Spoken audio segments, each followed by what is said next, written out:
Hello, hello. Ladies and gentlemen, how are we doing today? How are we doing?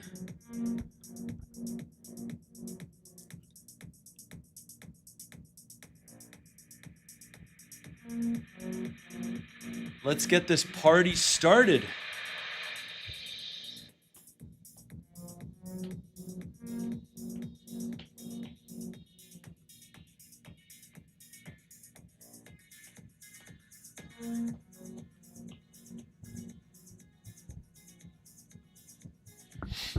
We are live. Hey man, Shavam rocking. How are you? Macau20, the legend. Grigor, the legend as well. Grigor says, oil pumps again. S&P 500 looks bearish. I think we are cooked. Crisis is coming. How many times have we heard that a crisis is coming? Can you guys hear me well? I have a bit of a different setup. So now I have a desk here, a desk here. I got the background Bitcoin. Feeling good, feeling comfortable in the setup here. I have to say, guys, the amount of times that we've heard that a crisis is coming and it doesn't come, and it only comes when people least expect it, I mean, it's significant, right? It's significant. Today we have a lot on the agenda, so it's probably going to be, I would say, longer than yesterday's live stream. Yesterday we were at it for about 5 hours. We got a good trade setup, which played out fully to TP because Bitcoin dropped to below $62,000 yesterday. You can see we dropped to around 61.8. We took the short on the live stream. I believe my balance when I started this was at 25K on this little account. And we made about $400 on that trade. So solid stuff. Today, let's see if we get some more trade setups, but we have to be cautious here because the market can provide a lot of fake outs when we get this kind of news, right? I usually steer clear of taking on any big trades when we have significant news as we're seeing today. And the news of today is, it's a lot, guys, it's a lot. So we have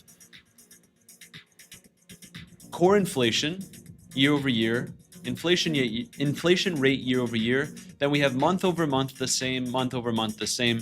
But we also have the Fed Chair Warsh testimony, which should be at 10 a.m., which is in approximately just over 2 hours from now. So inflation reading should come out in about 45 minutes, which is why we started the live stream a little bit earlier today. And I asked AI about Fed Chair Warsh testimony. What is this all about? It's likely that he's going to get grilled regarding the inflation data.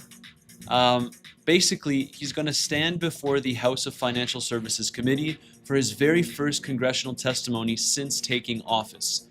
So we'll be able to see this on a live stream. I'll be live streaming it. Obviously, we'll turn down the music a little bit. We'll hear what he has to say. And then basically, this is what we have to keep our eye on for today. The fresh inflation report. So we're going to see the June Consumer Price Index, otherwise known as CPI, which comes out, like I said, in 45 minutes. It drops hours before he speaks, so the lawmakers will immediately grill him on how these fresh inflation numbers can potentially impact the inflation, the continued inflation, and of course, more importantly, the interest rates. Then they're probably going to talk about his overall strategy. What's his controversial plan to shrink the Fed's balance sheet? And of course, his task forces. This was a new thing that he discussed at his last meeting.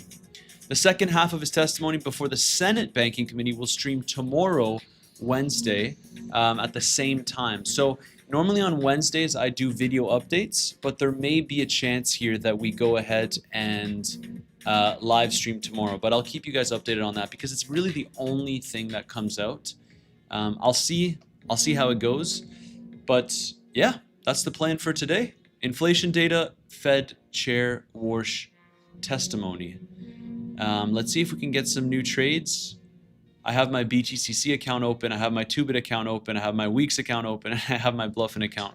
open. But as you know, guys, my number one exchange is Bluffin. I've been trading on here for quite some time. No reason for me to change, and all the links are in the description down below if you'd like to join me on there, and if you'd like to join my community where I share my big swing trades in this market, which you can see here. So let's see what we get. I think a lot of people want to see Bitcoin drop lower. I would like to see Bitcoin drop lower before I consider adding to my existing big swing long position. But technically speaking, guys, and we cannot ignore this, more locally, what you're seeing here is higher lows, right? Not necessarily higher highs, which would suggest that the structure hasn't changed, but we are seeing higher lows. 1, 2, and a slightly higher low. And it's very crucial to see that, like we discussed in yesterday's live stream, these levels, the anchored VWAP, can hold as support. Now, we also discussed the fact that oftentimes it's not like a perfect tap and go because you get big wicks below the level, but look, we are currently above the anchored VWAP and we have not closed below it. So something for us to consider for sure. Right now we are just back above the point of control of this range that we've been in since June. Let's go through some comments. It's a bit earlier. I woke up this morning at 5 in the morning. I kind of like the routine when I'm in North America because I wake up early and then, on top of the big inflation data, not that some of you guys don't care, but on top of the big inflation data and the Fed Chair Warsh testimony at 3 p.m., France versus Spain. So I'm looking forward to that as well. We're probably going to live stream right up until 1 to 2 p.m. Eastern Standard Time. Let's see. I'll need to secure a spot at the location that I'm watching the game, so might need to leave a little bit earlier, but it should be a 5-6 hour live stream. I'm feeling hyped for today. I think we're going to get some interesting data coming out. I'd like to hear what Fed Chair Warsh has to say, so it should be an eventful live stream today.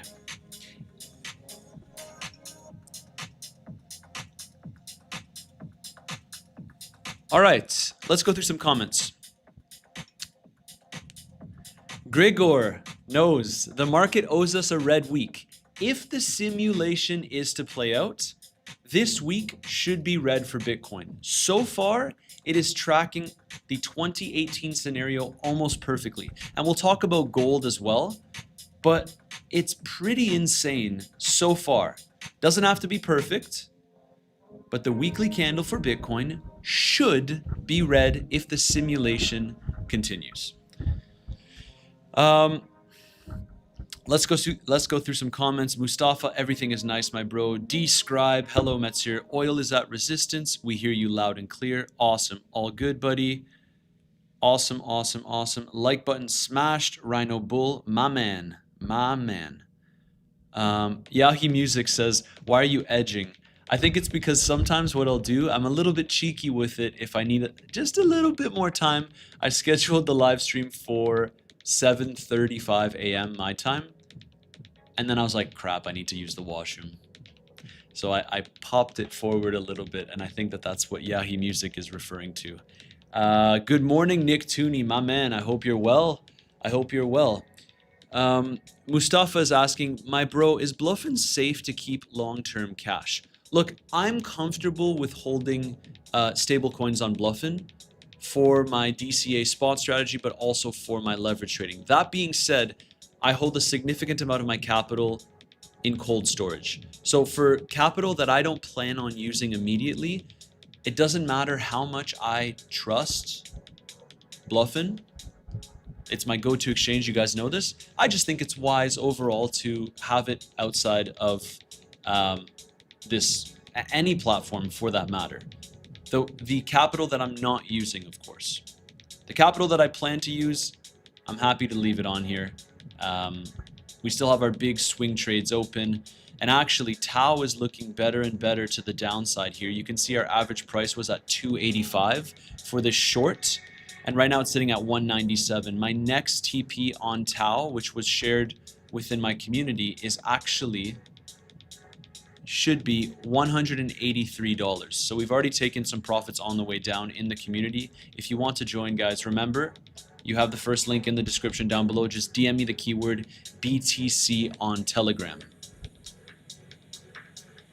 But aside from that, we'll look for some new opportunities. I still need to see Bitcoin go lower for me to consider adding to my swing long. Otherwise, it's going to be a couple of scalps along the way probably. But you can see we had a dump. And what did we say when it comes to trading crypto after we reclaim the value area low? The value area low here was reclaimed at the beginning of July after we had this dump. We went long right around here, 58,000. And this is currently how my long trade is looking. So we went long at 58.1 within the community. And once we reclaimed the value area low at $59,000, what happens when we reclaim the value area low? We typically trend towards the value area high of the range, which was all the way up to $64,000. My next TP for my long is still $65,000, guys. So as a swing trader, what happens is you take profits along the way, which I have been doing in the community. Took profits at 60K, shaved some more at 62K.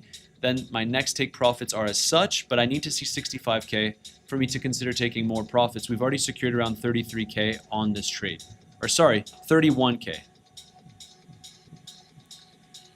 So, should be an interesting one today. Very, very excited for this game as well.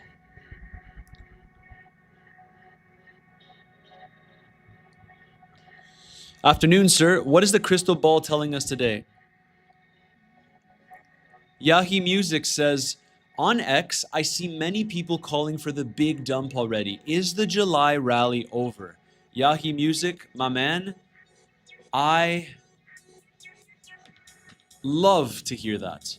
Because the confluence that we look for as a community is if everyone is bearish, we are bullish. If everyone is bullish, we are bearish. This has worked extraordinarily well in the bear markets. Like, it's been spot on. So if you're seeing everyone get extremely bearish, man, oh man, does that make me happy? Man, oh man, do I think that we can push on a little bit higher. Our trade is currently up over 70K, but it's just been fluctuating. I have not been taking more profits.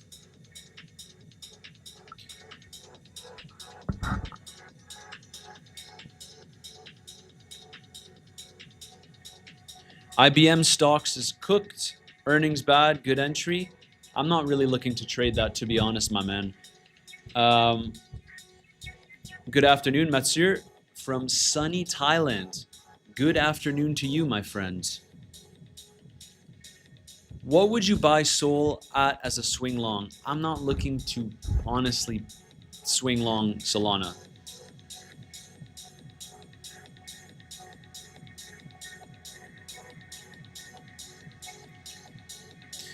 Nick Tooney says, yesterday was a very big mental test for me to believe in my setup and stick to it. It took roughly 16 hours until the trade went into my direction. I wasn't big in red, but the chart was just stuck. Yeah, that's the thing. If you have your entry point, you have your invalidation, even if you're in red, you don't panic close a position. That's not how it works. You only close once your trade has been invalidated, and that's what I've tried to teach people in the community. I can't tell you how many times I've taken a trade in my community, and let's say I'm down 10, even $20,000, only for the trade down the line to yield me $60,000 to $70,000 in profit. So it's just about sticking to your thesis. If it's invalidated, it's invalidated. I also have had trades where, for example, I was down 50K, and if it were to hit a negative P&L of, say, $60,000, my trade is invalidated, therefore I have to close the position. And it happened. I closed the position, and then the trade went in the direction that I was looking for. You guys probably know which one I'm talking about. Zcash. and then Zcash absolutely plummeted. So I was a little bit early on my short and I lost out on that trade. This was several weeks ago. I think that also addresses a question that I got in the last live stream, which was, you know, what was my most recent biggest loss? It was that one.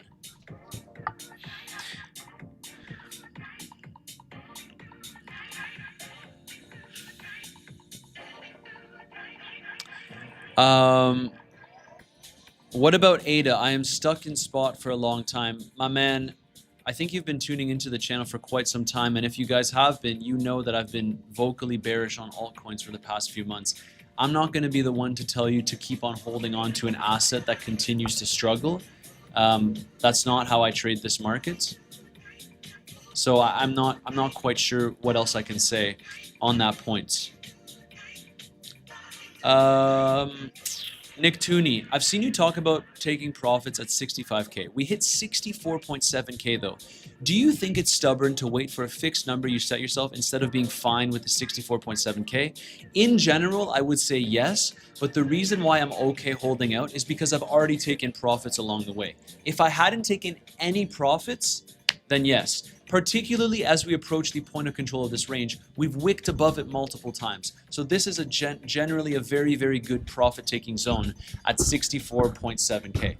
The other reason why I'm okay with holding out, outside of the fact that I've already taken profits from my long, is because in general, the target could be this wick here, which is actually at 65.6K, meaning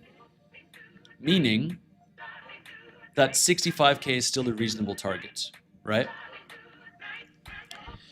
It's better to take a knock sometimes. King K, absolutely, man, absolutely. Yahoo Music, I'm not in your community, but your videos and live streams provide a lot of value.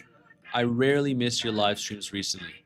Awesome, I appreciate it, man, and I'm glad that you're tuning in and getting value out of the live streams. I would say, though, that there is probably a lot more value in the community. Recently, I haven't taken a gazillion different swing trades in the community, but the big ones that I've been holding, all of them are shared in the community. So if you're a serious trader and you'd like to join the community, you know where to find me, guys, in the description down below. The way it works is you sign up with any of these links. You have Bluffin, Weeks, 2Bit, BTCC, and Kraken. I trade on all of these. I have capital on all of these. My go-to is Bluffin, but you have these options down below. We've recently added Kraken just by popular request. If you're already trading on there, well, we can transfer you under my referral. Just reach out to me on Telegram and you'll get access to that group. You're trading with your own money. That's how it works. You're not paying me to join the community. You're trading with your own money. So it should be 30 minutes until the inflation reading.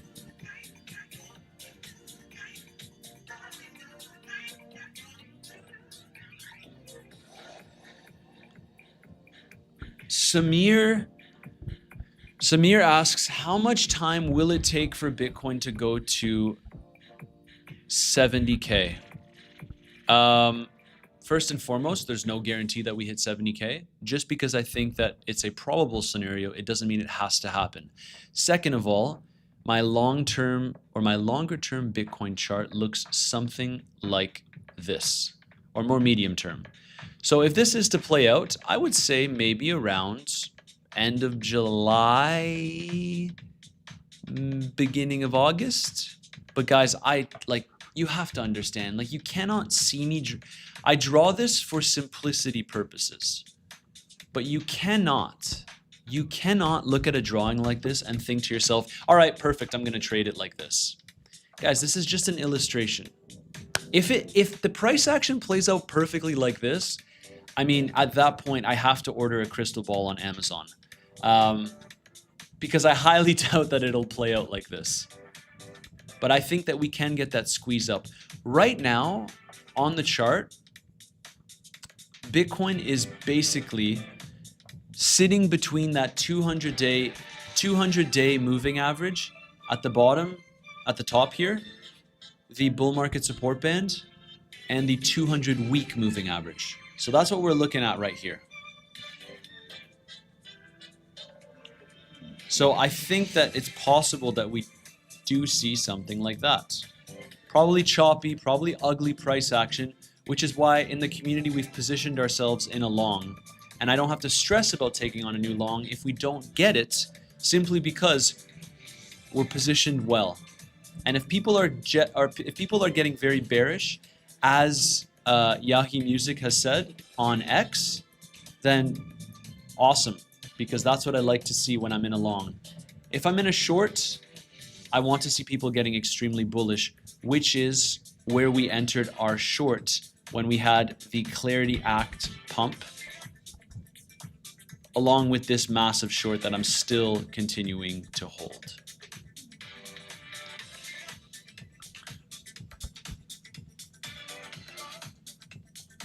Yahi Music, for you, Kraken might work then.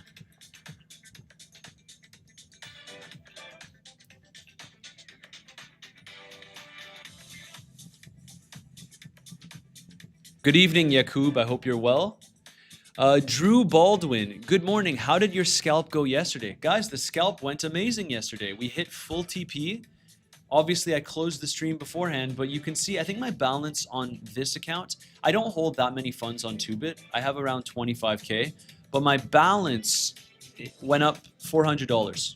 So it was a decent scalp. I think a lot of people were expecting a push higher, and we took profits, and that's that. On to the next.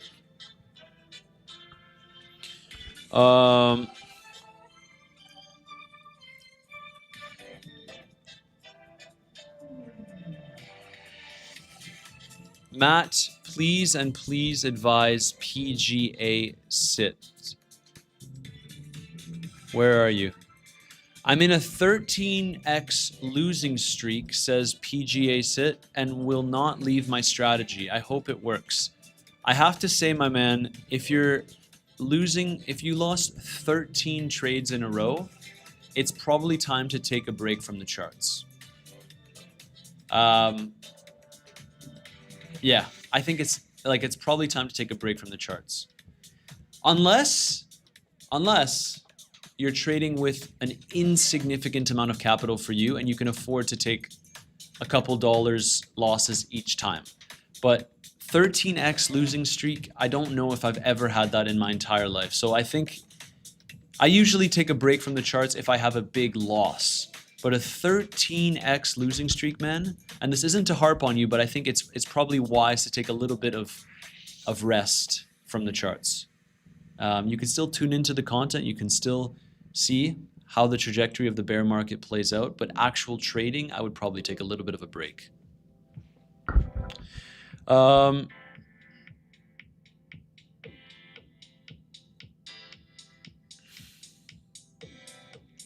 Manuel, can you still join if you have a Kraken account?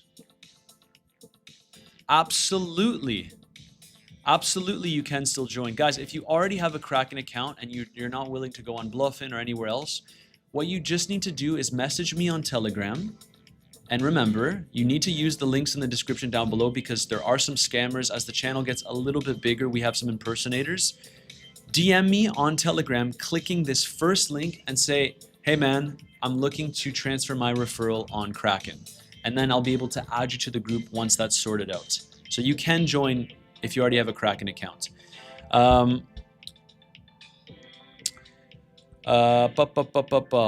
Let's go through some more comments. Nice to see you guys are nice and active today. I think we'll have an exciting day for the live stream.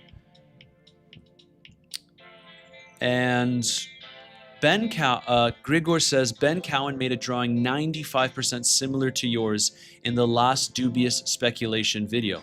I did not even watch that last video, but if you're talking about this one, sweet. Look, I think you guys have heard me publicly say that I think Ben Cowan is a great analyst. From an investment standpoint, he has largely been spot on.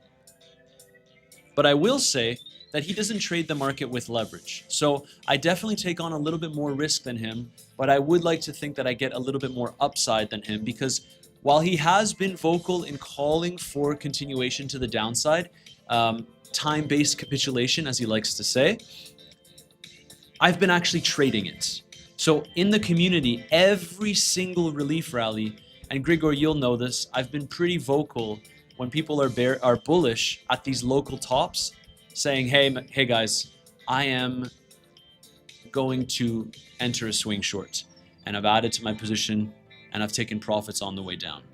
So I have nothing bad to say about him. He is a great individual, especially if you're looking to learn about investing in crypto. But a lot of people will say that, well, he only really talks about Bitcoin and ETH and not many other altcoins and stuff. And I have to say I'm largely similar from a trading perspective, but I actually enter with leverage. So if trading the market, for example, entering swing shorts and entering swing longs and compounding those gains in this market, not just investing, is interesting to you, one, I would recommend you subscribe to the channel. But two, if you're serious about knowing how I've been trading the markets, these big swing trades that you're seeing that have continuously held, added to my position, taken profits, trying to take advantage of the volatility of Bitcoin, you can join my community. First link in the description down below.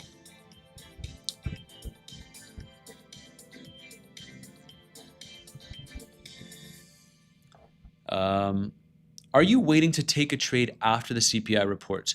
To be perfectly clear, guys, there is no guarantee that I take a trade. As I said, yesterday we took a scalp short, made $400 on the stream. Cool. If I don't see an opportunity to take a trade, I will not take a trade. I like taking a little bit more risk on the live streams compared to my swing trades, but you know, CPI inflation and the Fed Warsh testimony, this is a pretty, it's going to be a pretty volatile day if I had to guess. And we've already had a dump going into inflation, so perhaps we get a little bit of a reversal. If you haven't already, guys, destroy that like button. We are about 22 minutes away from the inflation data coming out. Mila Roy, my man. What a legend. What an absolute legend. Tuning into the live stream. Jero Tillman, what a legend as well. Guys, I cannot wait to watch this France-Spain game. It's going to be incredible. If so, I would suggest more of a downtrend before up. Economic data today and tomorrow. Love volatility. Yeah, man. Milan, I love volatility as well. Volatility is the name of the game. It's how we make money trading this market. Trula30. Hello, bro. Sup? Hope you're well. Sorry for late. You don't need to apologize for being late. I'm going to be ripping the live stream for several hours. You can pop in whenever you want. Jero Tillmans. I would honestly say that just because we have economic data, it doesn't mean that we just have to dump. Have we dumped previously with economic data? Yes. Have we pumped with economic data? Yes. Usually what happens is the meat of the move occurs going into the event. And going into CPI, there was a little bit of de-risking here for Bitcoin. Right now we're holding above the anchored VWAP, which is an interesting zone because we're technically forming a higher low for now. Maybe we sweep the levels again after the inflationary data comes out.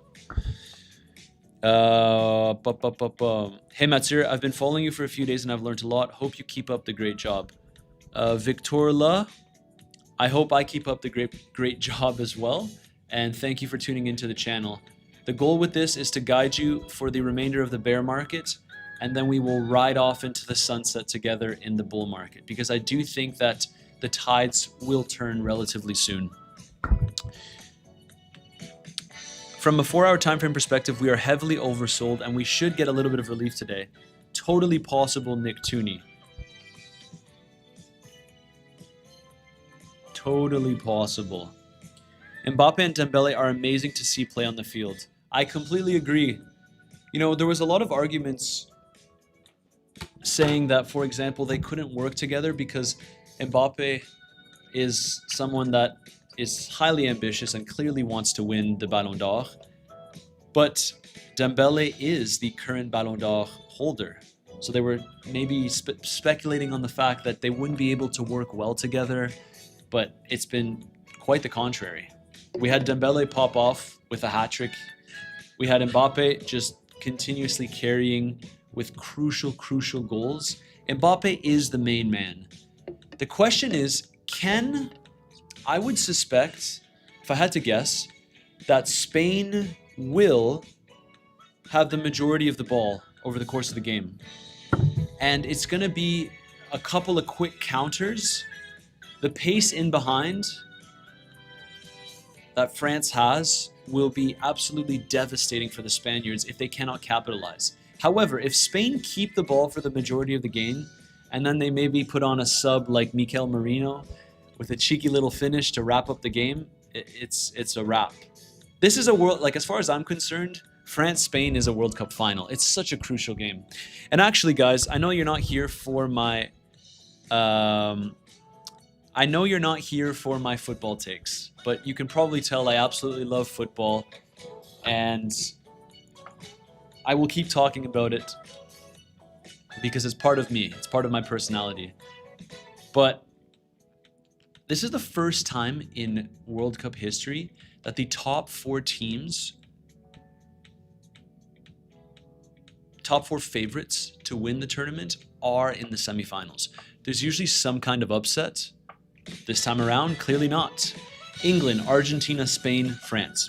Anyways, guys, 18 more minutes until we get the inflation data, and then after that, we of course have the US stock market open, which is always nice to go live before then, and we'll look for some new opportunities in this market. But this is largely the trajectory that I have. I think perhaps we can... I would love to see a sweep lower, convince everyone that we're going immediately lower, and then we pop right back up. From a liquidity standpoint, on the higher time frames, there's actually more shorts in this market, which I like to see. However, I would love to see a sweep down to these levels for me to add to my existing swing long that I shared in the community, which is currently up just over 70K. So that's how we're going to play it. That is how we're going to play it. And then we'll look for a couple scalps along the way.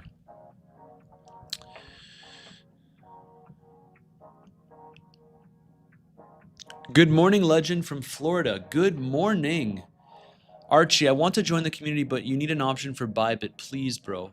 The thing with Bybit is that if you're in certain countries, they don't offer perpetual trading. Kraken kind of covers that for people that are really worried about, you know. Bro, do you think it is important to learn order flow trading even though you are a swing trader? I wouldn't say it's the be all end all, but it's definitely helpful. Good morning, legends. Smash the like and ready for a banger day, man. Lee's barbecue. Absolutely amazing.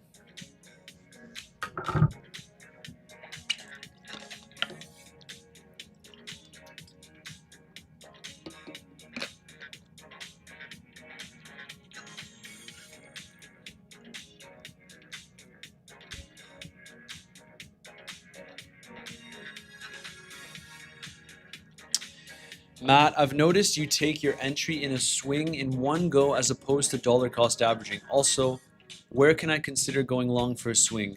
Hi, man. You asked this in the last, I want to say 3 live streams, maybe the last 2 videos as well. And I have no issue repeating myself, but you're an avid watcher of the channel, and I would hope that it's abundantly clear where I would add to my swing long. So you can take inspiration from that, but basically, I've discussed the 60K region time and time again. I get very worried with these kinds of questions because often it's asking me to tell you when to go long. The nature of that question, I just don't like. I am in a long, and I would look to add if we go lower. I've shared the long within the community. I mentioned the level down below here for swing trading, guys, which is around 59 to 60K. If we manage to tap into these levels and we get the reaction that I'm looking for at the value area low of this existing range, grabbing some of that downside liquidity, the answer is I would take a potential swing here. Otherwise, I'll scalp along the way and I'll hold my big Bitcoin long. Good morning from Florida. Appreciate the level-headed advice. Good morning. Wade, it says when I click the link on Telegram, it cannot be reached. That is weird, because if you go in the description down below and you want to join the community, you just go here, you click this first link. Oh.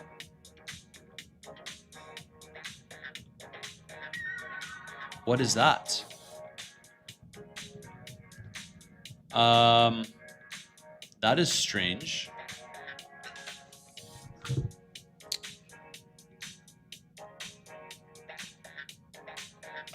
That is very strange. Anyone else having issues with the community?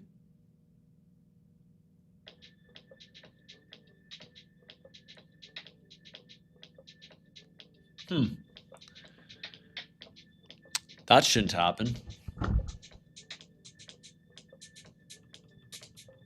Huh.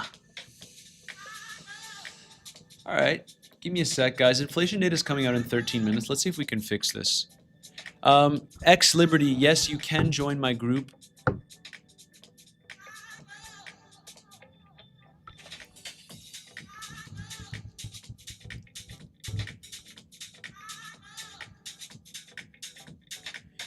I am seeing here, I just searched up, is Telegram down?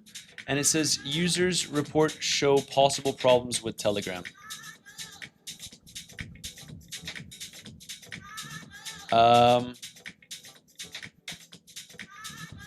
Interesting.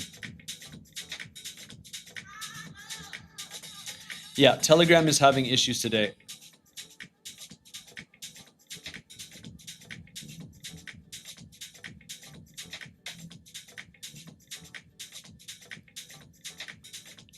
No worries. No worries. We'll figure it out.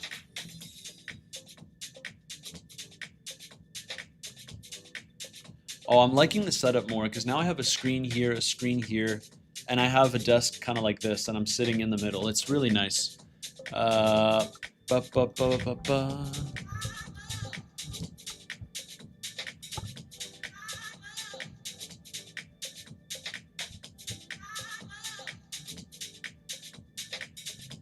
Yeah, Telegram is down right now.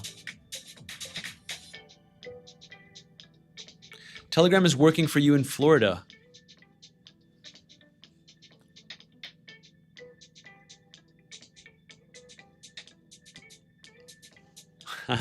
Fouadi. Imagine giving up on crypto right now. Also, vive le croissant. Pump it, Bitcoin. Let's go. Let's go. Let's go.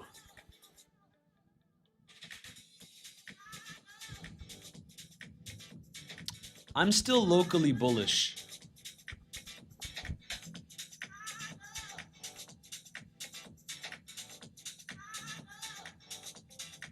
Do you need multiple screens to be a crypto YouTube content creator? The answer is you don't need multiple screens, but it is very damn helpful. I think people overdo it. I think you see a lot of guys that have 18 different screens. You know, you see those memes of like, let me see if I can find it.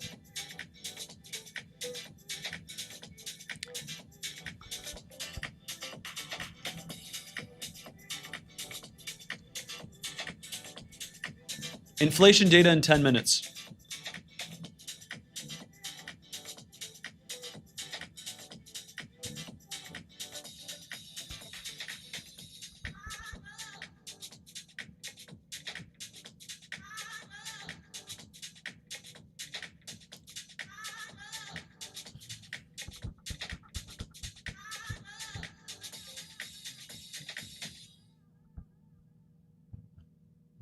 Let me just see. Yes, okay. This is what I was looking for you guys. You know, you see shit like this. I don't think that this is necessary. Especially as a trader, you only really need one good monitor. And as a content creator, you only really need your computer, but it does help. Because the way that it works, guys, just to share with you, I'm happy to share the setup. The way that it works is I basically have the content that I'm showing you here, so you can see me looking there, the camera right here, and I have on, like right below here, I have my live chat, and I have the analytics for YouTube to see if there's something wrong with the stream, if the stream is buggy, if I'm, you know, any kind of connection. And then I have all of my live stream setup stuff here. So like the music, I have my little bot that basically blocks spam. So that kind of stuff, the configuration for the live stream on the left, the charts on the right. That's all you really need. You don't need this. I think people try to glamorize it, but you don't need that. We know that July is historically bullish for Bitcoin. We're up around 7%.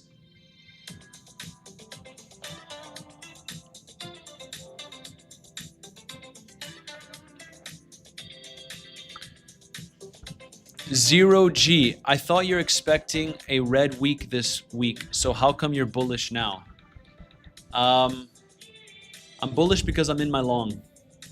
I'm still expecting, I shouldn't say I'm expecting a red week. I've just said that if the simulation plays out, we would have a red week. But I'm already positioned in a long. What I'm getting at is if Bitcoin dumps to that low 60K region to 59, I'd be looking to add to my long. But more locally, what's very interesting is we're not getting a super good read here because we created a high, we created, technically speaking, a lower high. And if Bitcoin, I would say this, if Bitcoin reclaims 63.3, the probabilities favor that we would sweep these highs again. And then perhaps we don't get the retracement that I was looking for. But that's why I enter the trade regardless, right? I've entered at 58K in the community. So let's see what happens. If the simulation is to play out, this week should be red. And so far the week is red, right?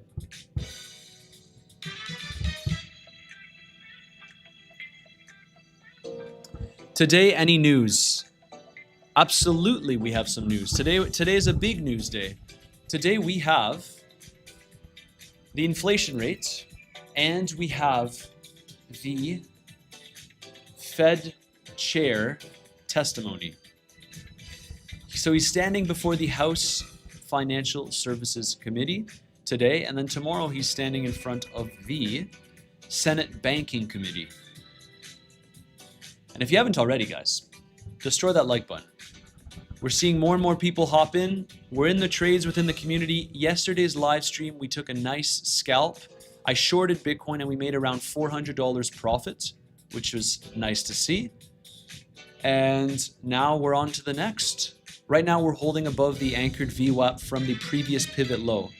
We discussed this in yesterday's live stream that oftentimes it's hard to get an entry right at the anchored VWAP because you have some long wicks, but technically speaking, higher low, higher low, higher low. A high, a lower high, a lower high.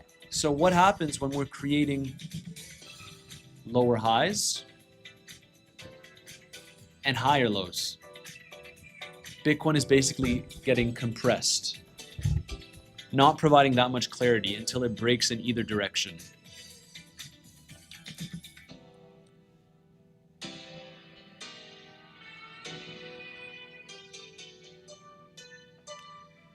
Cheese bubbles. I'm tuning the stream from a diamond drill in northern Canada, by the way. Nice, my man. Nice. 5 minutes until inflation data. Remember, guys, all the trades that we've discussed have been shared within the community. If you want to join, you just have to click the first link in the description down below. I don't know if Telegram's down right now, but just click this link and DM me the keyword BTC and you should be able to join. If you are already trading on Kraken and you don't want to sign up to any of these exchanges, we can get you under my referral on Kraken. So Just DM me. We could sort that out. And please, if you're going to do it, only use the links in the description down below, because as the channel starts growing a little bit more, we're getting more bot attacks, we're getting more impersonators, we're getting more scammers, so you need to be very careful. I will never ask you to send me money. The extent of what I ask when you DM me on Telegram is basically what we call a public user ID. This just allows me to see if you've signed up with my referral or not. That's it. Your account, your money. That's how it works. I will never say, hey man, send me money. Never, never, never. Hey man, there's this investment protocol. Send me money and I will double your money. Never, never, never have I said that. Never will I say that, because those are all scams. We have tons of impersonators now. Inflation data in 3 minutes.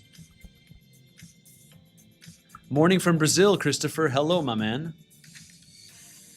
Did you buy spot Bitcoin below 60K or not yet? For me personally, I was okay with just entering a swing long, so I didn't personally buy, although a lot of community members have bought sub 60K. That was the moment to start DCing into it. We've talked about this for months now. When Bitcoin was still 6 figures, we said we're going to go below 60K, and we did. So I know a lot of people have in the community have already started DCing into Bitcoin. Hi, Matt. Hello, everyone. What was your biggest CPI news report you remember in recent history that impacted the direction of Bitcoin? That's a good question, and I don't know if I can give you an answer. I genuinely don't know.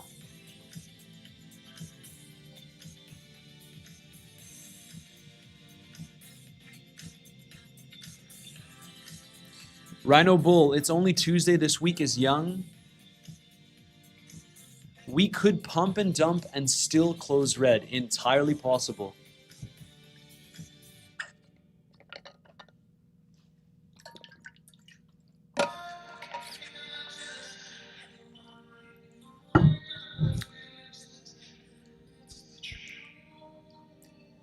Legends, be careful with the language that you use. I'm reading some comments. One of them being, it will dump for sure. Yield will explode soon, so they need to raise interest rates. How funny would it be? And this isn't my idea. Grigor mentioned Benjamin Cowan, how I drew this path before he posted his video. So just for you haters out there that think I just copy people, I don't. I do my own analysis. And if my analysis seems to match with a great thinker, then awesome. I take trades based on this analysis. I don't just wait and buy spot. But he had mentioned as well, what if by the time we get a rate hike, that coincides with the Bitcoin bottom, right? There are no certainties in this market. Hi, Matt, back from vacation. Took 75% profits from my shorts since this week looks like it's closing red. Or from your longs. Yeah, nice, man. I would hope to see a retest of 60K. Macau20, thank you for answering. And honestly, I like giving some of you guys moderator access, because when you answer, it's a little bit more prominent in the chat because you have the blue with the little shield. Awesome. Awesome, guys. You are right, bro. You are the best. Nino, thank you very much. All right, guys. We're getting some local volatility. Bitcoin is pumping. Wow. All right. Can anyone say, what was the data? What data just came out, guys? What data just came out? Can anyone say, what was the inflation data? Data coming in hot. Inflation rate year over year. We came in 3.5%, which is below the consensus of 3.8. Core inflation month over month, 0%. Consensus was 0.2. Inflation rate month over month, negative 0.4. So inflation is going down.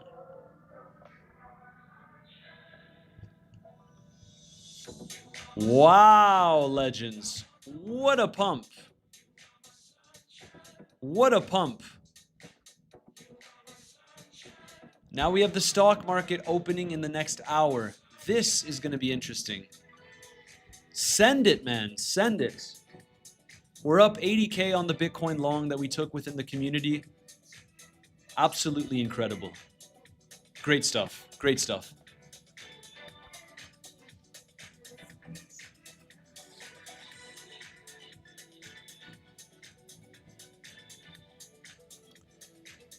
So what does it mean when inflation is lower than expected?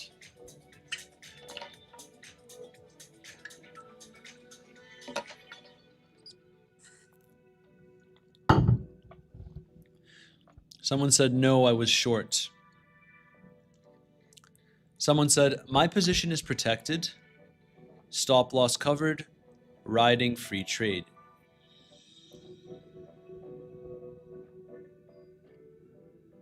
Awesome, guys. Awesome. We're in the long. We're in the long. Now, this is interesting because we did reclaim this level. So to me, this suggests that maybe we can go ahead and kind of squeeze out here.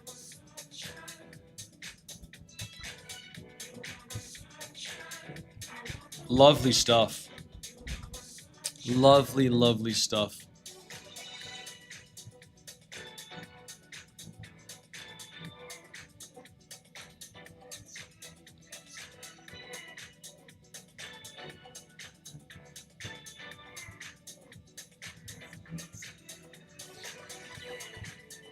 Dun, dun, dun, dun.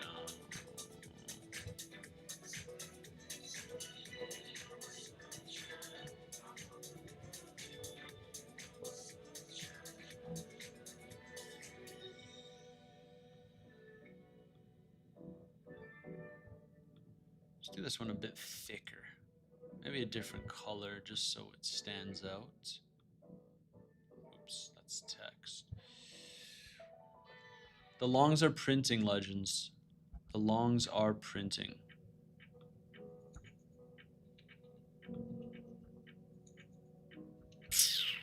What is easiest on the eye?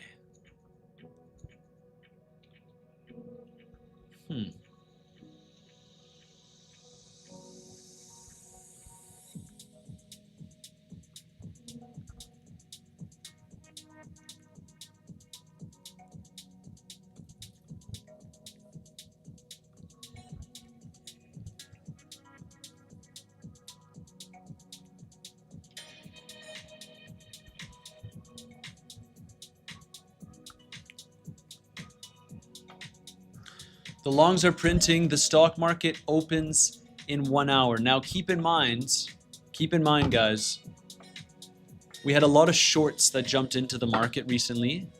And remember what we discussed. Remember what we discussed, guys.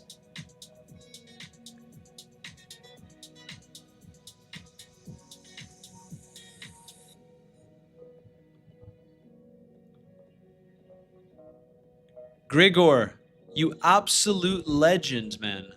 I'm seeing Grigor cleared up a bot, or not a bot, but someone asking with their wallet address. Thank you, Grigor. I appreciate it.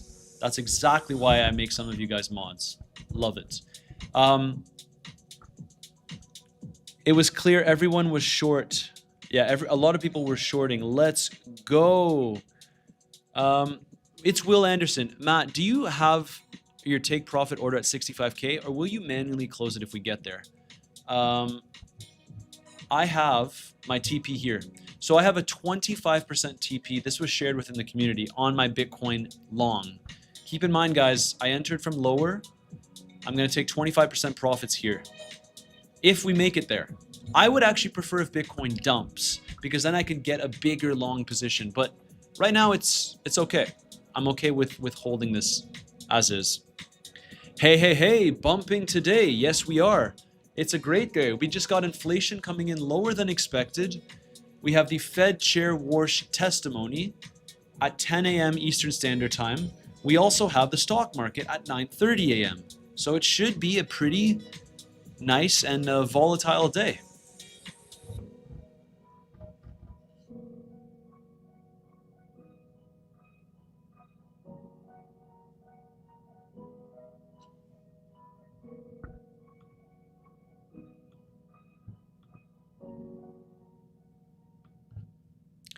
Hamed Saloom, yeah, sorry, your message seemed to got deleted.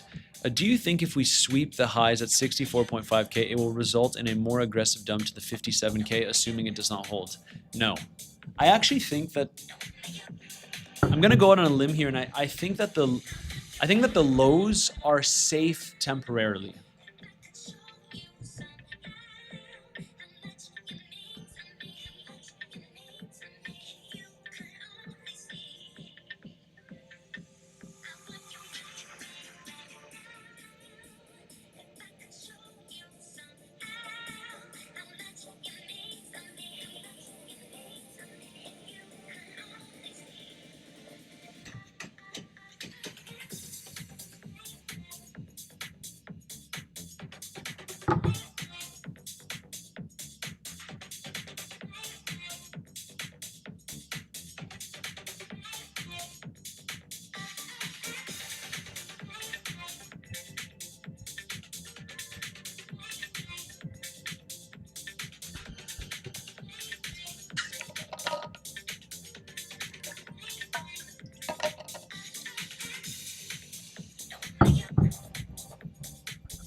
What do you mean about the lows are safe temporarily? Oh, purchase media. I mean like the actual lows. Like, you know how we entered in the community along at 58.1? I guess what I'm trying to say is I think that this price action will chop a lot of people out, and these lows down here at 57.7, if I had to guess based on the probabilities, I don't think that these lows will be tapped into for a little bit of time. Because if history is to repeat, we can get some more relief for Bitcoin before dumping, something along these lines. Or maybe we create that local relief rally top that we've been discussing somewhere around the end of July, beginning of August. Guys, this is just a guess. This is an illustration. Do not take this to the bank. I'm doing it for simplicity purposes, but I am already in a long, which we've discussed and we've taken in the community. So I hope I've explained myself well there. I think it will be tapped into, but I think the lows right now, we've had a decent weekly close back above the 2024 value area low, and I think they are relatively safe for now. And Legends, all the trades that you're seeing, my longs, my shorts, everything is shared within my community. All you have to do is DM me the keyword BTC on Telegram if you want to join that group. It's where I share all of my own personal trades and my overall market analysis. You see me on the live stream almost every day. Sometimes I'll take a couple scalps on the live. Yesterday we made around $400 on my Bitcoin short scalp. But the reality is my bigger, more serious trades are all shared within my community.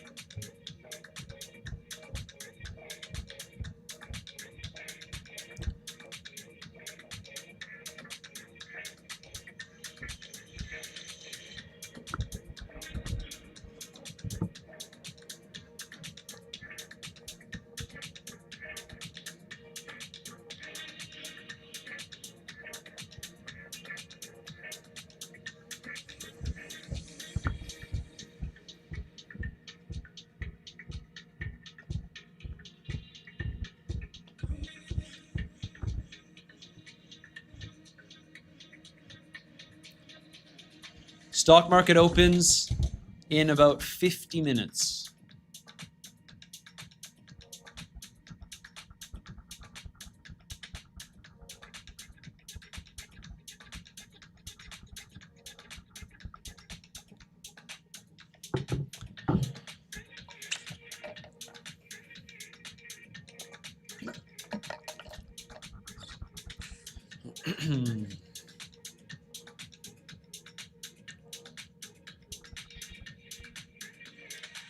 Matt, how do you trail stop loss? I typically don't do that.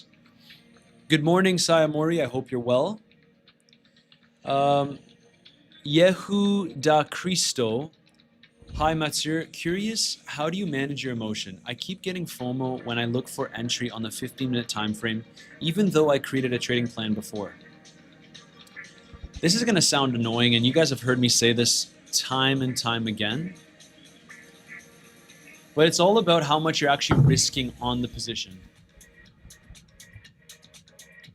So the way to prevent your FOMO, especially if you have a trading plan already set, is to only trade with an amount of capital that you're okay with losing. If you have FOMO,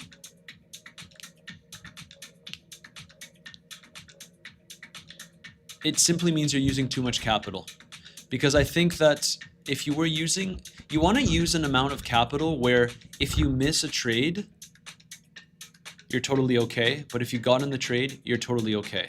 I know that might sound confusing, but my general rule of thumb, and I will, honestly, I want this to be one of my quotes because I haven't heard anyone say it, but I've been saying this since basically the start of my YouTube channel and within my community.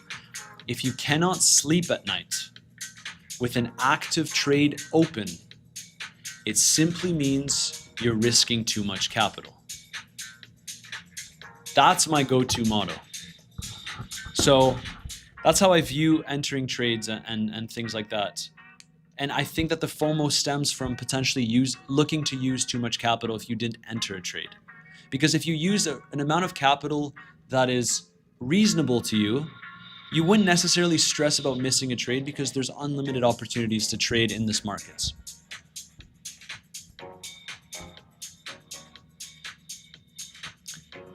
Crypto Pump says tons of longs hopped in on that. Let's look at the CVD.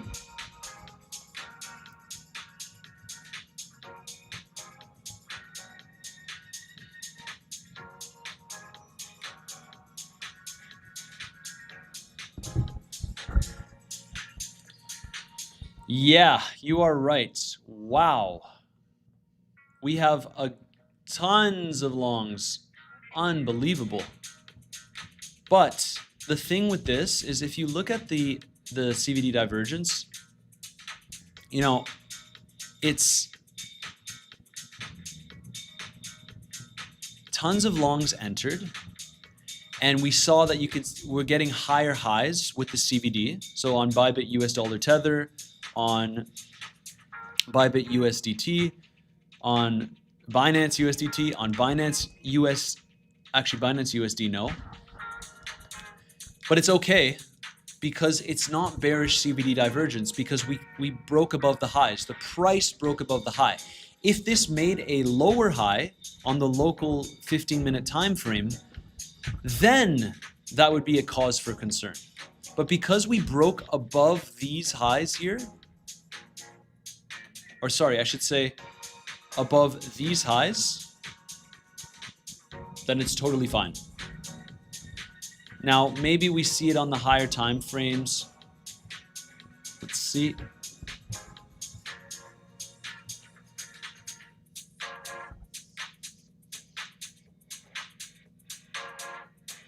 So if we break above these highs,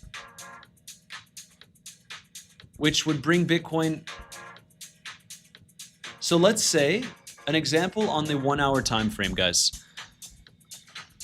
On an example on the 1 hour time frame is if we have this high, this local high here at $64,400. And CVD, I'll remove the liquidity bars for now. CVD goes above this high. So a ridiculous amount of longs jump in. And price cannot make it above these highs, and we reject before breaking these highs, then that would be bearish CVD divergence on the 1 hour time frame. So in other words, take a screenshot of this. I've shared this across many streams. I'll keep showing it every now and then just to give everyone an opportunity, but like this is what you want to look at. I hope that my explanation makes sense.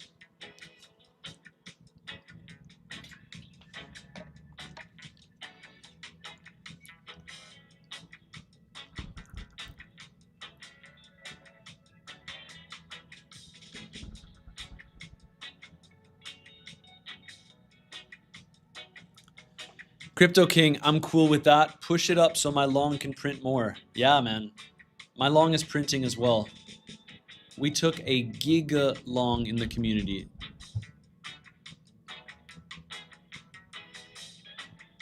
If you want to join the community where I share all of my trades, remember, just DM me the keyword BTC on Telegram to join my group where I share all of my own personal trades and my overall market analysis. The way it works is you have to be trading on one of these platforms below, so make sure you use these links. But one, you're trading with your own money, and two, you're not sending me money to join the group. There's a lot of paid communities. My community is not paid. You're trading with your own capital. If you want to join, links in the description down below, and make sure to smash that like button if you haven't already.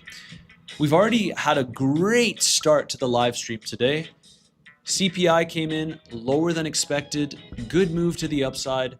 Now let's see if Bitcoin can really break out.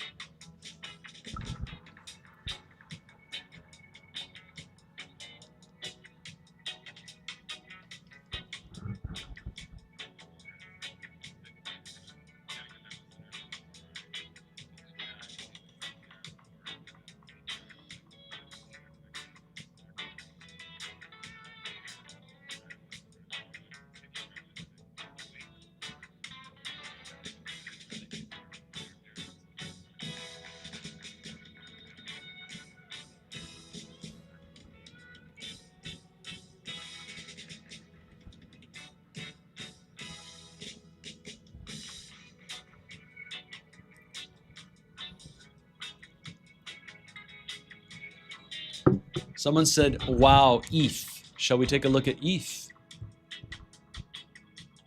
ETH is up 4% today. Wow. Yeah, wow, ETH is actually right, guys. We broke back above this prior level, 1751, which is good to see. And now we're getting weekly closes back above the level. The 2 weekly closes. This is good for ETH. Very good. But although I would expect it's going to top out similar to Bitcoin, but right now, this is a great opportunity to play this price action. Let's see.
I just got home. Can you please do a mini recap?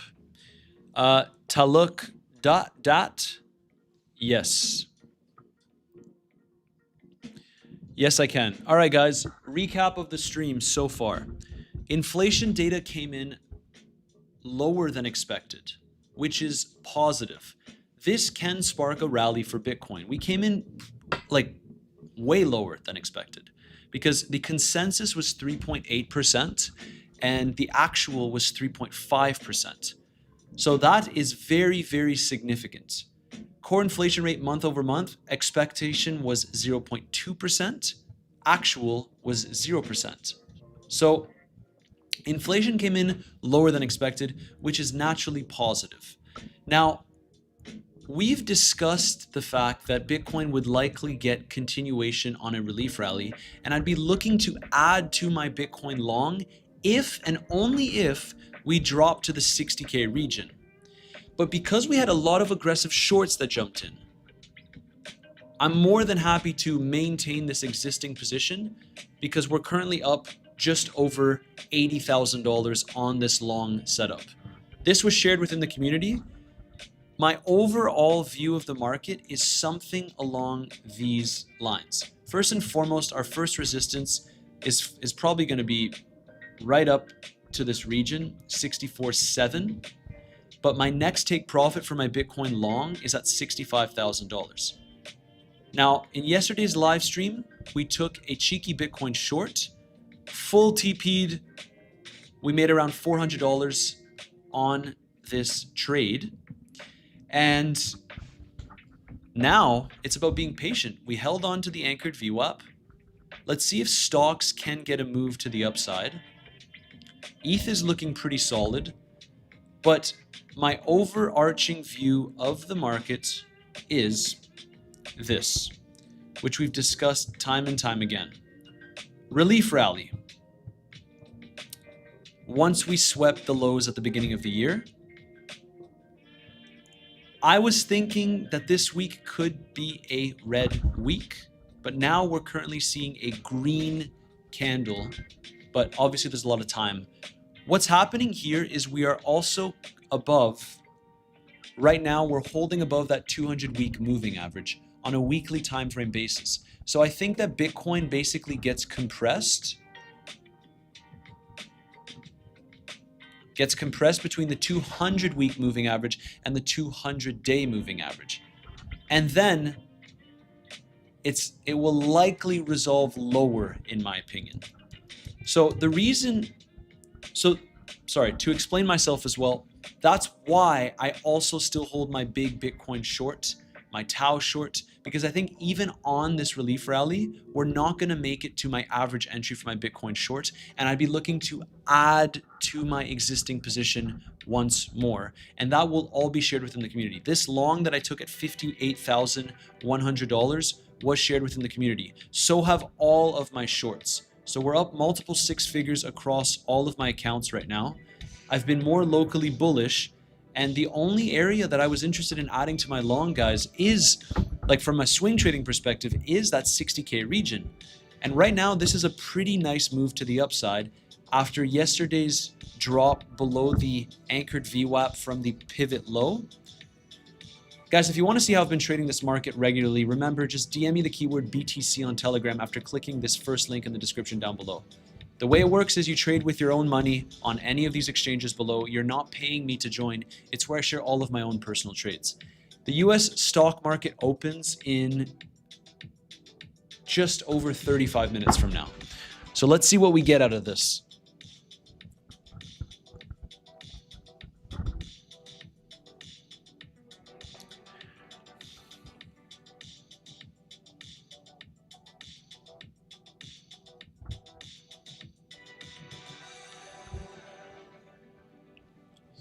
Corwin, legend, how are you doing today? Corwin, every day is a great day. Honestly, I'm doing phenomenally well. There's nothing more I could ask for. Trading the market, making money on the way up, making money on the way down, and having you guys to tune into the live streams. Again, I wouldn't do this if I didn't enjoy doing it, but we've already been live for over an hour and time just flies by. So this is all fun for me. I hope you're doing well, Corwin. Do you still think this week will finish red? Let's see, man. Let's see. The 2018 simulation would suggest that the week would finish red, but right now the week is green.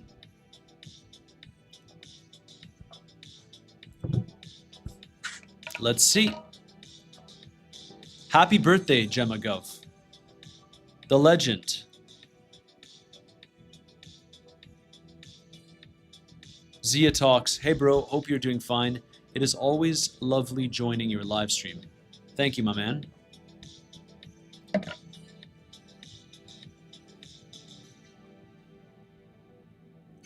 Island Hip Hop TV, the reason your comment is getting banned is because you are typing in all caps. Guys, you cannot type in all caps, otherwise my bot will delete your message.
What a godly 1 hour candle. That is insane. Love to see it, man. Love to see it.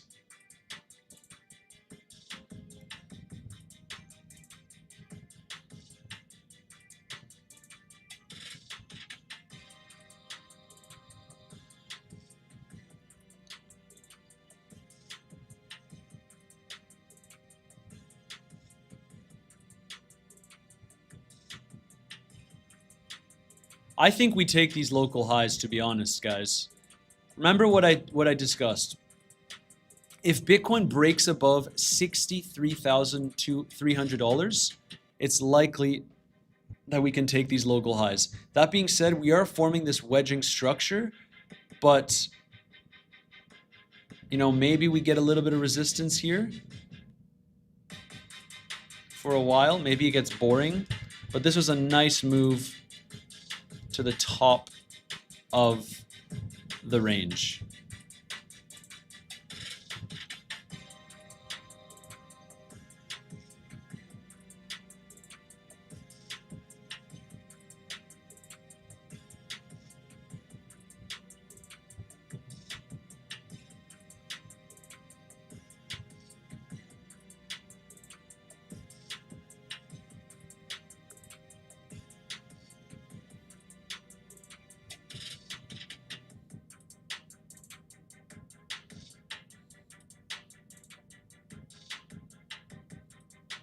Matt, can I open multiple Bitcoin positions on Bluffin at the same time? Yes, you can, Nino.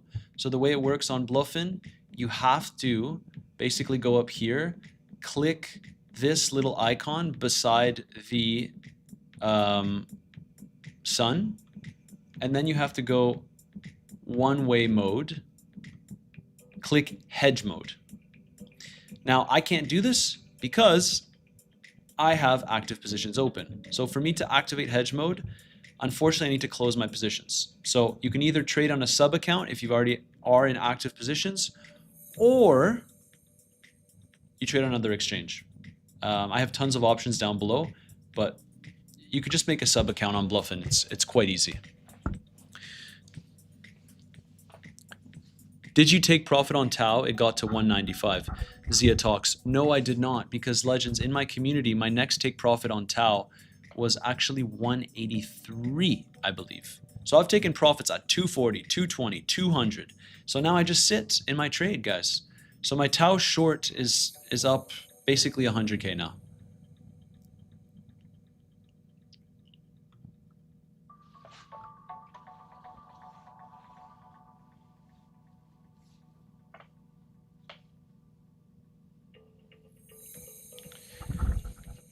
And this is my community, Legends. I have my current trades and profit targets and everything in the pinned message. So if you want to join my community, you want to see when I take on a new big trade in this market, because right now I've been sitting on my active positions. You know where to find me. Just DM me the keyword BTC on Telegram after clicking this first link in the description down below. And then you're good to go to join my community. It is a community where you trade with your own money, and it's where I share all of my updates.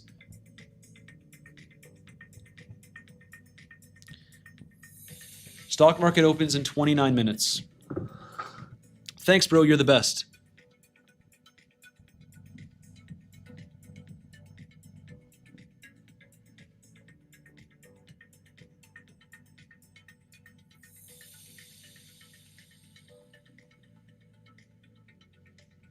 Why did you pick Tau out of all others to short besides BTC?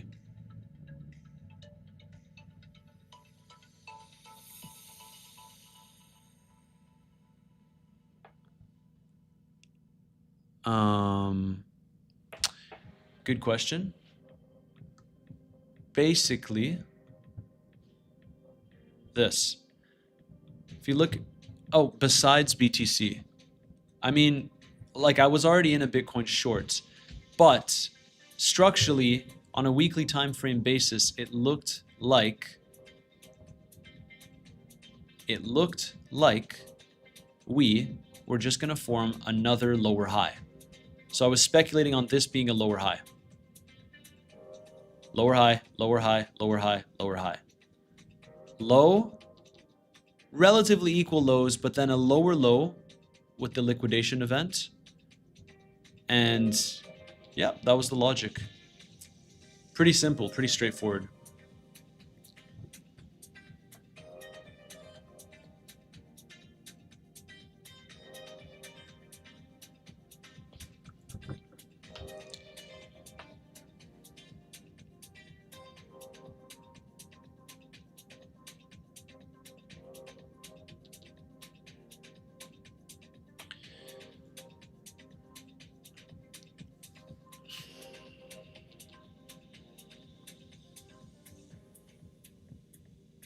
CPI just came. Yep, CPI came in longer. CPI came in lower than expected, and we got a very, very nice move to the upside. I have a hedge long to my short, and I see how you feel while watching the price, not stressing about direction. Guys, and that's exactly how you want to trade this market. So the overall view is that structurally speaking on the higher time frames, we are still in a bear market, guys. Don't ignore that fact. Look. The structure is still bearish. A high, a lower low, sorry, a high, a low, a lower high, a lower low, a lower high, a lower low, because it is a lower low still, even though we wicked and we're temporarily holding support. I think we likely create a lower high, and then we drop further.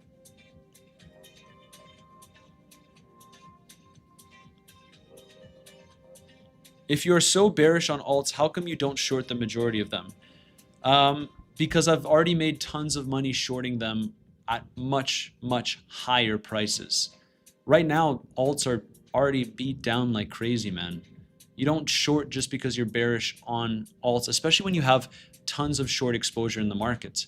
There is such a thing as not using your entire trading portfolio and it not being allocated 100% to the market.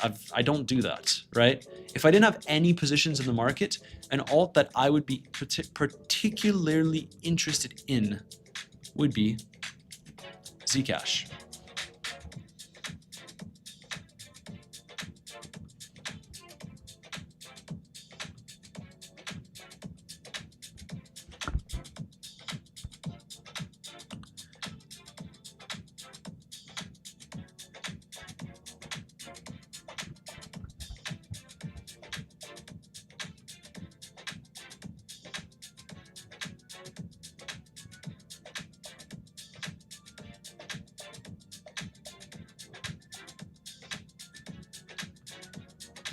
But if I take a trade on this, you'll know. You'll be first to know in my community, guys. I will share this in the community if I take a short on Zcash. But this thing can still pump.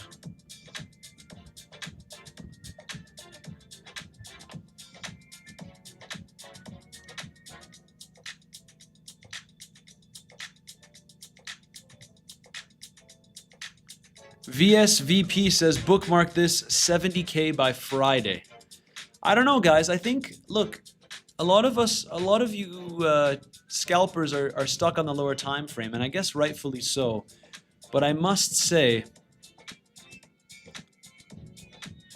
I mean, look at this, right? It's very possible that we experience some rejection around this zone. Very, very possible.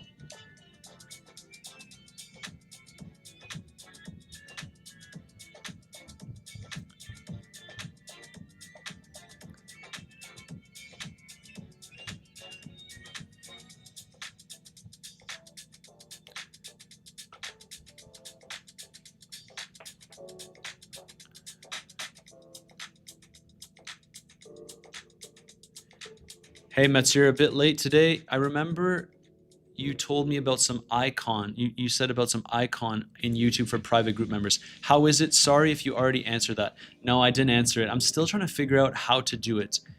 Basically, I think it would require, yeah, connecting Telegram account to YouTube account.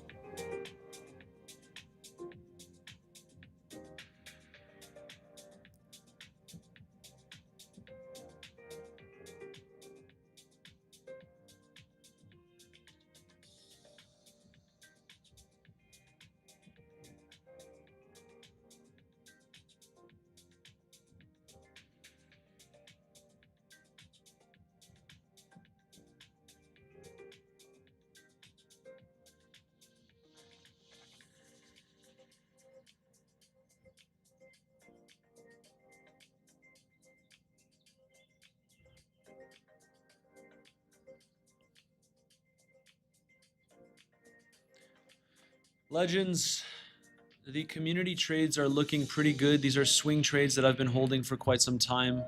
I think that Bitcoin may chop around here for a little bit. We have Fed Warsh's testimony in just under 1 hour, so it's going to be a big one. And yeah, very nice 1 hour candle that we just got.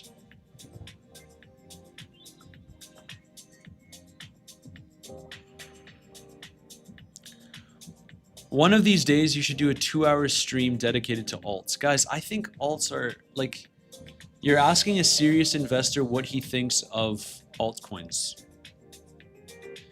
Maybe in the next bull market, I'll be less pessimistic about altcoins, but I think that for the most part, me being pessimistic about altcoins against Bitcoin, if you've been tuning into the channel, has saved you a lot of money.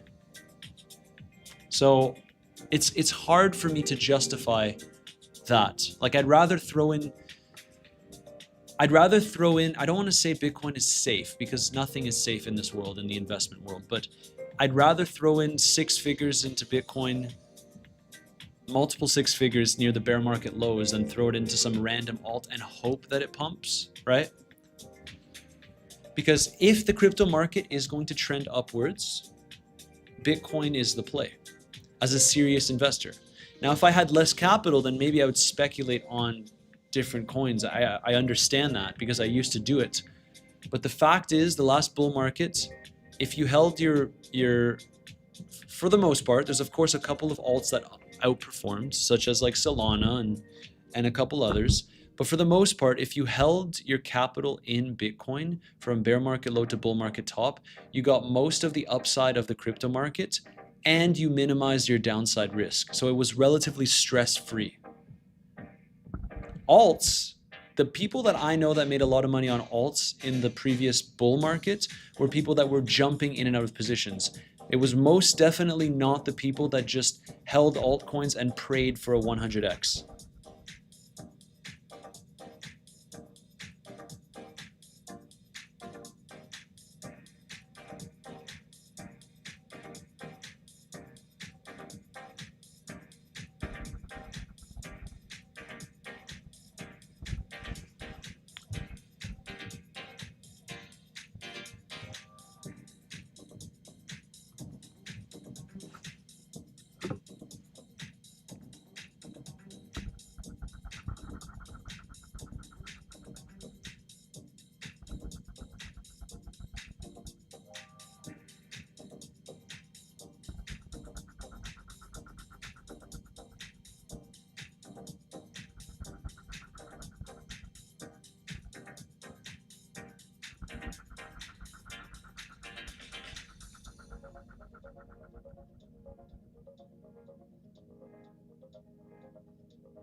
Stock market opens in 20 minutes.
Cali C86, why don't you announce that you're live on the Telegram as you used to? Guys, I always announce that I'm live on the Telegram. So here's the thing. In my group, I try to only post things that I deem valuable. I have a general Telegram group as well, where you don't get my trades.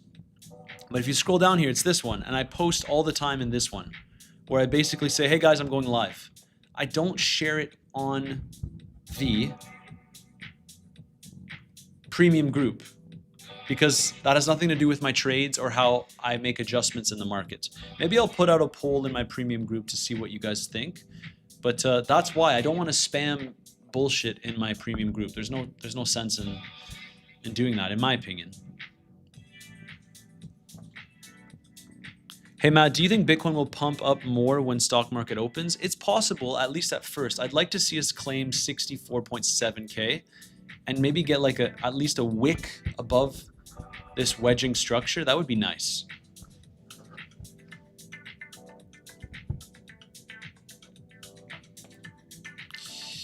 Bro, I'm in a trade of my life on ETH long. Please don't dump it. Khalil, yesterday I did post, my man. I'm like pretty sure I posted. Yeah, I did. Today we're July 14th. Khalil, on my Telegram, I literally said live in less than 10 minutes. This was yesterday. So, yeah, I posted in there, guys. Turn on your notifications. I think that would be helpful. Stock market opens in 15 minutes.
Khalil C86, I just showed you, my man. Look at my Telegram. I posted it.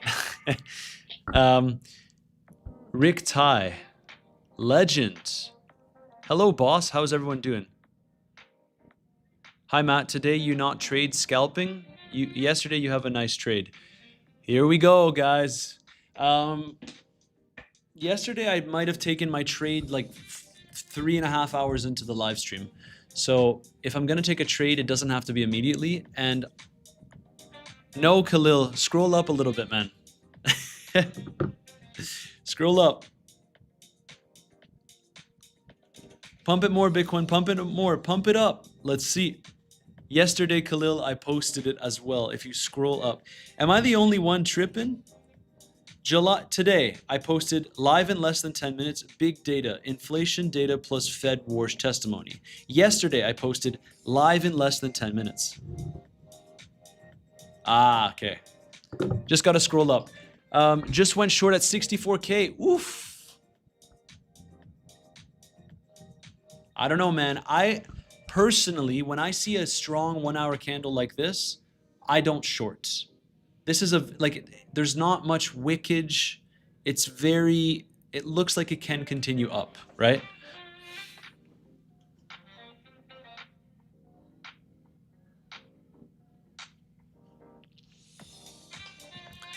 Kali compiler, my man. I'm gonna take a screenshot of this.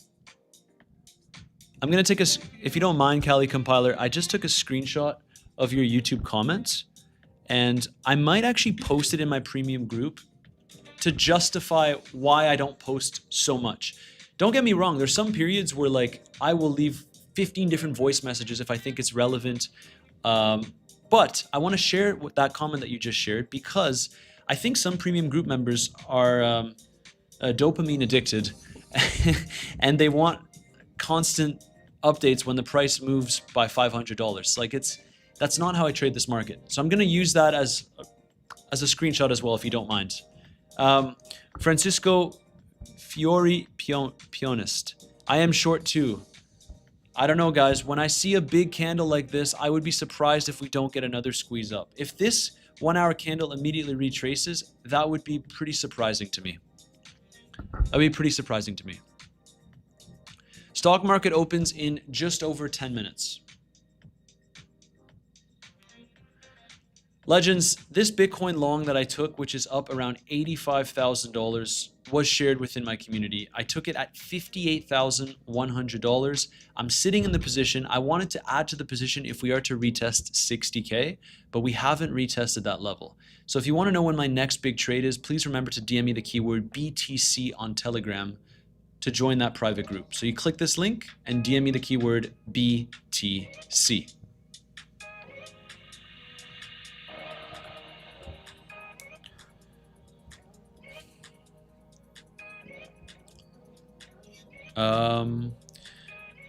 Rick Ty, I hope you're well, my man. Bitcoin's narrative is getting a little mixed. Island Hip Hop, I hope the trade of your life is going well on that ETH long, but my man, you need to make sure you're taking profits. That comment where you say, guys, I'm in the trade of my life, and you're freaking out, it tells me that it's performing well, good, but maybe you're risking too much capital, just maybe. I read that and I sense the excitement in your message. And excitement is not what you want when it comes to trading.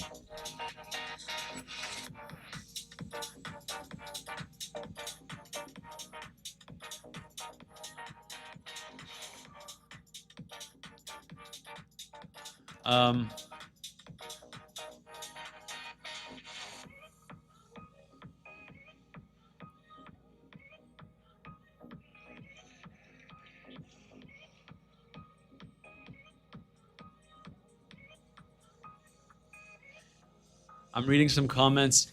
Okay, sometimes legends, I can't tell if you're trolling.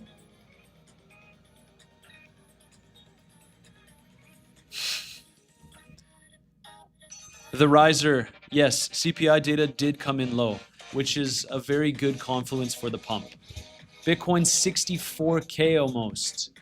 Stock market opens in 9 minutes.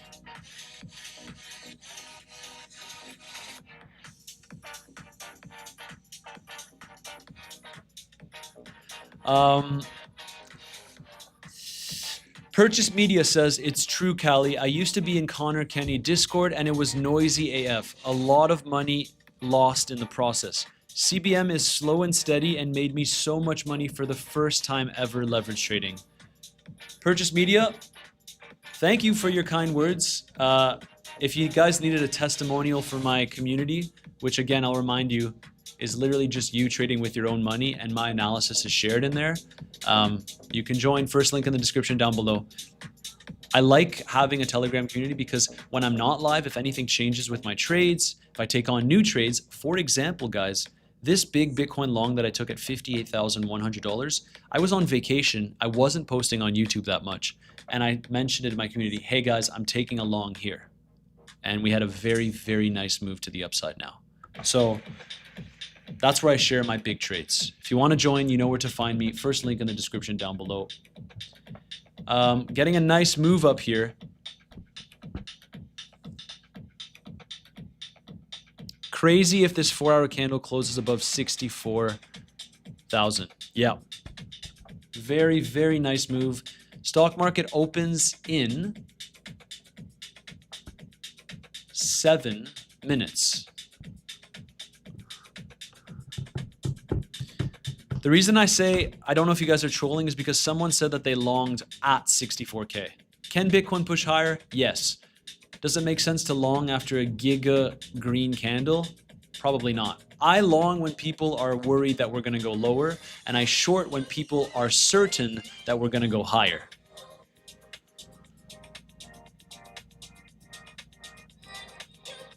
64K, baby.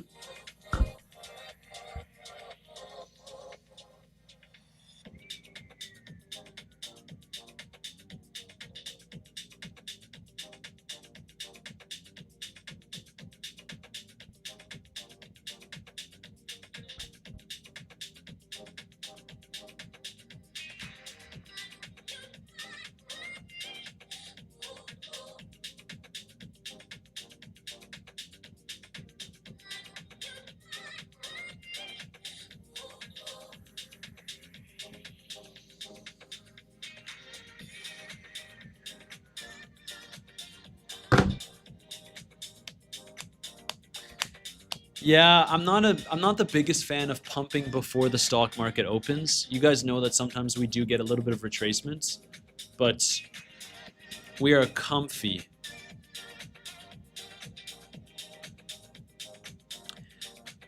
For the past 3 weeks, I've been bullish.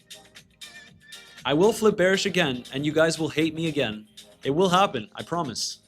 But right now, temporarily bullish. Still a dead cat bounce. Yeah, I think that the extent of what we're seeing is something like this. If I had to guess.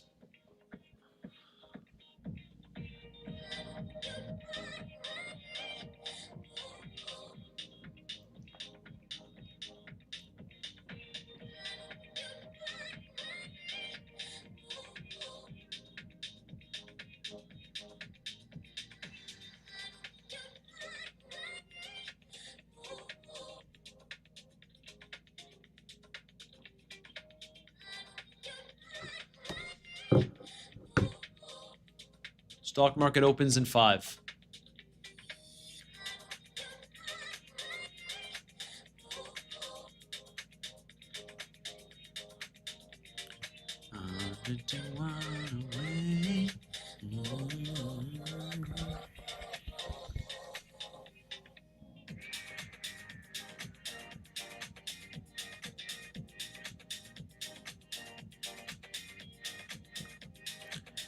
Sham Khan. Guys, this is a crypto channel. I trade the majority of my trades Bitcoin and other cryptocurrencies. I don't know why we're talking so much about SpaceX.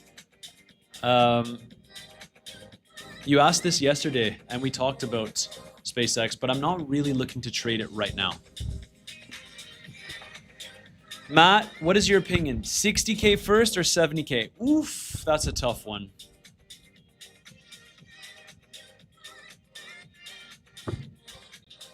I'm in the long. That's all I know. I'm in the long and I'm in the short.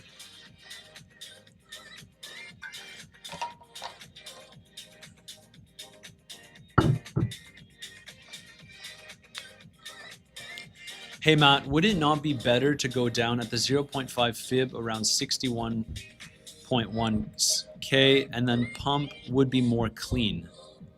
I mean, there's no such thing as better. It is or it isn't.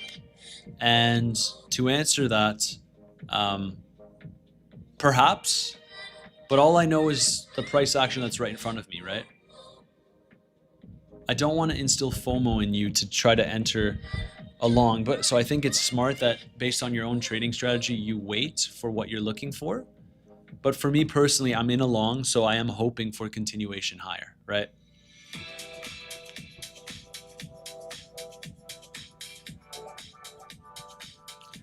And as soon as I make any adjustments, because I might actually enter a cheeky short relatively soon, let's see, a swing short, that will be shared within my community.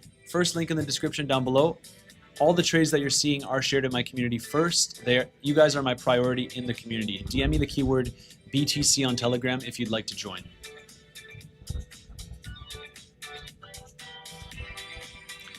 Alejandro says, I'm neither long or short and it's driving me nuts.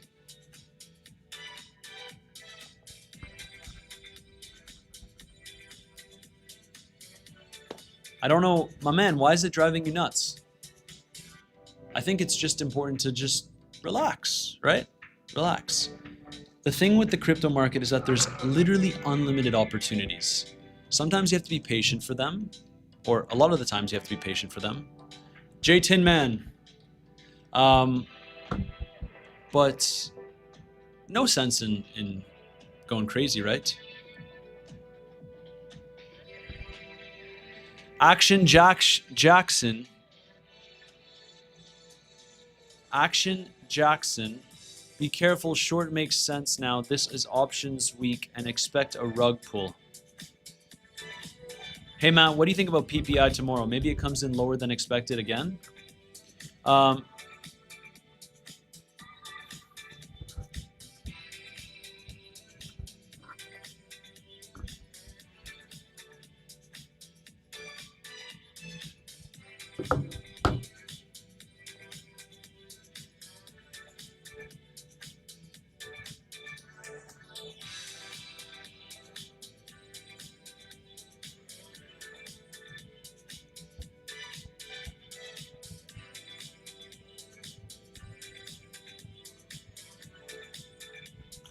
I think we break. I'm gunning for a breakthrough here. I hope so.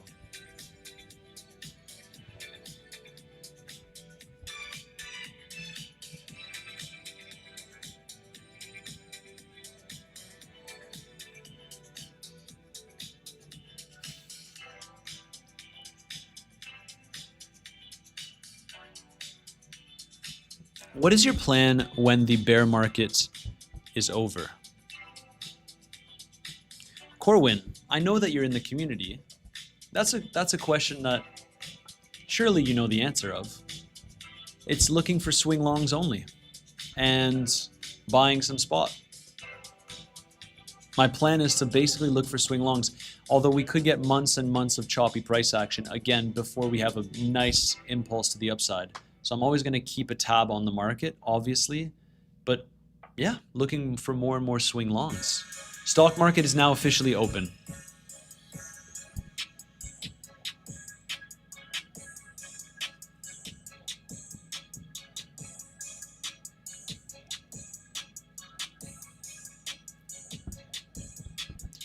A little bit of a drop. We're experiencing a bit of local resistance here.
We've been at it for almost 2 hours. I think it's Metzger,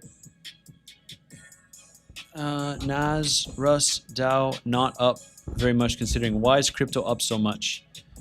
Well, crypto has been beaten down quite a lot, right?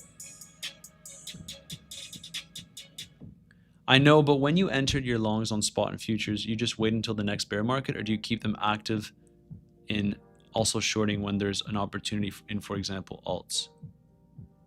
Hey Matt, thank you for the Mind Pillar web. It is easy to use for useful information. My pleasure, man. My pleasure. Yeah, it's great. I like it. It's awesome. I use it for everything.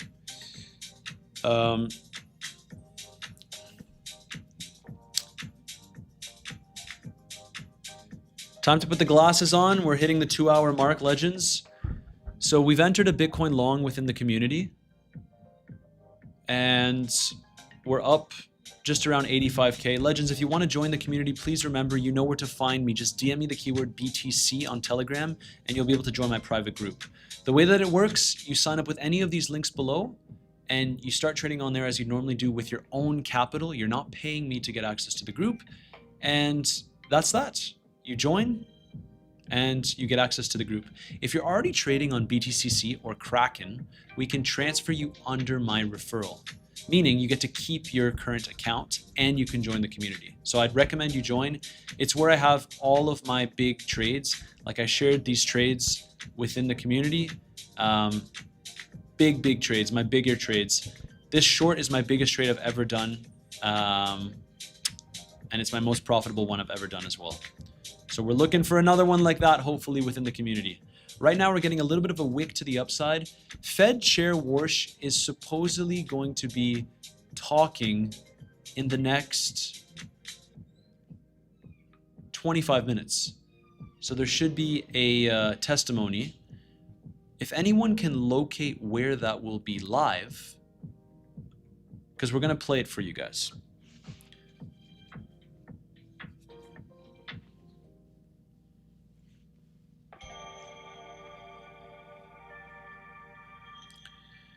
The Dahlia doll. What is the minimum requirement for your other premium group? I'm not sure what you mean. Oh, maybe when I've talked about if you're trading with more capital. So my group basically has, it's a group where I share my updates, and there's no messages because, one, I don't want people to get scammed, because I've seen other crypto communities where people can converse with each other and they get scammed. That scares me. Two, it's more chill because I share my own market updates and what I'm doing in the market.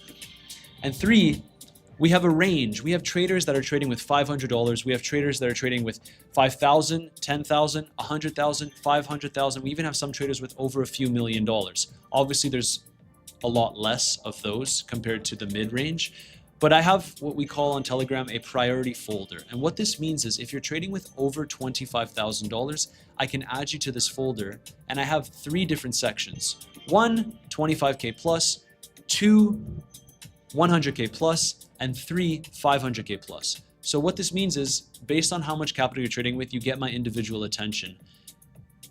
Attention is a scarce resource. When I started my community, guys, I was trying to get back to absolutely everyone, but now it's impossible, which is one of the reasons why I started doing the live streams, because I can read your comments and I can get back to you on the live stream as well.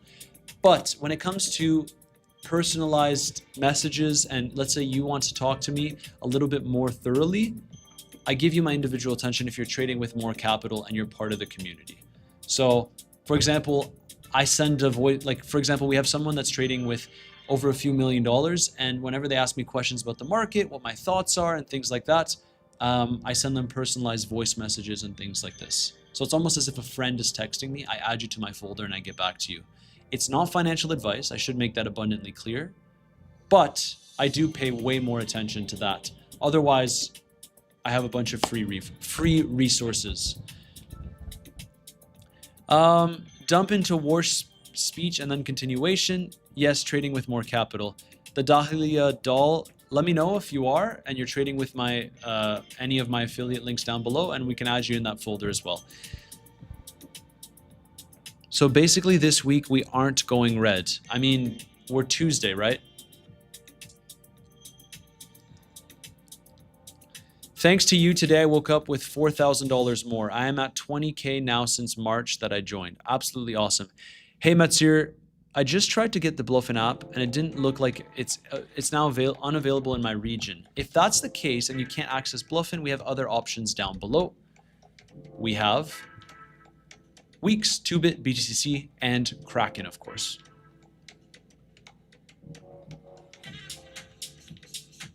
If you haven't already, guys, destroy that like button. What are we sitting at? How's it looking? 162 likes. I think we could push this a little further. We've been live streaming for almost 2 hours already. And we've covered the inflation data so far. Inflation came in lower than expected. Fed Chair Warsh will have a speech. So let's see. Bitcoin is looking pretty solid right now. Wall Street Journal YouTube channel. Live on Bloomberg as well. Yeah, let's see.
Bloom Kamikaze. I guess I would say number one, I usually trade mostly on my computer, and I would recommend that. But if you really need to check an active position and you can't access the app itself, it does make sense. You can go on your browser and you can just add the browser version as an application, so you have quick and easy access to your account if that's what you want to do.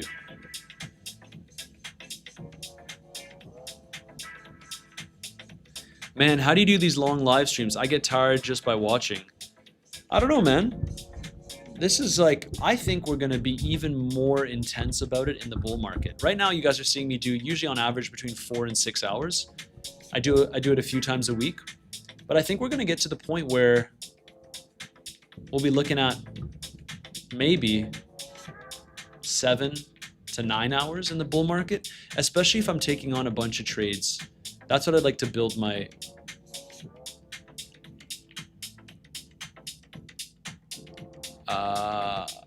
one second, some more comments.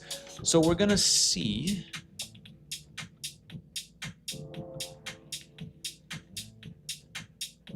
Let's see. Let's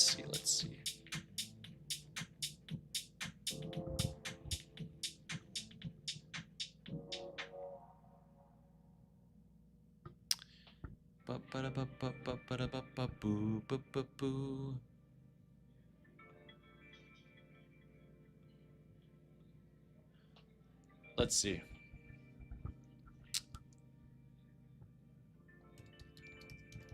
Bloomberg Live.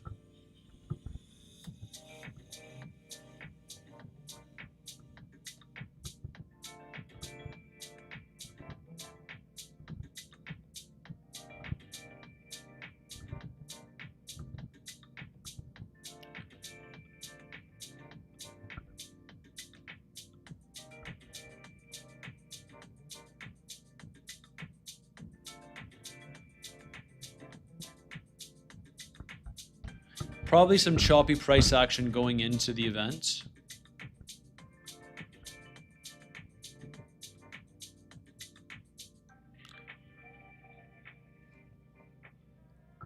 I 100% appreciate your streams, Metzir. Thank you. I appreciate you. But you're a machine, dude. Seriously, he's right. Thanks, man. Yeah, I'm those people that know me in real life know that I'm a pretty intense individual in all facets of my life, whether it's fitness, whether it's trading, whether it's working, whether it's like anything. For example, it's a pro and a con, right? It's a pro and a con. The pro is it allows me to thrive. The con is that oftentimes when I hang out with my friends, maybe I'm a little bit too intense, especially if it comes to playing sports casually. If I'm playing a recreational football match and my team loses, I get absolutely devastated. So, and most people are like, dude, just chill. I can't. I cannot. So it is what it is. That's part of my personality. I've learned to embrace it. Good morning, Adam Thomas.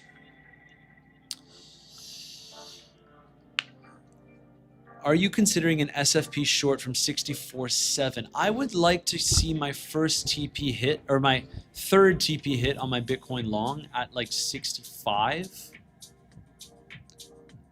Regardless, though, I think we'll get a reaction if we make it up to 64.7. But 65.5 would be interesting. 65.6, I should say.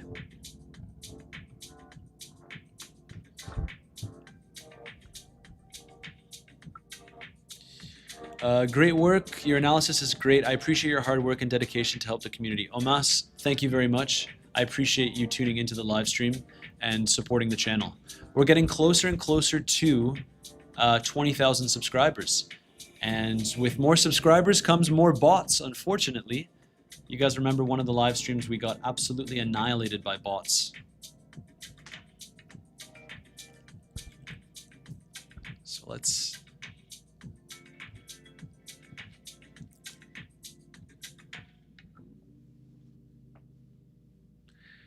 What time frame you use for confirmation and overall swing trading? My entries for swing trading are usually predicated on the 4-hour time frame. For my entry, 1 to 4 hour, but usually 4 hour, especially if I'm looking at daily time frame candle closes as invalidations, for example. It's interesting because the competitive anger that got me to where I am in business and fitness completely wrecks me in trading. The primitive winning brain is adapted for survival, not trading. That is also true. So you have to, like, when it comes to trading, I had to unlearn some of that aggressiveness and that competitiveness. Absolutely. But if you can hone that in, you get the best of both worlds, right? As a competitor, most people will never understand this feeling. Yeah, it's true, man. Jay Beers, I try to be calm on stream. Mainly because I think that if I was too intense for the whole stream, I would burn out at like the 2-hour mark.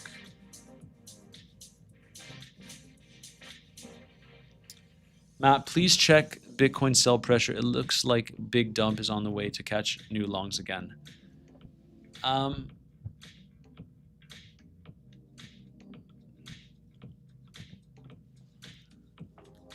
We did get some aggressive longs jumping in here, guys.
So the event is supposedly in 10 minutes from now.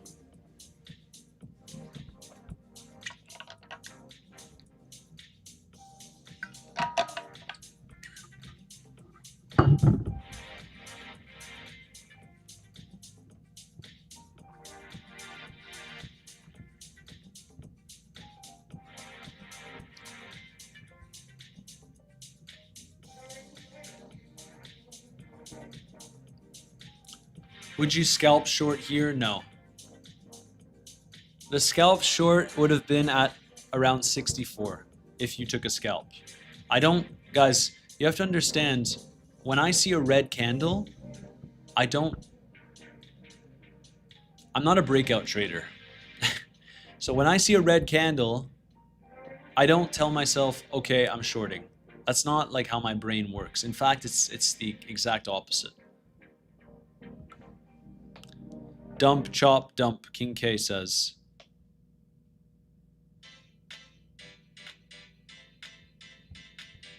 Mm, mm, mm, mm.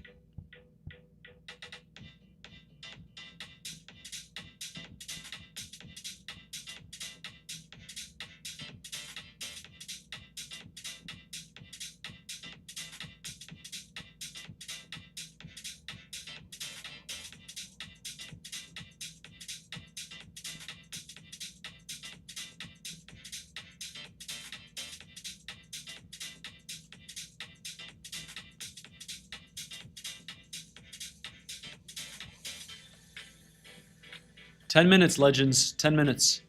We'll be playing the Fed Chair Warsh testimony.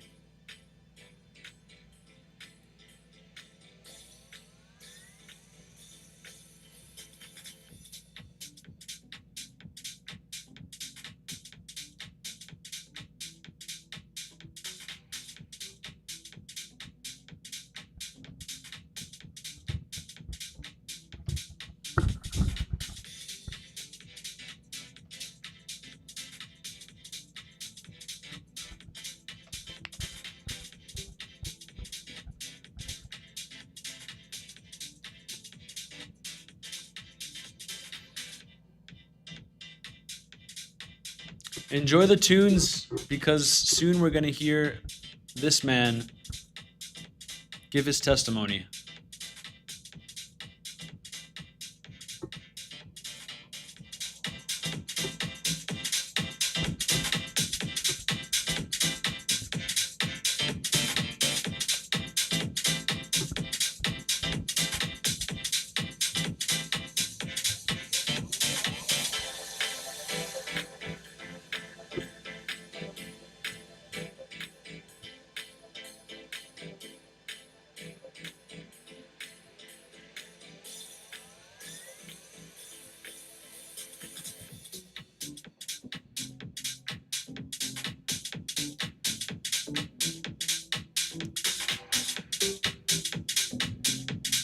What if we get this?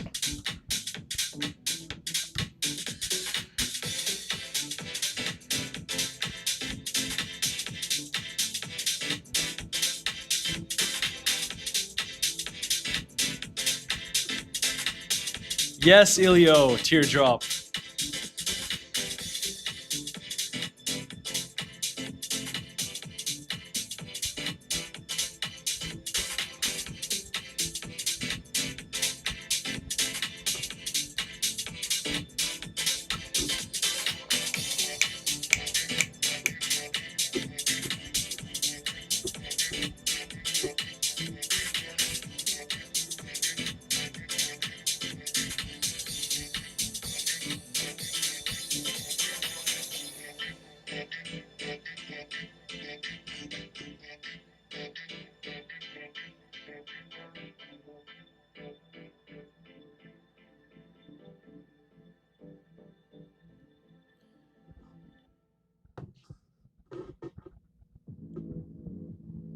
Alrighty. I don't like how this isn't starting. You guys said Wall Street Journal as well?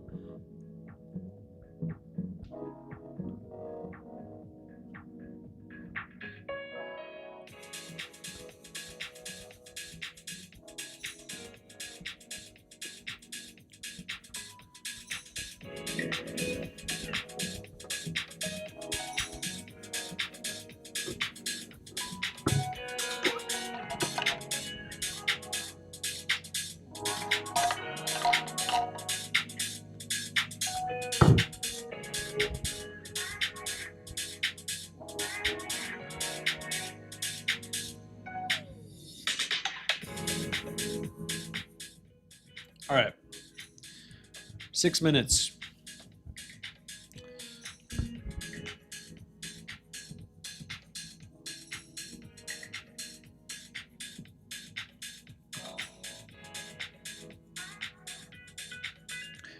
Bro, you live in Dubai? Yes. So I live in Dubai.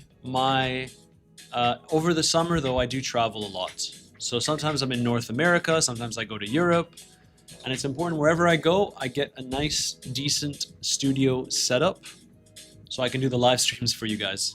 But that's the beauty of trading. It's not necessarily about the money, but it's the freedom that comes with trading and making that money.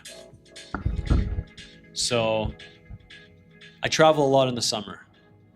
I will likely be in Dubai, back in Dubai, after summer.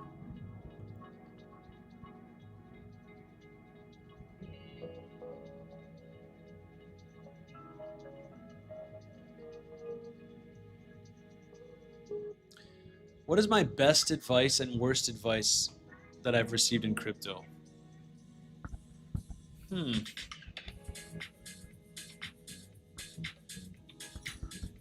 Best advice that I received in crypto.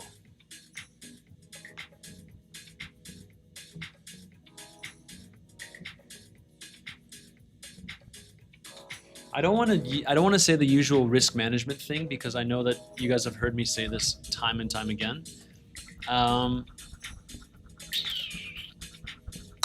The best advice, actually, and I think this is pretty common, or it used to be common, the best advice has been to, from a spot portfolio perspective, to always have like 90% of my spot portfolio in Bitcoin. If you're serious and you have serious capital, it is a complete and utter waste of time and a stressor on your life if you hold no Bitcoin and majority alts. And over the last few cycles, it actually paid well to hold select alts. It did. You made a lot of money holding altcoins. But Bitcoin determines the rest of the market, right? And so in this previous cycle, that's where the example was just perfect, because while everyone was stressing about which altcoins they hold and why they're underperforming and, oh, maybe we get a little pump and then we dump further and Bitcoin keeps going up, I was chilling in Bitcoin. So that's probably one of the best advices. That's what I learned when I first joined the crypto space, and it seems to be this foreign concept now, because everyone thought that they would get rich with altcoins. I know there's a lot of you in the chat that were promised by other influencers that we would have this face-melting altcoin season. And the reality is, we didn't. A couple of alts did well, of course, there's always a few, but unless you're able to identify them, you're basically just gambling. And it's hard to identify them. And that's why, as a serious investor, you hold majority Bitcoin in a bull market. It also minimizes your downside risk. Boring concepts, I know, risk-adjusted returns. But that's what turns my trading money into even more money, relatively stress-free. So that's one of the best pieces of advice that I can't remember who said it, but it was right when I joined crypto. And I can't say I've stayed the course the entire time, because there were moments where maybe I had too many alts in previous cycles. But for the most part, I had never had under my spot portfolio under 70% Bitcoin. Never. So, and that has saved me.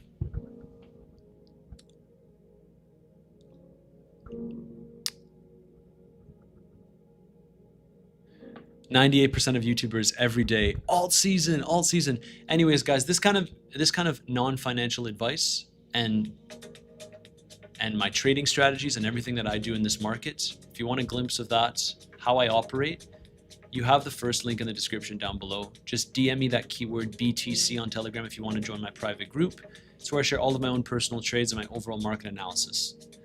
Now we have 1 minute until Fed Warsh testifies. I hope that Bloomberg covers it immediately. Is there another...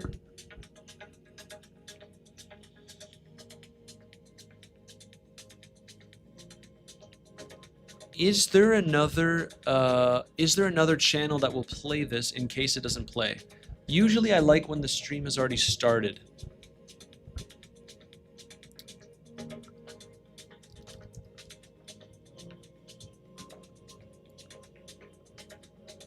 waiting for Bloomberg.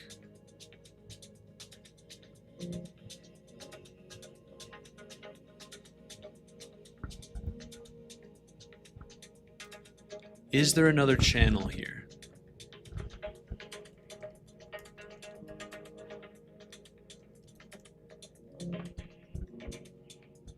I might just do, I'll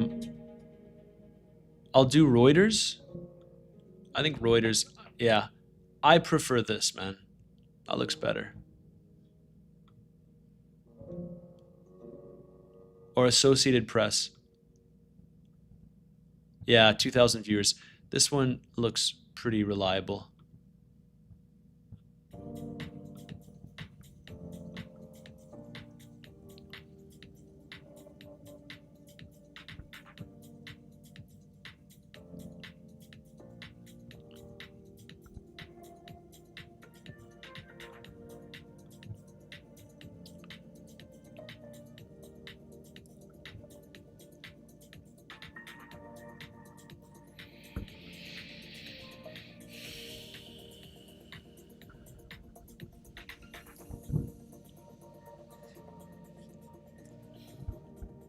Anyone know how long these things go for?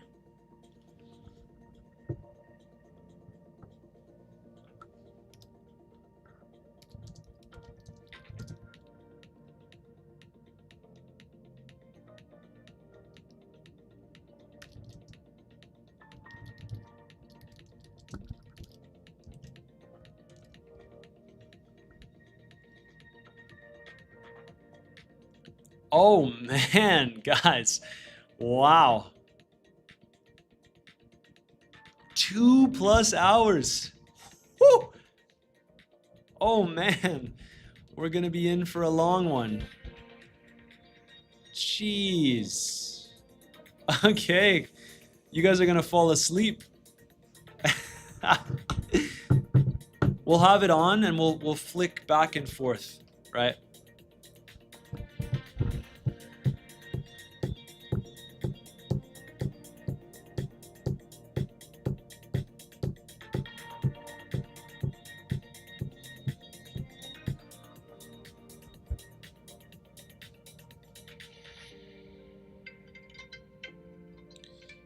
So I guess we'll be live streaming for the next 3 hours, guys. Yeah, guys, I think I might order like a protein shake or something. This is gonna be a long one, but we'll cover it together.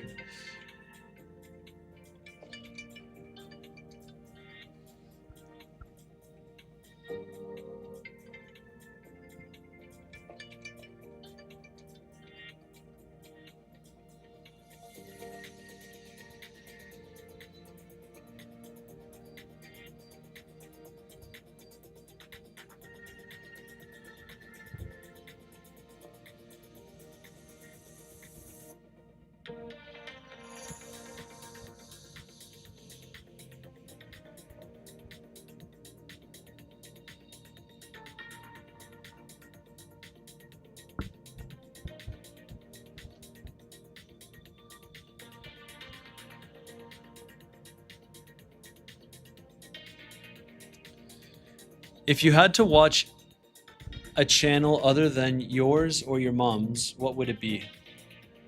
My dad's.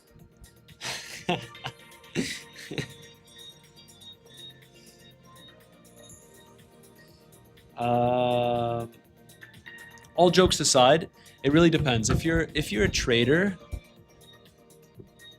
I don't follow that many trading channels.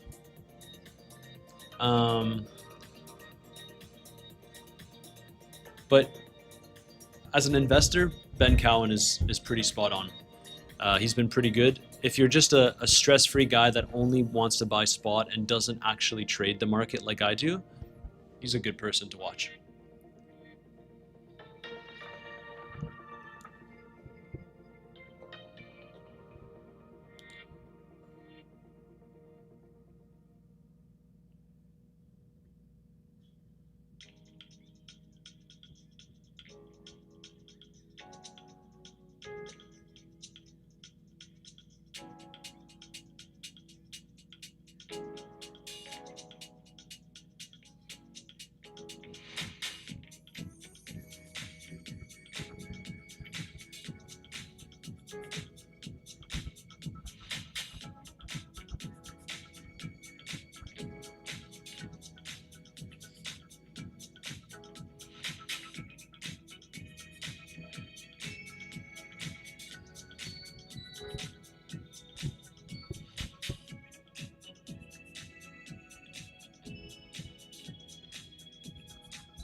All right, legends, here we go. Today's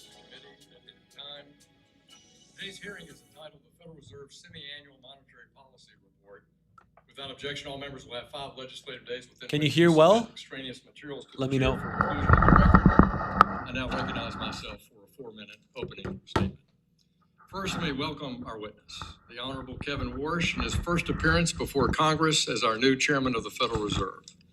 Annual inflation is still running above the Fed's 2% target.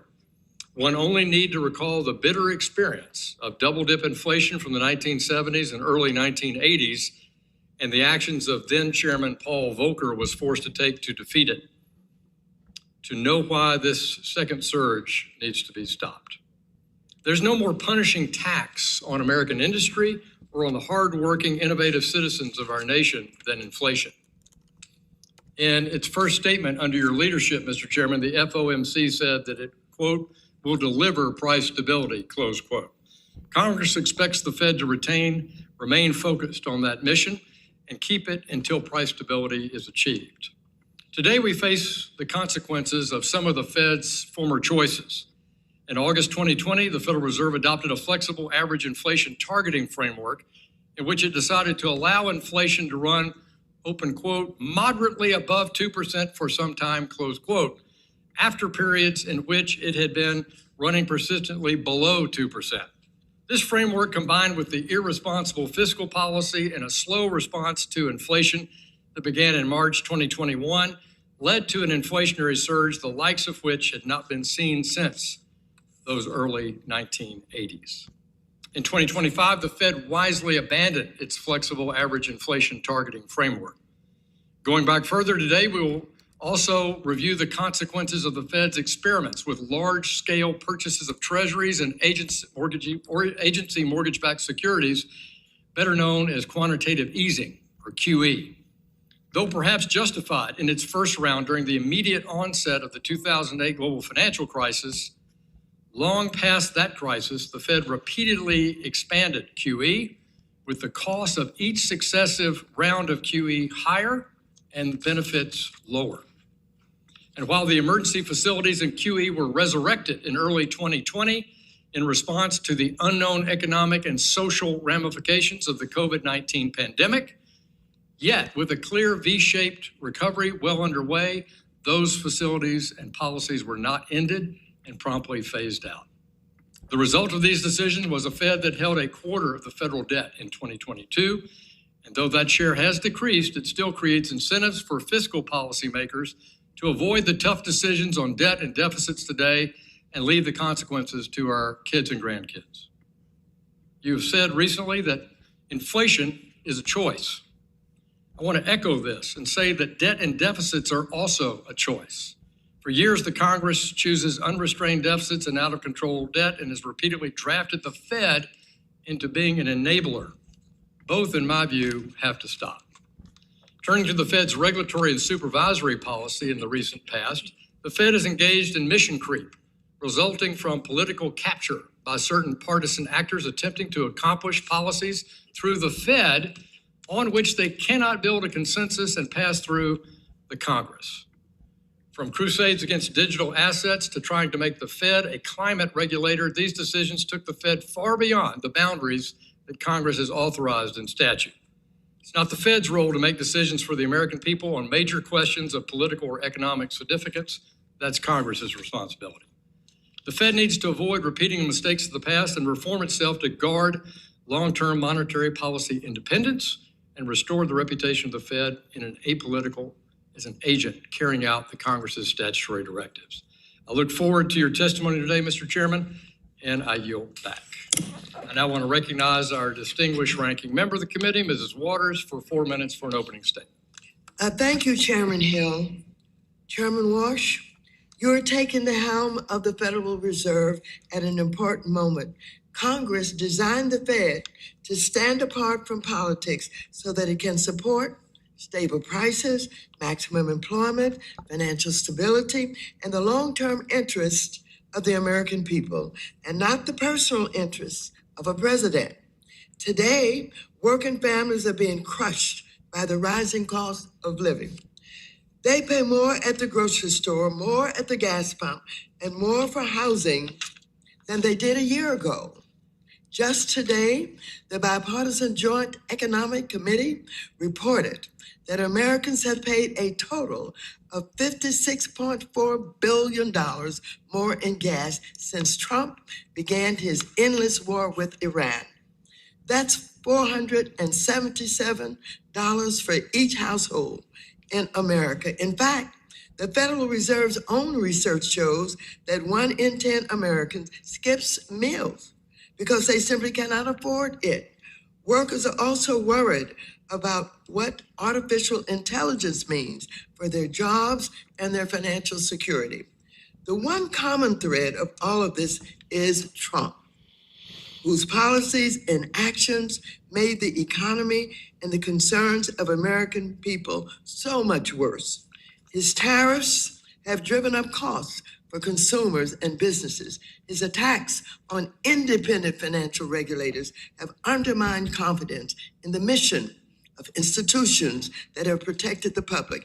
His war in the Middle East, which has no end, continues to hurt gas and grocery prices.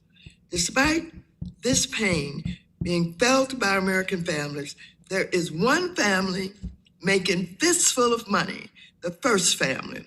The Trump family has earned more than $2 billion since Trump returned to office, primarily from new crypto ventures that Trump's administration is supposed to oversee. Yet instead of addressing these growing conflicts of interest, Republicans are legitimatizing all of them.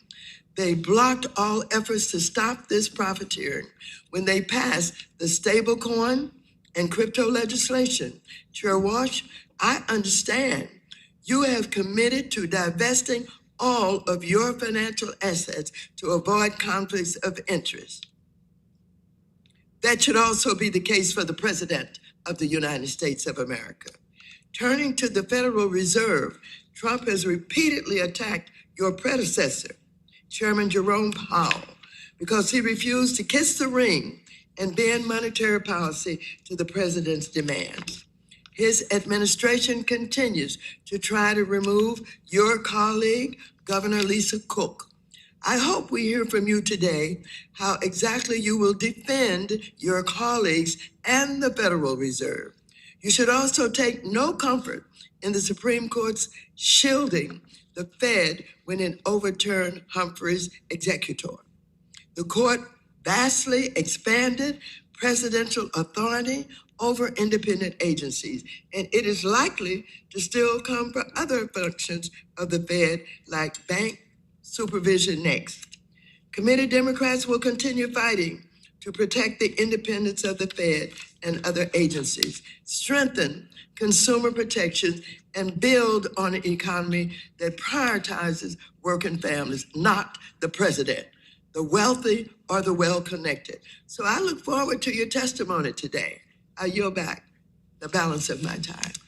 The gentlewoman yields back. I now recognize the chair of the Task Force on Monetary Policy, Treasury Market Resilience, and Economic Prosperity, Mr. Lucas of Oklahoma, for a 1-minute opening statement. Thank you, Mr. Chairman, and welcome, Chairman Warsh, to your first hearing as chairman, and congratulations on your confirmation.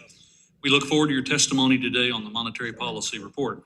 In your first meeting, you announced a number of welcome reforms, including establishing 5 task forces that many members are eager to get your thoughts on. For example, former Chair Powell had committed to review some of the Fed's communication tools. And although we expected that to be completed last August, alongside the review of the consensus statement, it is yet to happen. A review of the Fed's communication tools is long overdue, and we look forward to your focus on completing that project through the task force. We also spent time this Congress examining the composition and the size of the Fed's balance sheet, an effort that you are now undertaking at the Fed. It is vital that the Fed get this right. We welcome continued collaboration on that front. And I have a lot to talk about today. I look forward to your testimony and our discussion, and I yield back, Mr. Chairman. Thank you, Mr. Lucas. I recognize the ranking member of the Task Force on Monetary Policy, Treasury Market Resilience, and Economic Prosperity, Mr. Vargas of California, for a 1-minute opening statement. Thank you, Mr. Chairman, and Ranking Member Waters for calling this hearing. Further, thank you, Chairman Warsh, for coming before this committee, especially so early on after being confirmed. Public service is a noble undertaking, as you know, so thank you once again for taking it on. We appreciate it. I enjoyed our conversation last week, and as ranking member of the Task Force on Monetary Policy, Treasury Market Resilience, and Economic Prosperity, I will remain vigilant of the actions you take as chairman. The independence of the Federal Reserve is my top concern. No influence from the president or others to raise or lower interest rates whenever they want to. That independence is one of the essential pieces that maintained the strength and reliability of the U.S. monetary policy. I encourage you and the entire Federal Reserve to keep that independence for the betterment of all of us, not just a few. With that, Mr. Chairman, I yield back. Gentleman yields back. Today, we welcome the testimony of the Honorable Kevin Warsh, Chairman of the Federal Reserve Board of Governors. Chairman Warsh, we thank you for taking time to be with us today. You'll be recognized for 5 minutes to give an oral presentation of your written testimony. Without objection, your testimony will be made part of the record. I now recognize you for 5 minutes. Thank you very much, Chairman Hill, Ranking Member Waters, other members of the committee. Good morning. It's a real privilege to join you. At my very first appearance here before this panel, I'm particularly honored to represent my superb colleagues from the Federal Reserve System. In submitting the monetary policy report, as is our obligation and our duty, I think of a long line of central bank chiefs that have appeared in this very room before Congress in keeping with the Federal Reserve Act. One of the largest figures in Federal Reserve history is Alan Greenspan, who passed away about a month ago after a century of life. We at the Fed recall the chairman's strong and steady leadership, his strong hand in a period of rapid economic change. And today we honor his memory. As a country, we just marked our 250th year. And when Americans count our blessings, we include an economy predicated on the brilliance of our constitutional design and a system of ordered liberty, an economy without equal in all it's done for human flourishing. Some forms of Fed communications, which I've spoken about previously, are discretionary, but not this one, and for good reason. It's a prudent and wisely conceived obligation designed to keep the Fed accountable, responsible, and faithful to its congressional mandate of full employment and price stability. These obligations are of a piece with the Fed's rightful independence in the conduct of monetary policy. Stepping back, I would say today as we sit here, Mr. Chairman, we're at a hinge point in history. It's up to all of us to meet this moment. The task for this generation of policymakers and of individuals and households in the private sector is to ensure that the American economy excels far into the future. Now at the Fed, our number one objective is getting monetary policy right. That's our clear and constant aim, the star we steer by. And if we get policy right, and I can assure you we will, the inflation surge of the last 5 years will be a thing of the past. Just a month ago, I chaired my very first meeting of the FOMC. My colleagues and I recognize that high inflation has been an undue burden on American households and businesses. And while monthly price volatilities and variations are inevitable, especially in an unsettled world, underlying inflation over longer time horizons is determined largely by monetary policy. As the chairman said at the outset, inflation's a choice. The members of our committee have no tolerance for persistently elevated inflation, and we share a resolute commitment to ensure price stability. This was the focus of our June meeting, at which we decided to hold the target range in the Fed funds rate at 3.5% to 3.75%. Now, naturally, our work at the Fed demands a proper reading on economic conditions. As you see in our report, economic activity grew at a solid pace, showing remarkable resilience in the face of recent developments. Household consumption, moderate. Manufacturing output, it moved up steadily this past year. The housing sector, however, gives a somewhat different picture and continues to lag. I want to highlight the most striking feature of this economy right now, and it's business investment. The rapid pace, which appears to be accelerating, reflects in part the construction of data centers and other infrastructure, and the immense demand for AI-related equipment and software. Investment in equipment overall increased about 8% for the year in the first quarter. Within that category, high-tech spending logged an especially impressive growth rate of nearly 25%. At the Fed, we don't yet know fully the extent to which the economy will benefit from AI. Yet it seems inevitable that that which we're now calling AI investment will soon just be called investment. Even so, new opportunities for the economy introduce new challenges for central bankers. We at the Fed are monitoring the implications for employment and for inflation. That brings me briefly, I'll end here so I don't go afoul of the time commitment, to the supply side of the economy, which deserves equal measure of discussion. Productivity growth has been strong, predating gains from AI adoption. America's labor force appears stable. Job creation has in fact kept pace with the workforce. The unemployment rate is low and changed little over the last year. And we've seen relatively few layoffs. In closing, I will say this. I came to my new position as a believer in the very best of the Fed's traditions. I'm heartened by the welcome I've received and by the encouragement of my colleagues in considering how best to advance the conduct of monetary policy. We have a duty to point this institution forward, to take a fresh look at current practices, to make sure we're serving the objectives you gave us, and we're going about it systematically. I've appointed task forces that you've already referenced in 5 key areas to improve the broad conduct of monetary policy. 1, Fed communications. 2, our balance sheet policy. 3, our use of existing data sources. 4th, productivity and jobs in an era of remarkable transformation. And 5, and not least important, the Fed's inflation frameworks. The purpose of this initiative is to equip the Fed to make better decisions in monetary policy and put these years of high inflation behind us. We're starting a new chapter, Mr. Chairman, at the Federal Reserve. In this consequential time for our nation, I can report to you that we at the Fed intend to be fit for purpose and focused on the future. We are the Federal Reserve, Mr. Chairman, and we're determined as ever to fulfill the mission that Congress has given us. Thank you, Mr. Chairman. I welcome your questions. Thank you, Mr. Warsh. We'll now turn to member questions. I'll recognize myself for 5 minutes.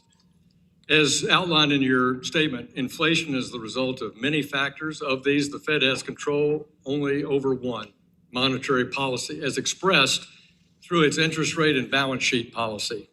Today, a potential second surge of inflation is appearing due to factors outside the Fed's control. What the Fed can control is how it reacts. Though upward pressure on prices may diminish on its own, it's not a sure thing.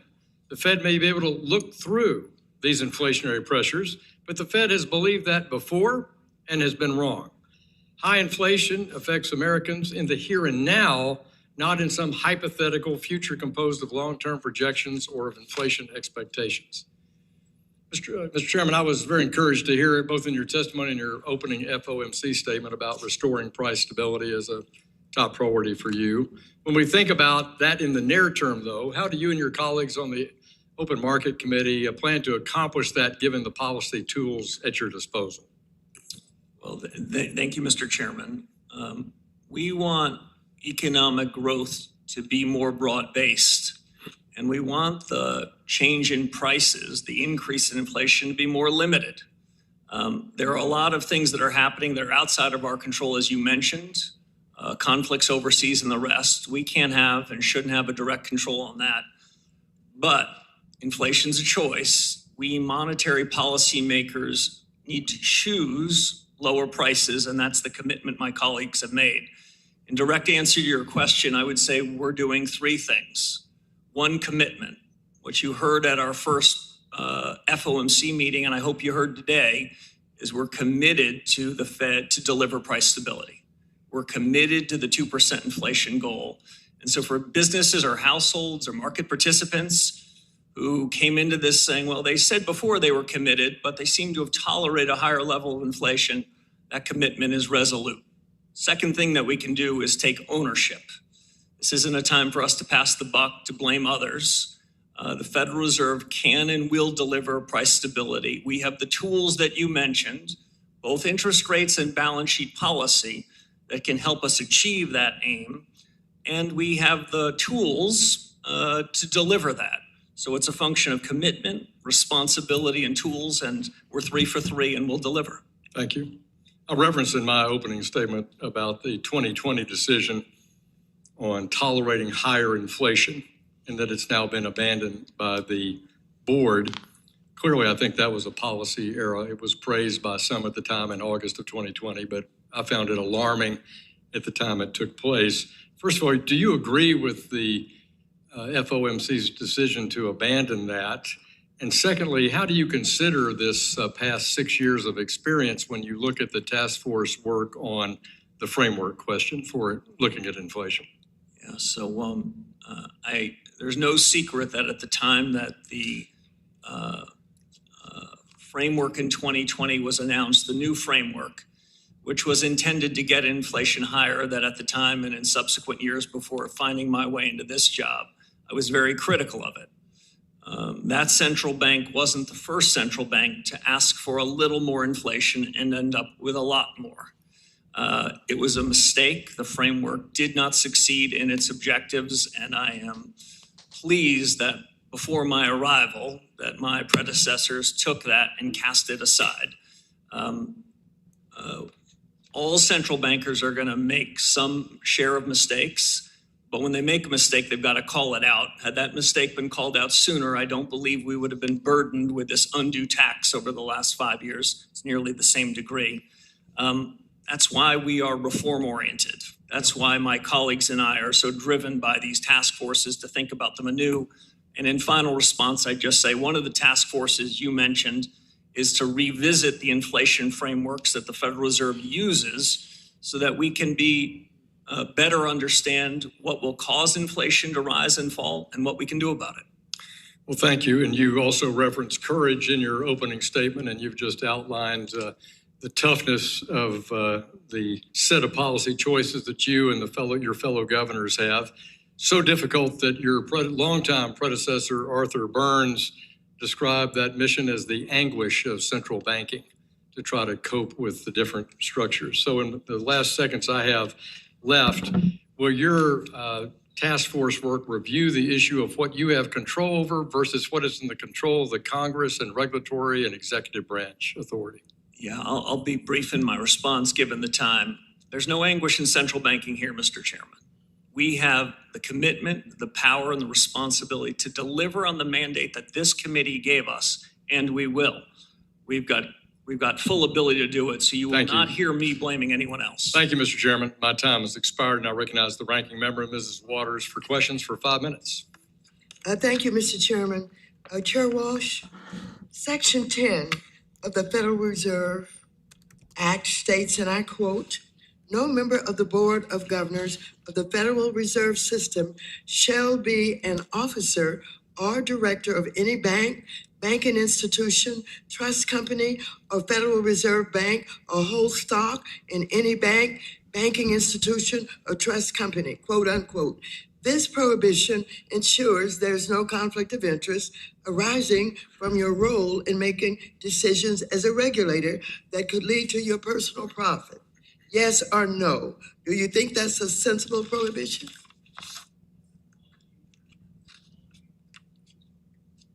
Check your mic, Mr.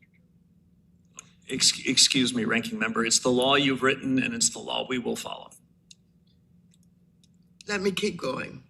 Vice Chair Baumann and FDIC Chair Hill testified last year that this prohibition is good public policy as it ensures that bank regulators serve the public's best interest and not their own. Now, unfortunately, President Trump undermined the independence of financial regulators, mandating the White House must now review and approve regulatory rules put forward by banking regulators, including the Fed, except when it comes to monetary policy. And instead of focusing on the job Americans elected him to do, the president grossly profiting off of his position to the extent the president and other executive branch officials now have a say in regulations in the Fed issues. Chair Warsh, should those officials be prohibited from owning any businesses where they have a role in regulating them, whether it is crypto company or bank or anything else? Yes or no? So Ranking Member Waters, I don't mean to disappoint you, but we're going to stay in our lane at the Federal Reserve. The more we stay in our lane, the more we stay out of politics. The rules and obligations for others outside the Federal Reserve are not something at which I feel it's appropriate for me to opine. I have here President Trump's most recent financial disclosure, which shows that Trump made billions of dollars in the first year of his presidency, the bulk of which came from his family's crypto businesses, all while he is responsible for Trump overseeing coin, the agencies Melania, regulating crypto. This is an egregious World conflict Liberty of interest, Financial. and Congress must put an end to it. Now, I want to just show you, in case you haven't had time to look yet, that this is the president's disclosure of his financial interests. This is, how many pages? 900. This is 900 pages of financial interest. When you have time, I want you to go through them so that you'll know and understand exactly what I'm talking about. So let me ask you, do you believe we must put an end to it? Ranking Member, you've given us a big job. We've begun in 6 short weeks to tackle the big job, and I'm focused on that. Well, let me just go further with the prediction markets. I'm deeply concerned by the potential for regulators to profit from the use of material non-public information on prediction markets. There's a pattern of insiders appearing to profit ahead of market-moving Trump administration decisions, like when officials with close ties to the administration make trades prior to major tariff announcements. Chair Warsh, what oversight does the Fed conduct over its employees with regard to insider trading? And given the rise of prediction markets, I'm is going the to the Fed washroom. increasing Enjoy. its Be oversight right back. for its I'm getting my employees profiting from the protein use shake as of well. material nonprofit information? Ranking Member, at the end of my very first week on the job, I sent a letter to the 23,000 employees of the Fed, reminding them the best of the Fed's traditions, which is our culture. And included in that culture is integrity. Included in that culture is ensuring that we abide by the law and the very highest standards. That's a commitment that we've made to each other and will make to you. Well, thank you. Chair Warsh, in 2019, I posed a simple question to former Chair Powell. I asked, if you get a call from the president and he said, I'm firing you, pack up and it's time to go, what would you do? Chair Powell said, of course, I would not do that. The answer would be no. Gentlewoman's time has expired. I asked further, he does not want me to go any further. Do you think the president doesn't have the He can authority? answer that answer. He can give you an answer in writing, and I'm sure he will do I want that the in a public to timely hear. way. Thank you so much. The chair recognizes the chair of our task force monetary policy, Mr. Lucas of Oklahoma. You're recognized for 5 minutes. Thank you, Mr. Chairman. And Mr. Chairman, I want to start off discussing these task forces you've created. Clearly, Chairman Hill's monetary policy task force idea is catching fire as we see this go across the landscape. What do you anticipate the result of the task forces to be? Can we expect public reports or other documents? How do you envision presenting the results of these findings, Mr. Chairman? Thank you very much. Right now, they're in discovery mode. I've given the 5 task forces a tall task to go back to first principles, see what we're doing, see what can be improved upon. They were starting with a blank sheet of paper, and you had a highly credible central bank running the most important monetary policy in the world. What would we do? Are there existing practices we could improve upon? Are there hard questions we could answer? The changes in the economy relevant to that? In terms of disclosure, we're going to make sure that the external independent task forces which are staffed by some superb Fed staffers, that they get to share their views first with the decision makers. There are going to be 19 of us around the table that are committed to listen to them with an open mind and make decisions. But there's going to be nothing held in secret here. This is a public discussion on these 5, and I'm happy to share the results and the thinking periodically between now and the end of the year, at which point I hope we've got some real conclusions. Of course, the committee task force is very sensitive on this thing. Let's move to the communications and balance sheet. A concern I raised with your predecessor is the potential for confusion on the purpose of adjustments to the Fed's balance sheet, absent clear and frequent communication. For example, the trading desk announced yesterday it's continuing the $10 billion in bill purchases this period, presumably to maintain ample reserves. I understand not wanting to preempt the work of the communications task force, but can you share your thoughts on balance sheet policy communication? Will you make it clear to the markets when shrinking the balance sheet is intended to tighten monetary policy rather than a deregulatory effort to avoid market distortions? Yeah, you raise a couple of very good points. First, that some of the boundaries of these task forces will overlap.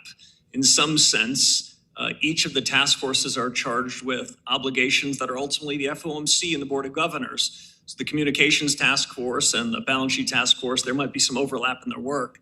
Let me cut to the chase. The balance sheet policies since the global financial crisis when I last served, the balance sheet regime has changed quite significantly.